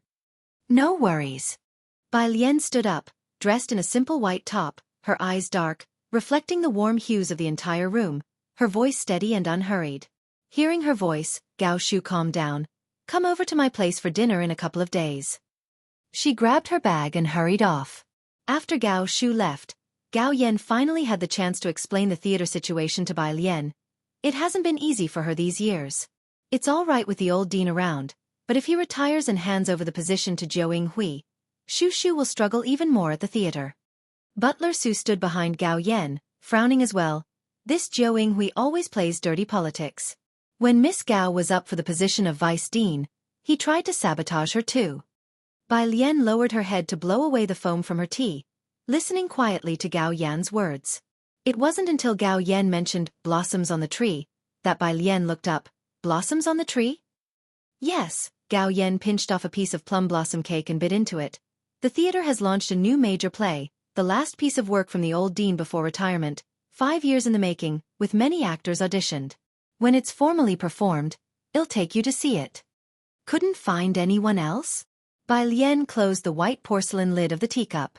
Such a masterpiece, most people don't dare to take on. Shu initially approached Dean Jian. In Jiangjing, it's pretty much just the two of them, but Dean Jian didn't agree. Saying this, Gao Yan tapped her fingertips on the table, looking at Bai Lian, an idea crossing her mind. Lian, you're close to Dean Jian, how about you persuade him? Gao Yan was aware that Bai Lian and Dean Jian were very close, almost paternal friends. She had seen Lang Shuhe with Dean Jian. There wasn't the same ease and harmony as when Bai Lian was with him, and Gao Yan always felt there was some indescribable respect from Dean Jian when he spoke of Bai Lian, especially when mentioning Bai Lian's teacher. Gao Yan looked anxiously at Bai Lian. Bai Lian didn't speak, only picked up the white jade bone fan she had set aside earlier. The fan felt cool in summer and surprisingly warm in winter. Holding it with her right hand, she casually opened and closed it, her eyelashes drooping as if mulling over something. The private room fell into silence. Gao Yan, watching Bai Lian deftly play with the fan, knew the gift was well chosen. Never mind, she chuckled, shaking her head. If Dean Jian is saying he's lost his creative inspiration, even your persuasion might not work. It's just that this time for Xu. No, I'm just thinking. Bai Lian snapped the fan shut, the end pressing against her palm, her demeanor relaxed. When does she approximately need it? Gao Yan didn't expect Bai Lian to suddenly ask this. Gao Yan was taken aback and not too clear on the timetable. In a month or two, I guess. It won't be too rushed. Gambling with liquor would be out in a few days, a month or two. That should be fine. Bai Lian narrowed her eyes slightly. If Dean Jian can't do it, I'll do it. If you find any errors, ads pop up, ads redirect, broken links, non-standard content, etc. Please let us know report so we can fix it as soon as possible. Chapter 690, 274 by Jian, an expert, Mu Lao Yi steps out of the Buddha Hall, 2 watches combined. Under one Bai Lian had listened to Jian Zongyi's collections, The White Snow of Tsong Mountain, The Peace of Autumn, and The Sounds of Home, she had heard them all. These were works from Jian Zongyi's middle period, characterized by simple, steady rhythms and a warm atmosphere. So when she learned that Jian Zhongyo had become famous for playing The White Robe Journey, and that his later compositions turned out to be as plain and sincere as Qin Jiu's, Bai Lian was somewhat surprised. Blossoms on the Tree tended toward a tense style with an overwhelming sound, and as the script progressed toward the middle and later stages, it created an anxiety similar to the empty fort strategy. It wasn't a style that Jian Zhongyo excelled in, and indeed he didn't have much energy to continue to create. If he hadn't been unable to find the right person, he would have already retired. Bai Lian put it this way, but Gao Yan and the butler were choked by Bai Lian's remark that Director Jian can't do it. However, they quickly caught the meaning of Bai Lian's words. Alien you, Gao Yan set down the plum blossom cake and sat up straight. Can you compose music? She knew Bai Lian could play the guzheng, but she had never heard her play it. And judging by the way Director Jian interacted with her, Gao Yan knew that Bai Lian's guzheng skills must not be too shabby. But, composing music and such, people without professional skills couldn't just start doing it. With something like a research competition, it was easy for Gao Yan to look toward Bai Lian. Gao Yan had never associated Bai Lian with composition. Source: web novel. Com. Updated on new. Omicron. Now I suppose I can, Bai Lian said, holding her folding fan. I haven't seen a stage play before. I might not be suitable, just giving it a try. Well, choose the best option later. Gao Shu would certainly seek others too. It's just that they might not measure up to the expertise of Mr. Xue. Director Jian had a lot of faith in Bai Lian, and although music had no clear boundaries, the stage play's theme song style was somewhat direct. Bai Lian still wasn't clear on the style. Okay, good, Gao Yan said, still not fully processing. I'll tell Xu. Ming Dongheng's car was waiting downstairs, and Gao Yan escorted Bai Lian to the lobby. After the car had left, Gao Yan wrapped her coat around herself, lost in thought as she turned to the butler. Butler, do you think it's reliable? It won't interfere with her studies, will it? According to Su Nanjing, Bai Lian was now the darling of the Physics Institute. This? The butler wasn't certain either.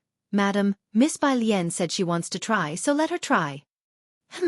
Gao Yan took out her phone and called Gao Shu. At the theater, Gao Shu had already met with Xueqi and Jiu Hui, who were indeed watching a rehearsal of the stage play together. Even the actors for Blossoms on the Tree had been selected over a period of more than 1 year. Xueqi and Jiu Hui were standing up front, speaking with a man who was none other than the play's male lead, Bei Tong. Secretary Xue whispered to Gao Shu, "They are already discussing the singing issues with Bei Tong." Xueqi had prepared for so long, and the compositions he held were surely already more than half complete, eventually to be presented before the old director through Bei Tong's performance. I know, Gao Shu said with a grim face, turning to go to the back. What about Teacher Xia? What did he say? This was her backup plan. He needs it by December. Teacher Xia said he wouldn't dare to take on something belonging to the old director. Secretary Xue had a notebook in hand. He's currently in Beijing. Do you want to go to him? Beijing. Gao Shu climbed the stairs, surprised he was in Beijing but still instructed, pick a couple of days and prepare a plane ticket to Beijing for me. She reached her office just in time to answer Gao Yan's call. Bai Lian had mentioned wanting to try composing for her. She said just to give it a try, Gao Yan sighed. I've told you before, she plays the guzheng, maybe she really could come up with something. Hearing about Bai Lian, Gao Shu's mood also improved significantly as she sat at her desk. Really? Then she might even have something in common with Lu Jiu. Gao Shu continued, whatever she writes, no matter what, I'll have someone from the theater sing it. That's what I think too, Gao Yan laughed. The two of them ending up on the same wavelength. Gao Yan merely mentioned it in passing, and Gao Shu noted it down, but after all, even director Jian didn't dare to take on the song, so Gao Shu didn't expect Bai Lian to produce any kind of composition. After hanging up the phone, she discussed the trip to Beijing with Secretary Xue. Shanghai apartment.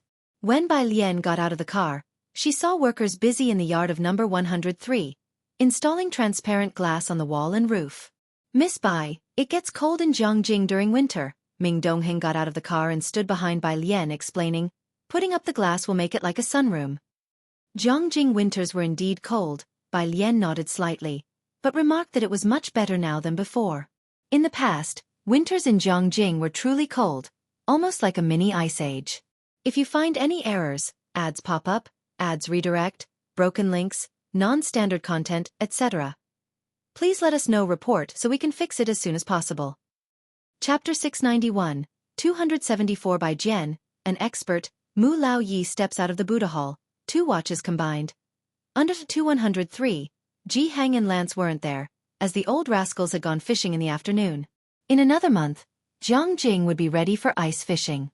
She returned to 303, where only Zhang Xiais and Tang Ming were doing their homework.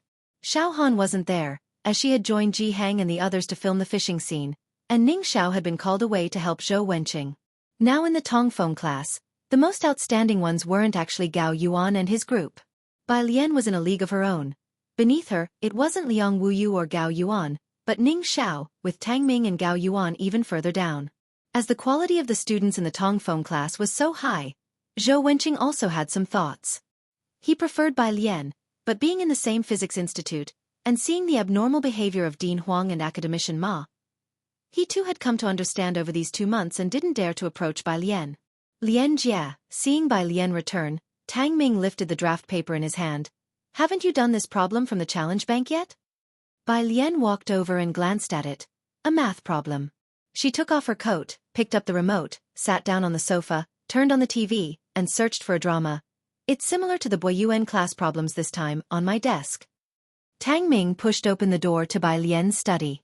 Her study's bookshelf was filled with books, most of which weren't college level, and apart from those, there was a stack of historical records. Tang Ming approached her desk where a stack of neatly bound A4 papers was placed, with the translation Bai Lian had just done for them the day before being the topmost on the left.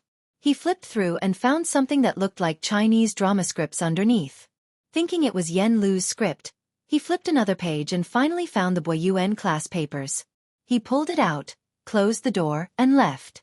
Bai Lian was lying leisurely on the sofa watching the play, and Tang Ming glanced at it but didn't have the artistic talent to appreciate it. Downstairs, the group that had gone fishing had already returned. Tang Ming received a message from Shen Qing and went downstairs to get fruit. The glass roof in the courtyard was almost finished, the workers were skilled, and there was hardly any noise during installation. I'll take these too. Tang Ming noticed there were also sunflower seeds left on the table, so he took another pack. Lian Jie is watching a play, let her have some seeds to crack. Next to him, the dean who was looking at the fish with Lance heard the keyword and paused for a moment. She's watching a play? The dean followed Tang Ming to 303. Bai Lian held a black remote in her right hand, leaned against the sofa, and rested her legs lazily as she calmly watched the TV. The dean looked toward the TV. It was a classic domestic, ethically themed drama. He sat on Bai Lian's left. Why did you suddenly start watching a play? Bai Lian tapped the remote with her fingertips, her tone unhurried. I want to give it a try. Following suit? The dean had an inkling already in his heart. Yes. Plays are categorized too, said the dean, a theater enthusiast, thrilled to hear Bai Lian wanted to try. I can introduce you to a few plays with the same style as Following Suit. Bai Lian shook her head. I might not be able to write the style you're looking for. Give it a try, the dean said, his tone exuding confidence. It's also my first time composing music for a play. Zhang Fulai got back late. Tomorrow was Monday, the day of the group meeting, and everyone in his group had the same papers. Zhang Fulai organized the progress of the last 2 weeks of the experiment, and by the time he got back, it was already 10 o'clock. After a day in the lab, he planned to take a shower before heading over to 303 to check on Bai Lian and the others. But the small light in the 302 lounge was on. Zhang Fulai took off his coat with a stretching motion and hung it on the nearby rack, his cool gaze falling on the light, lingering for a moment before he caught on and headed towards the music room.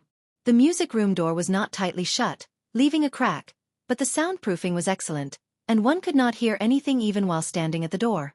He gently pushed the door open. The air conditioner inside was on, with only a small lamp lit, casting a dim light. Bai Lian wasn't sitting on the piano bench as usual, but rather in simple loungewear, lazily seated on the thick black carpet, the piano resting beside her with several sheets of paper scattered around, some with writing, others blank. Oh, and there was a lighter.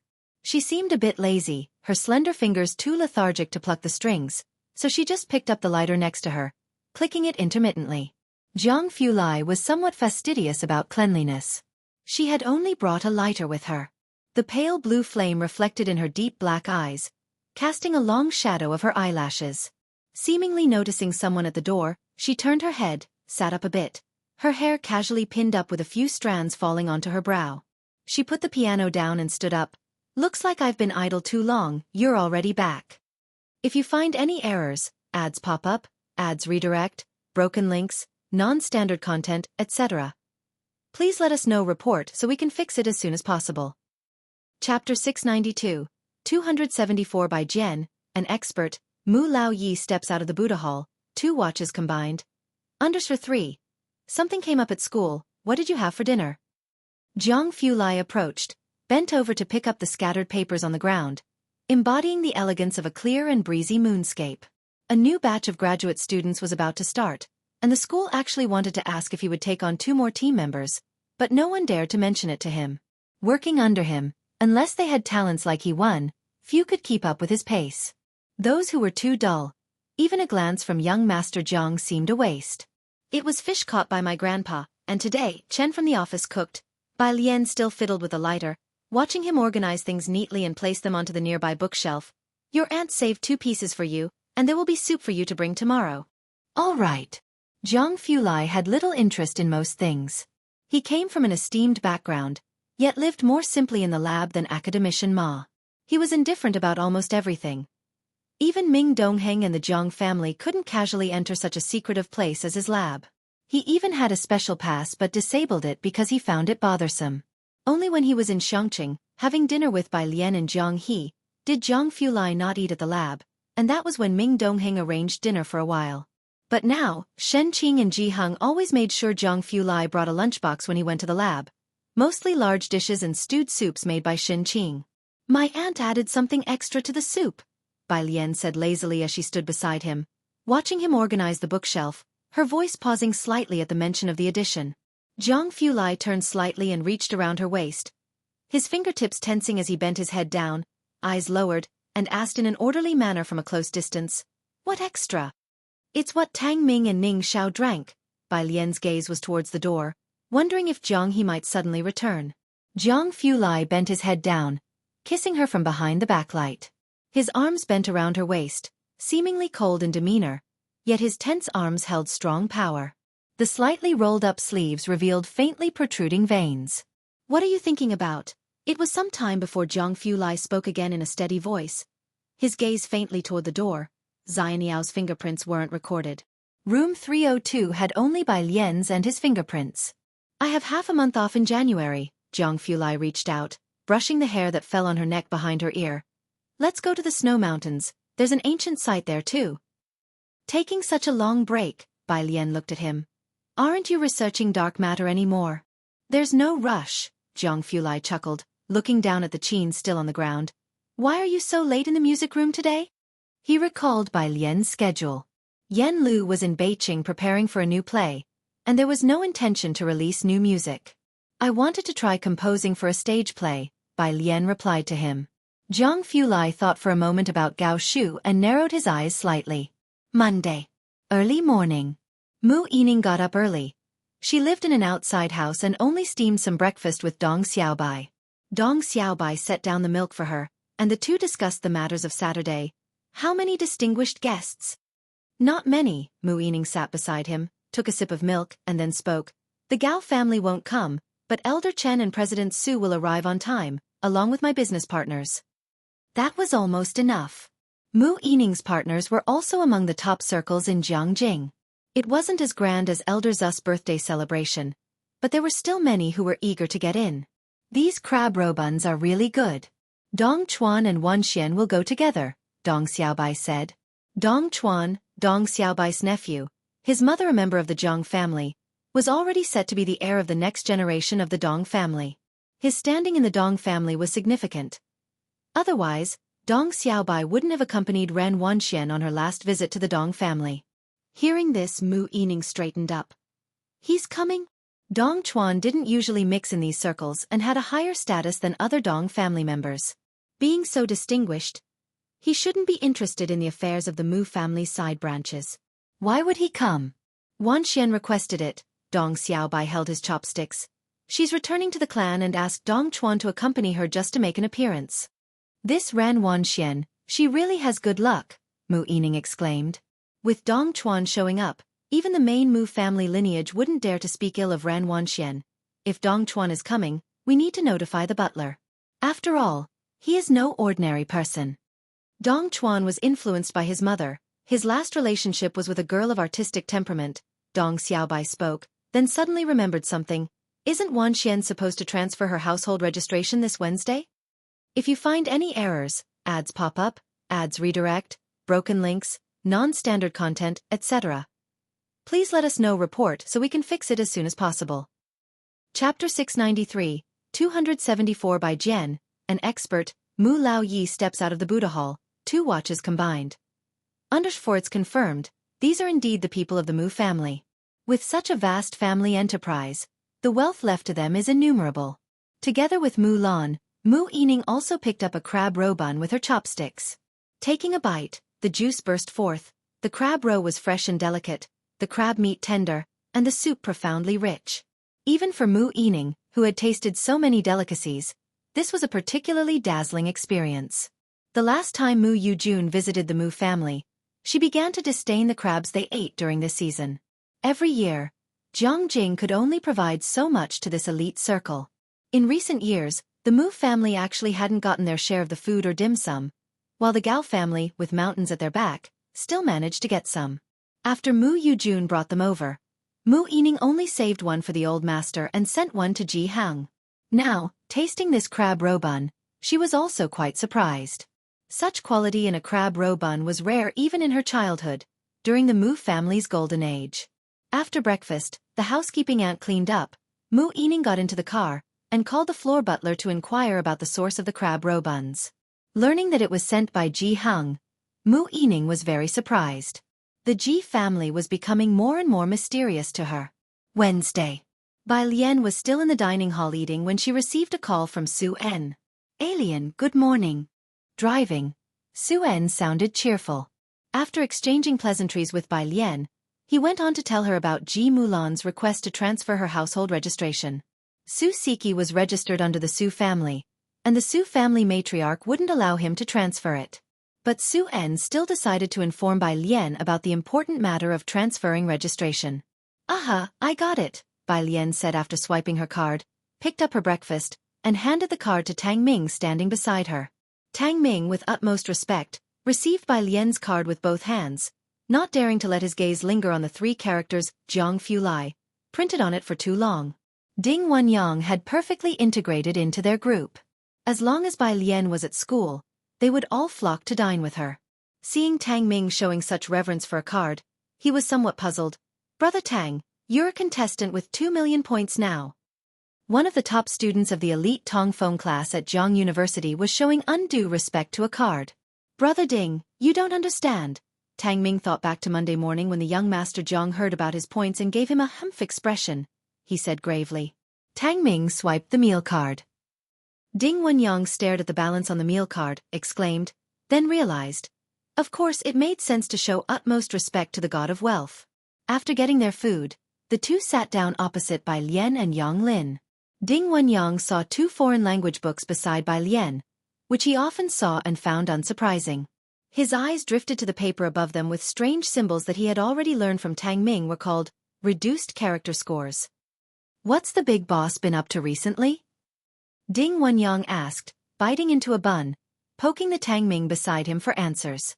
"Seems to be researching drama." Tang Ming chewed his bun, then went on disapprovingly. "This bun isn't very tasty. I'll just eat one. Let's swap for an egg pancake instead." Ding Wenyang forgot about Bai Lian's matter and said incredulously, "Our cafeteria's pork buns are famous in Jiangjing. You know how many internet celebrities come here to borrow meal cards to buy buns and check in?"